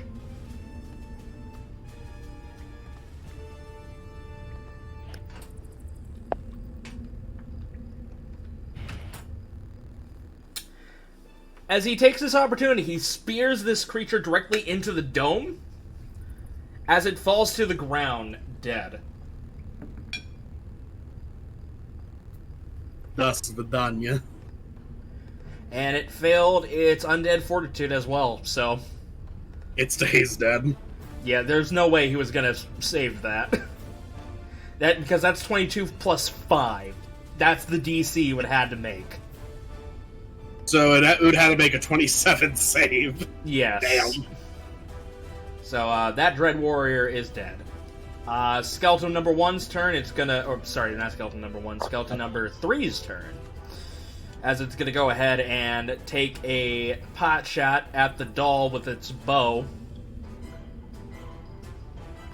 The doll dodges out of the way of the bow. And in the same routine as the other one, it snaps its fingers in the mannerism of it basically saying, shoot. Damn. Oh, man. Essentially, yes. Zilyana, it is your turn. Alright. I command Stitch to, first of all, just kaboof that one with claw attack. Let's see if I even hit. A bump. Hey! A nat 20. Yeah, natural 20 will hit. Roll damage. The 7 plus a 4, that's an 11. 11 points of damage. Yeah, that will hit. Alright. I then want to, let's see. I want to candy blast it. All I can imagine is every time you use Candy Blast, I just hear the Sugar Rush theme from Wreck-It Ralph. Oh my god. Sugar. Candy blast. That's a 24. For 1 point of For 1 bludgeoning. damage. You just flick this candy and just domes him right in the fucking head. It would have been funny if that 1 point wasn't enough to kill him, though.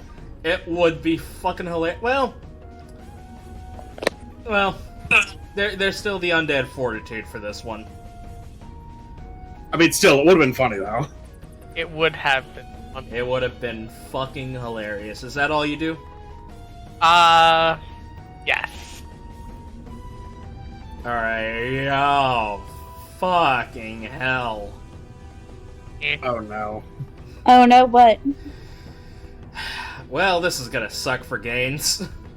Oh no. Let's see here. You know what? No, I can't do it. Damn it. Something tells me I should have put misfortune on the thing over there. you don't have any second level spells, do you? Me? No. I know what you're thinking. Intrusive thoughts. I can't give it any. Well, that's a shame. As a claw attack comes barreling down on Gaines, as it deals 27 points of slashing damage. Sorry, 28 points of slashing damage. I think that's over his half ratio. Let's see here. He has 52 HP divided by 2. Yep, that is half his HP. God dang it.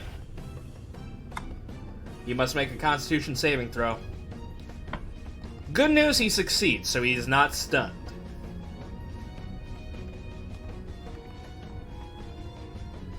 And that'll be the end of the dog mole's turn. As Sips, you are up now.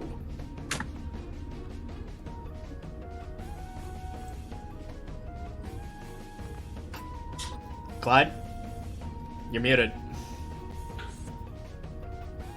God damn it. I'm forgetting.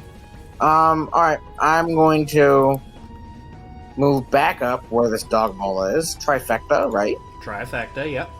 You get an advantage plus 2. Two-handed longsword. That is a 17... 18, 19. 19 will hit. Alright, 19 will hit. Let's roll for the damage, and I'm gonna roll like this. I seen the max damage right there, and then it hit 2. That feels so bad. 7 damage. 7 damage will... Yeah, you stab into it. It's still up, unfortunately. Bro. Go the fuck down. 26. 26 will hit. For 7. Alright. You go ahead and you punch down. It looks like it's going down. It looks like it. Unfortunately, due to its undead fortitude and making the save, it's like it looks like it died, then it gets back up on its all fours. I get knocked down, but I have to get up again. How is my friend Starzin looking?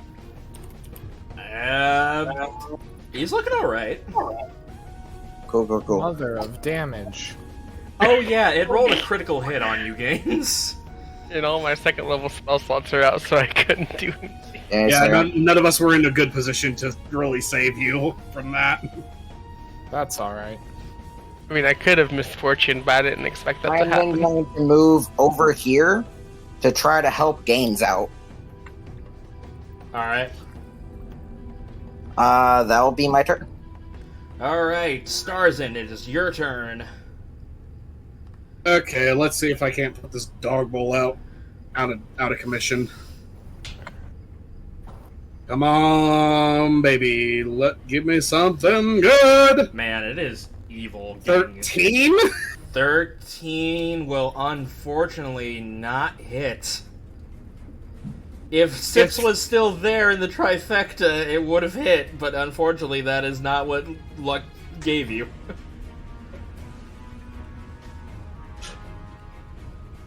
That's 2 Yome, Sips. That's 2. Alright. Anyways, I'm gonna bonus action static bolt that dog bowl over there. Okay, go for it. 22. Just imagine when you were about to hit, it's like there's a moment where Starzin sees the dice roll, realizes the he would have gotten a +2 to it, and just does a Jim face to the camera.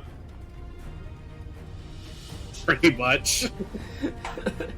Alright, 22 will hit. 2 lightning damage. 2 lightning damage. Oh, Gaines. He did attack the doll. The dog mole you're fighting right now. It did attack the doll, so you do have your bonus action. Oh, nice. Alright. And I assume the other guy came into range of me and... Oh yeah, you rolled a natural 20 on him. Yeah.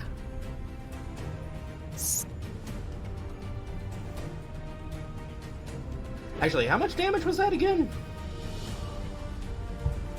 15, Like over 16, 20, 17, like over 18, 20 19, damage. 20, 21, 22. 22 points of damage. That's what he did.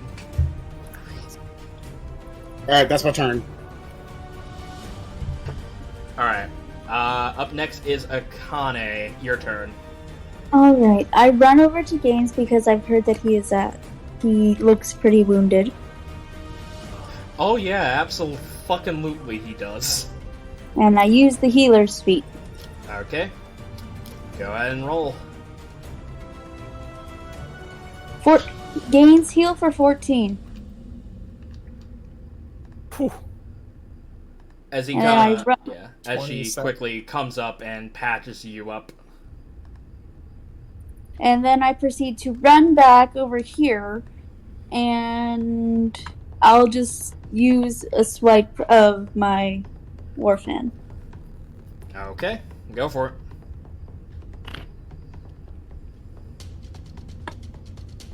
$22. With advantage because of the trifecta. Woo! With advantage because of the trifecta. Alright.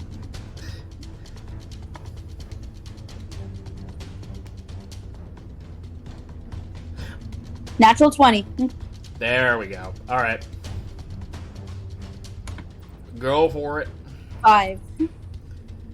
Okie dokie. Time to roll, see if it dies. Please stay dead.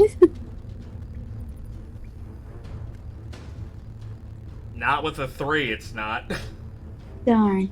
No, sorry. Not, I mean, it will die. It will die because it rolled a 3. That's what I meant to say. Oh. As you come up behind it, smack it in the back of the head. You smack it in the back of the head, it falls down crumpled.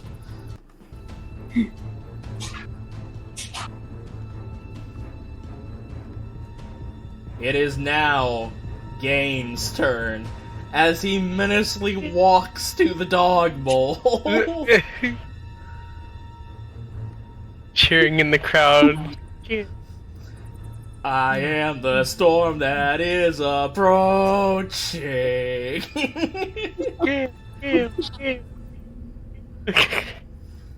Quite literally, in fact, and I love it.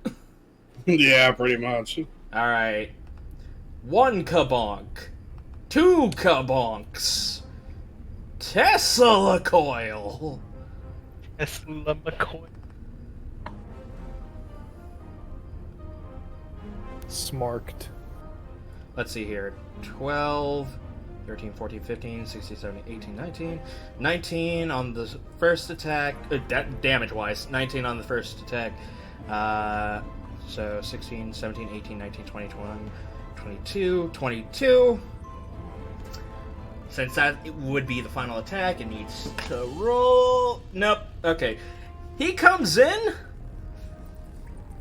and he basically comes down with a falling swing with his warhammer, with his jets running, splatters this creature all over the fucking walls. Which is fitting, because this dog bowl got his back busted in by Starzin. He's now getting his back busted in by Gale. It's come full circle. It has come full circle. He's dying the same way. He's sitting there, it's like, I feel like I've been through this before. Oh, this feels familiar. Different people. The same thing. And now for the final Tesla coiling, as he goes ahead and shocks this the skeleton, as the skeleton fails its dexterity saving throw, getting hit for 4 points of lightning damage.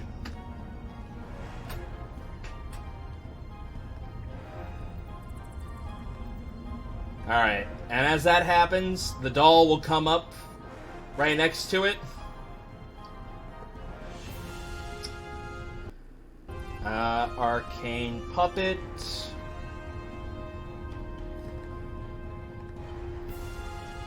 Oh my god. Did it actually not 20? No, it didn't natural 20. It got 10 points of bludgeoning damage, which gets up to 20 because 20 because it's vulnerable. I like to imagine this doll just comes up, takes the femur off of this skeleton, and it just falls to the ground, collapsed. Just slaps the femur out from under him. Basically, yeah. The skeleton's like, well, that's not very nice. That's not very Davy of you. That's not very Davy Oh my of god. you. I've been forgetting about that all along, and now it's back again. Yeah. Oh, fuck. The doll... Taking the femur with it, the doll starts running backwards to Sage. As it Just goes. gonna souvenir. God damn it. Souvenir. Oh my god. This is dumb. It's dumb but hilarious. Is anybody else injured? No, nobody else got injured. Good heavens, look at the time. It's time to second wind. Fucking Stitch, who has a giant ass bite on the side of his body, is just walking up, just in a daze, just like with a hand up, like I am. Okay. He proceeds to heal up the familiar with the healer's feet. All right. 13. All right. You feeling any better, little guy? Wee woo. It's a wee woo indeed. I've seen how much his health went back to.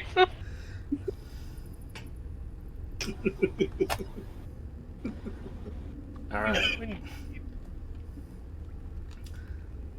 Gale comes over and Gale comes over. From what I saw from down that way, it basically leads into something of a dead end. I think we need to go north forward. All right. Sounds like a plan. Lead the way. All right. And with that being said, Stitch, I guess it would be your turn. Yep. This will go up. Are we doing the whole double movement stuff now after all that? Yes, considering you're out of Okay. combat and you've dealt with all the enemies so far. So I'm gonna go ahead and do. Okay. There's 25. And after that, I'm gonna go stealth again. I'm gonna go stealth with him.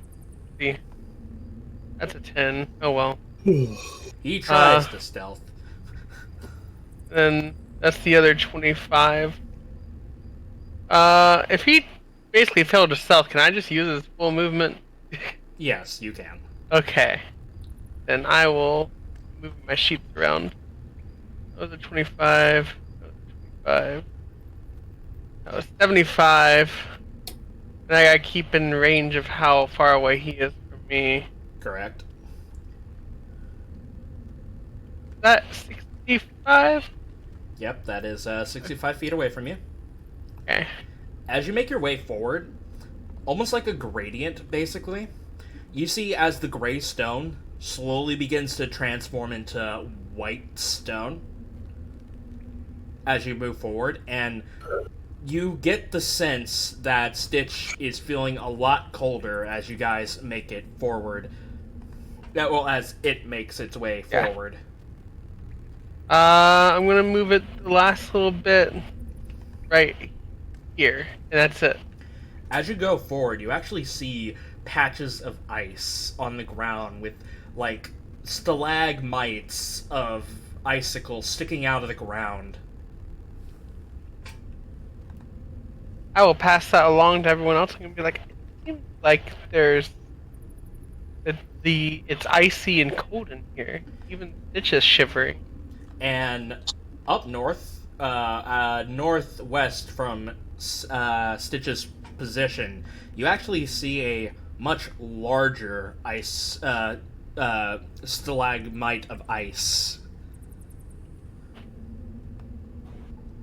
In more north? Northwest. Over that direction. Yes. I have 5 more feet, I think. Yeah. Well, I'm gonna move that 5 more feet. Right there. Alright. Okay. That is all I'm doing. It is your turn.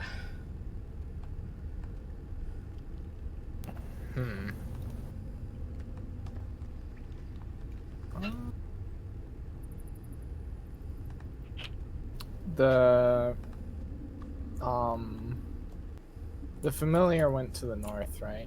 Yes. I'll head up that way. 60 feet of movement. That's 35.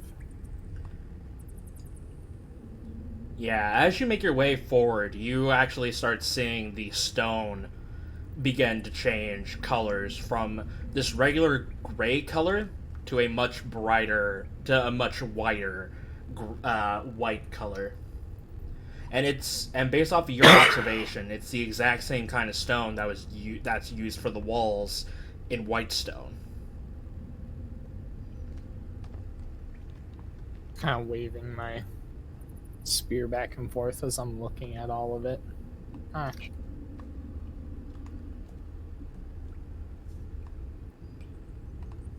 Alright. Is that all you do? It answers where their quarry was. No, yeah, that's it for me. Alright. Yeah. Sips, it is your turn. Alright, this time I remember to unmute. Alright, so I'm going to... Oh wait, no, I can't. Alright. I'm... Actually, wait, no, I can. This is like free movement, right? Yeah, you can move. You can move double your movement speed. Alright. Before you move, quick question. You do see the dot that's on Gaines, next to Gaines, right? Yes, I do. Okay, perfect. I'm just looking to...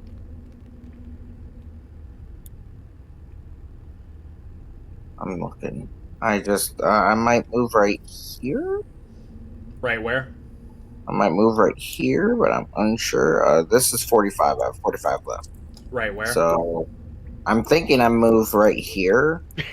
But also right. I could move over here. Right where? I'm thinking I could move toward, like, next to the wall in front of Gaines, between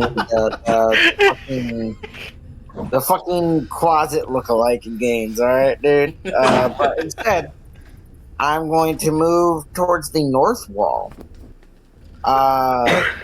Near where this icy patch is. 45 feet, right here. I'm gonna move over here. Oh, perfect. So, what you see, as you move up to that icicle right there, you see a silhouette within the ice. Bruh. What silhouette? It looks like a small creature. Yeah, actually, it looks kind of similar in the way of height to Harvey the Dwarf. In that sense. Would you like to peer into it more? What roll?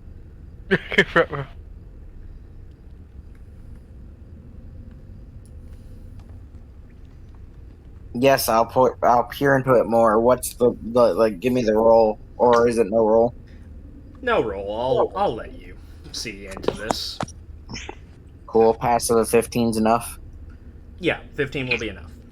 So as you go into this, what you see before you inside of this icicle is something odd. First of all, you see a very hairy-looking individual. From the glance of it, you think that he has white hair, pale skin, he definitely looks like a dwarf. Yeah. In every sense of the meaning.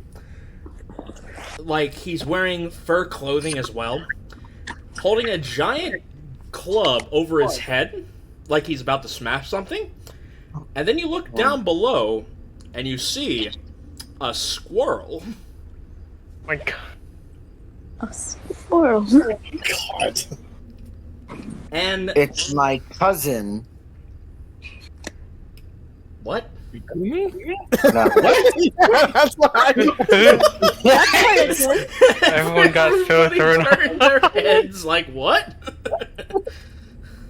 Yo, bro, how long has it been? Even the DM says what? God, shut the fuck up. Even the Alright. DM says what? Anyways, as you see this dwarf-looking figure about to use its. And by the way, this crate club looks like it just came out of a chunk of wood, like out of a tree, basically.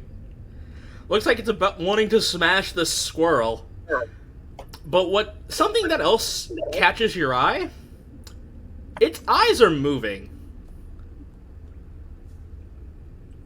Alright, actual in character time. Its eyes are moving. Is it looking at me? It looks at you. You look at it. It looks at you. It wiggles its eyes, its eyelids a little bit. I'm backing away. Well, not backing up, but I'm backing away. I'm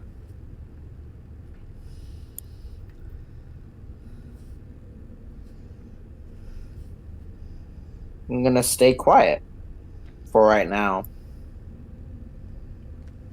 But yeah, that's my turn. All right, Starzin, your turn. All right, cool. I'm gonna saunter up next to Gaines and get a view of what's going on around the corner.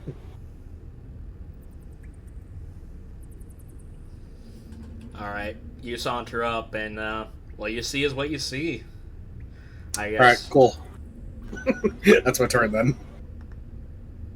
Did I notice, like, Sips looking into this ice thing at all? I don't know. She's What does in your dark bright vision light, see? right? Oh, No, she's right! in You bright do see light. this. So, Yeah. can I make out, like, her facial expressions and stuff? Roll me a perception check. Alright. I'm Damn, ready. I also forgot you have that. 14. What does he get with 14? 14. Her expressions are pretty obvious. With her honest nature. You see her surprised kind of back up a couple of feet, not outside of her square, but she backs up, looks at you, looks at the dwarf, looks back at you, and just kind of sits there kind of waiting, astonished. What is it? You can't just look at me like that and not explain what you're looking at. You might want to come and see this. If you wouldn't believe it if I told you. For the sake of brevity, would you all like to migrate your way over to where Sips is at? Yeah. Yes. Then, Sure. yeah, I'll allow that. We All right, all everyone, move over. Let's have a We're all migrating. here. And for the sake of it, also, I would, if you're still looking through Stitch, I'll say that you can move your token. Zilyana, I will just say that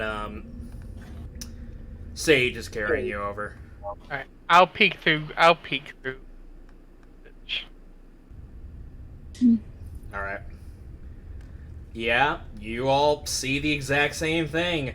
A very hairy-looking dwarf wearing fur armor with a wooden great club over his head, about to crush a squirrel, who is also in ice. Is the I think I squirrel have an outside idea of how to me? talk to this dwarf. To add a little bit of funny to it, it kind of looks like Scrat from Ice Age. Oh no. Sir, Yes.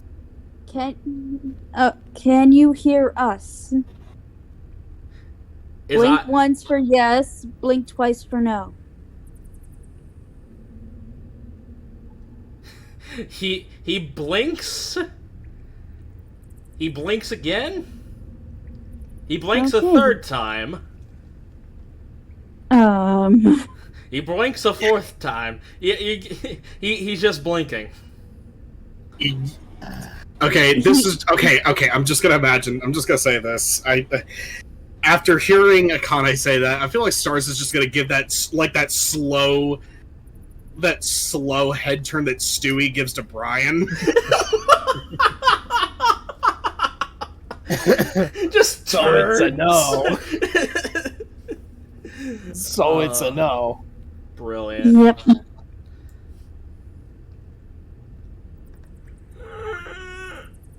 Well, you can't talk to him. God. Almost feel bad for the sucker. I do feel bad for him, actually. Do we leave him in here, or do we just move on? There's gotta be a way to get him out.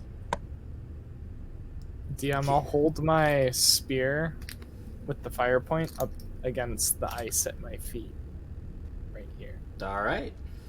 You go ahead and you hold up the spear towards the ice, and how long would you like to hold it over? Till I get a reaction. If nothing happens after 20 seconds or so while people are talking, I'll just pull it away. As you do that, obviously it takes a little bit of time for ice to actually melt with fire and stuff like that, but you're seeing as the ice melt, you actually see his eyes dart over to the tip of the spear that's producing the heat, looks over at you, and you just see his eyes moving up and down.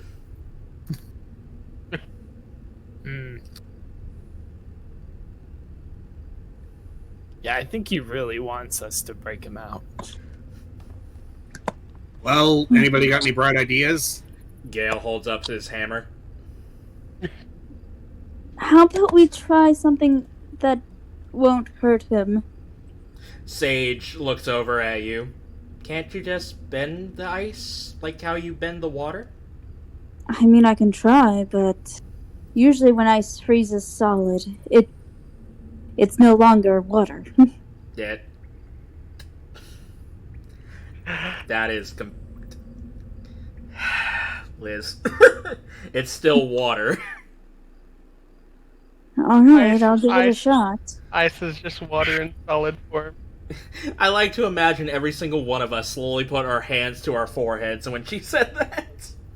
I actually was doing that. No, I sat here and accepted it and lost my brain cell.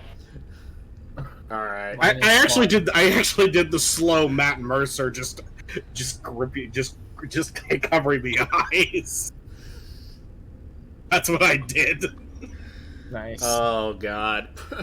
If that doesn't get clipped, I don't know what will.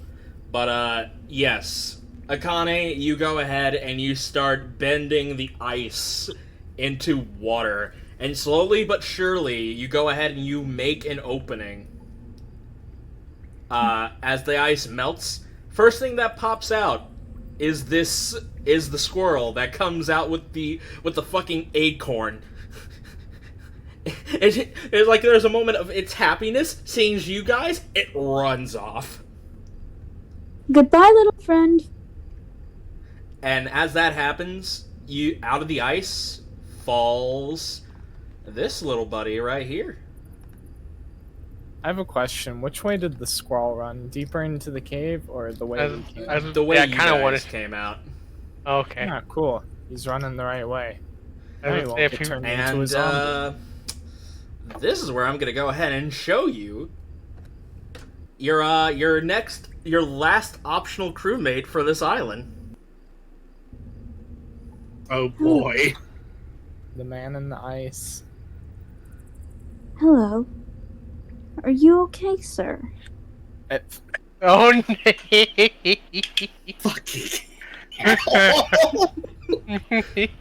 No.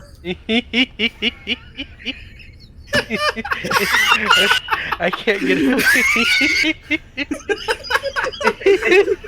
Did I hear that right? I can't get over this. No.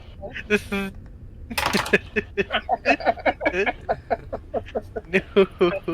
No. Please repeat that. Oh, look! It's Starzin's dad!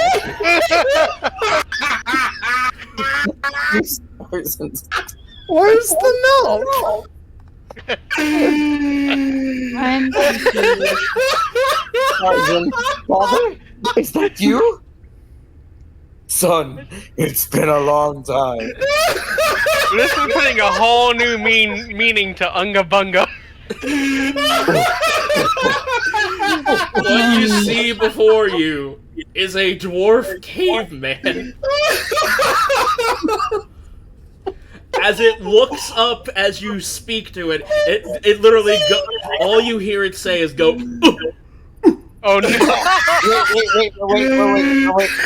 I want to roll persuasion. Alright. I think by this point. I think by this point. Alright. Go ahead and roll persuasion. Roll 20. The dwarf just wonders why he's speaking You're in caveman. You're persuading with cavemen, but you might be persuading them to kill us. You know what I'm saying, dude? Whatever you're saying, it seems to agree with you.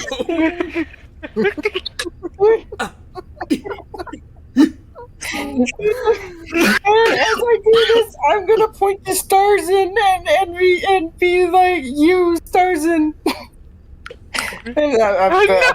Wait. Do you say that in common? No.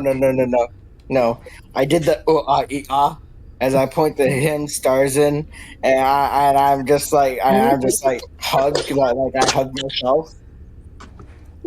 You point to Starzin. He raises up his great club for combat. Alright. Alright, this is where we kill our last optional person, just right here on the spot. Starzin, you gotta fight your father. He's not even a dwarf. Fantasy version of Luke versus Oh man, they look quite similar. They both got that 25 moves and speed. Fuck. Oh. Anyways. Oh. The actual caveman. This is painful. I knew you guys would have fun with this. What the fuck? Okay, so we have to have him on the ship. So when he has to be Okay. Up. Let's get back into this. The caveman is there. Fucking Sips does the ooh and points over to Starzin. The caveman just basically is like ooh. Holds up his great club as in word for word. Yeah, it's gonna be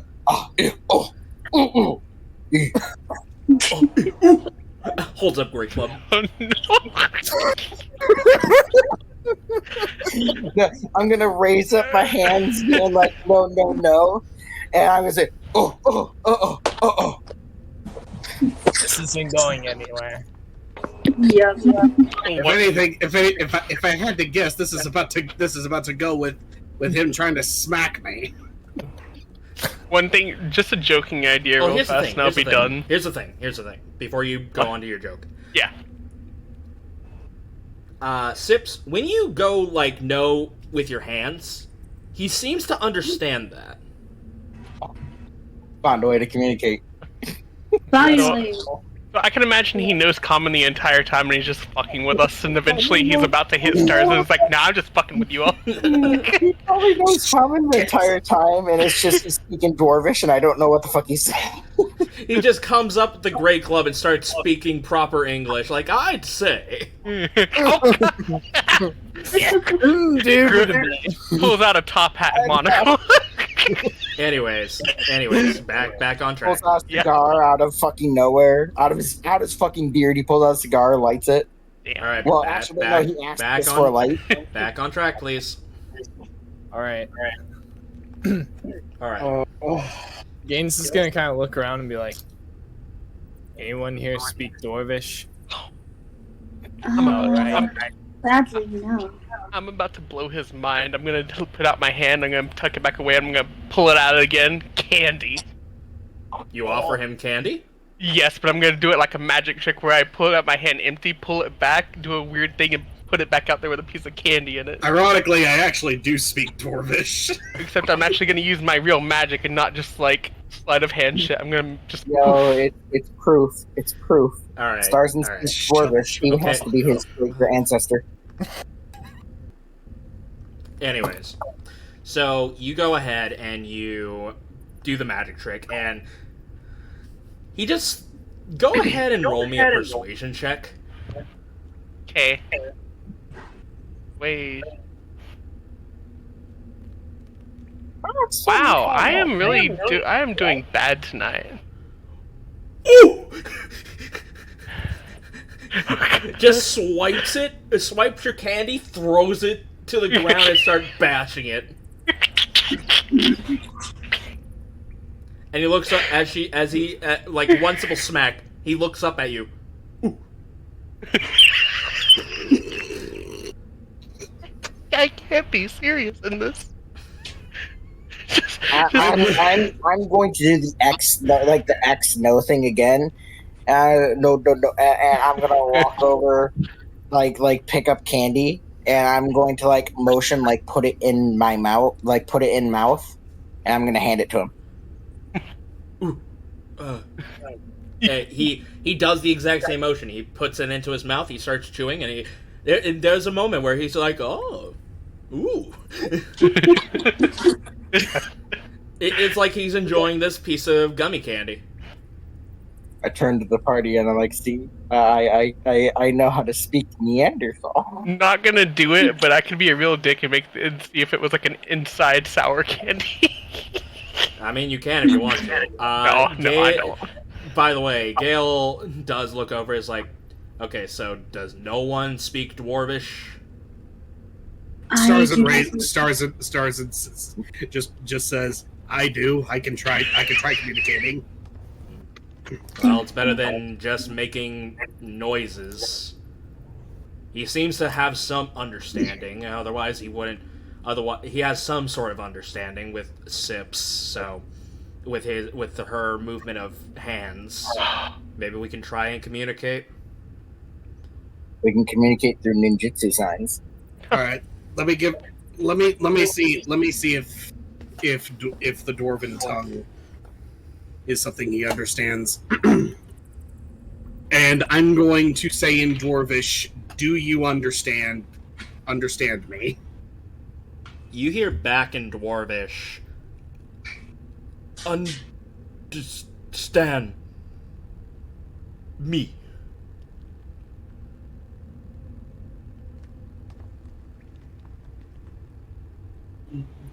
Are you all right?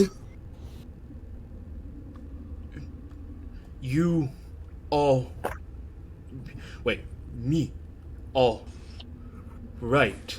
Like he's trying to understand the words that you're saying.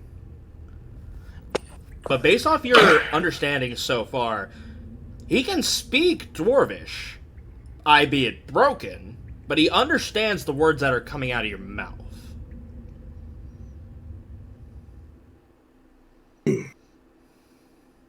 Well, on the bright side, he understands Dwarvish. How long he's been down here? I don't know if that's a good question to ask someone who's been in ice and probably has no idea. Fair.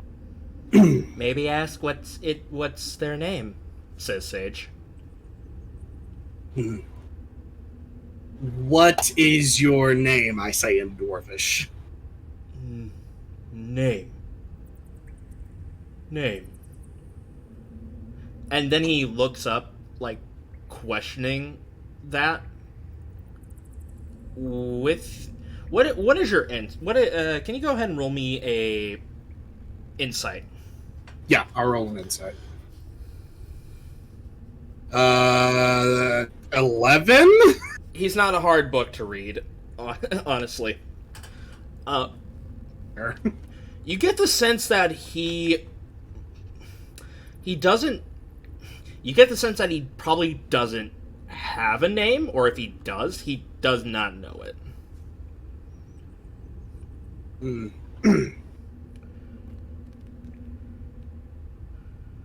So you don't have a name? No. Name.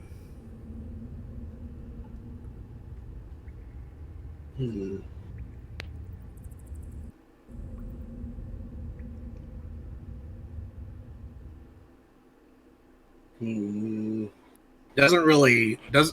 either doesn't have one or he doesn't remember one. Remember having one.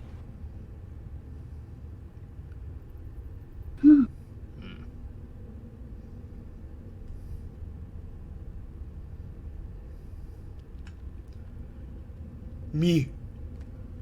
Hunt. Cold. And this is all in Dwarvish, by the way. Right. Cold. You. Points over at Sips.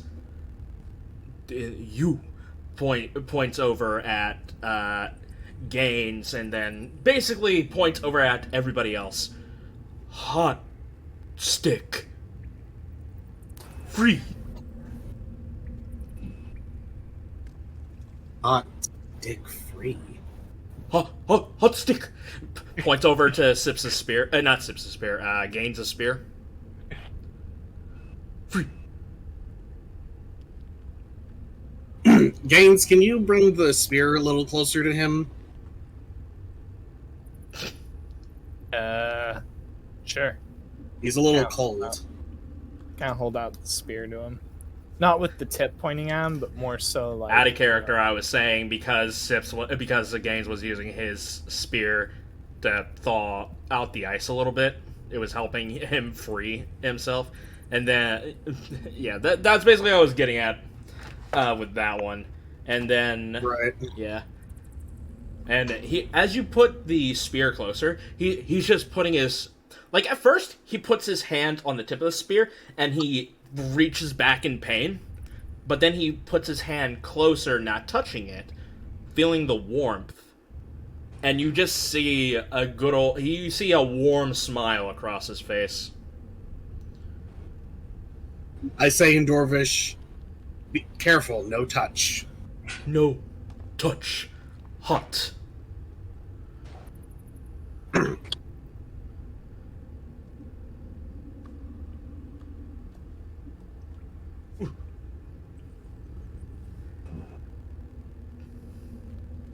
Whew. So, what's the verdict, Starzin? He seems pretty grateful. We could bring him along with us, I suppose. What do you all think? I think we should take him along with us. I think he'll be fine to come along. Definitely need to either teach him to speak with us, or you could be his translator. Come along. And Or never mind. He says in common. Never mind. Maybe he just needs to learn rather than I don't know. I say it just seems like he needs to, like, out of character. My character thinks he just needs to regain abilities to speak and remember to speak. So time kind of thing. Yeah. Would you like to come along?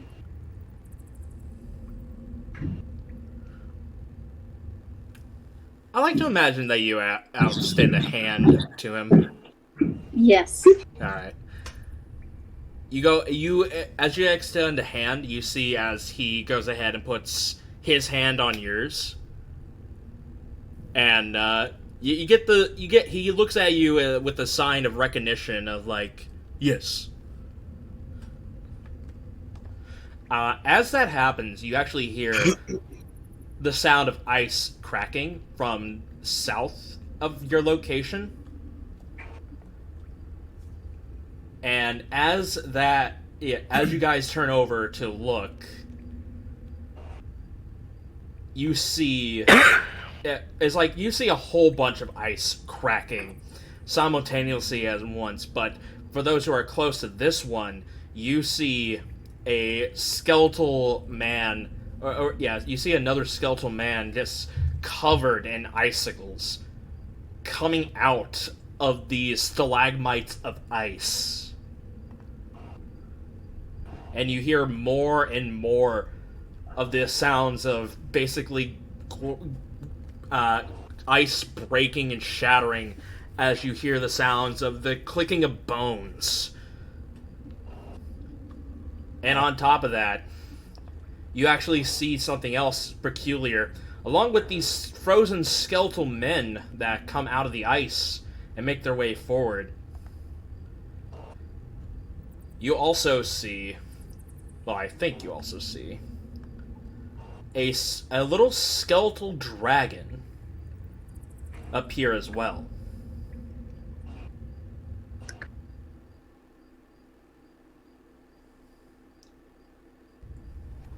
Oh. And as sorry, continue. I don't know if that's good. I think we got something to deal with now. As that happens, as you guys prepare yourself for combat, this is where we'll end tonight's session. Oh no! So, what did you guys think of this one? Fucking Well, windy. that's interesting. We have a new friend. I have two words to describe it all. I have waited far too long to show you that one. I have two words to describe this whole session, alright? I will tell you this right now, I literally created this caveman because of one meme. Unga bunga. No. Is it Scooby-Doo with the caveman guy? Boy, I'm glad that he's in there and we're out here. Yeah. Oh, and the whole meme where he's going, and we're in there, and he's up. He's the sheriff, and we're in there, and I just realized where's the cave? That's literally the whole reason why I made this character. Oh my. But yes, he is an optional crewmate you can have. Well, looks like we're keeping him. So, yeah. Glad you guys enjoyed that. Let's go ahead and get MVP out of the way real fast.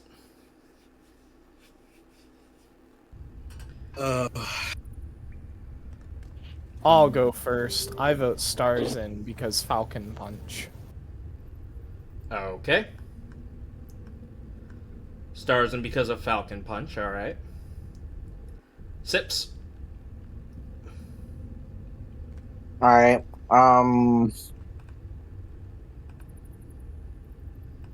we gotta legitimately think. Because I did half of the things. I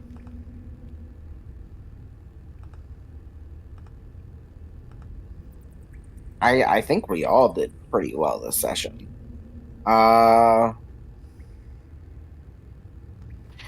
However, I think I have to give it to Gaines.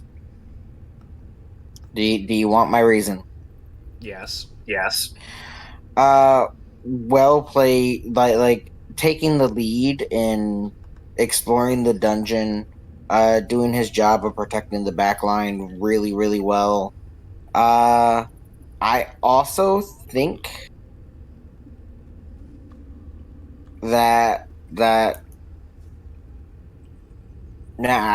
just think he did well. All right. Starzin. I'm gonna give mine to Zilyana. It was just, I mean, the roleplay moments were there, and also utilizing Stitch the way she did was really genius. And also like using what she has spell wise. I mean, Candy Blast, all that stuff, just perfect. All right. Zilyana. I vote for myself for pretty much the same reason. I used Stitch to explore the dungeon. I made him, and technically myself doing so, lead through it, though others made a choice. I scouted in front of everyone else using Stitch to make sure whatever I had was either good or bad, and it at least gave us preparation. I roleplayed alright. Had a bit of a falters, but I think my highest moment that I want to give myself credit for the vote was the Zoomy skeleton. Because without that, there wouldn't have been those 2 opportunity attacks to kill it. Yeah, that was pretty brilliant. Yeah, good job. Akane, who do you vote for? I vote for Gaines. For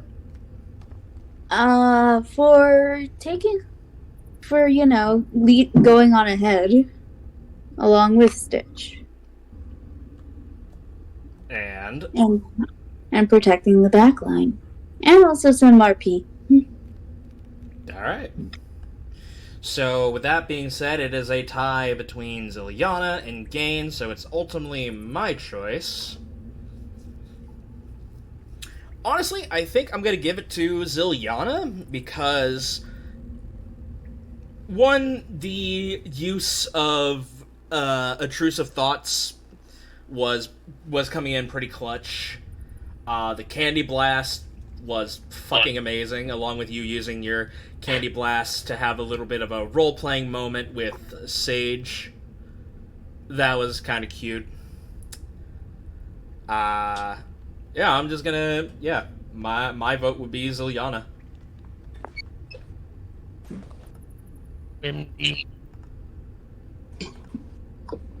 Let's go ahead and get Lady Luck out of the way as well.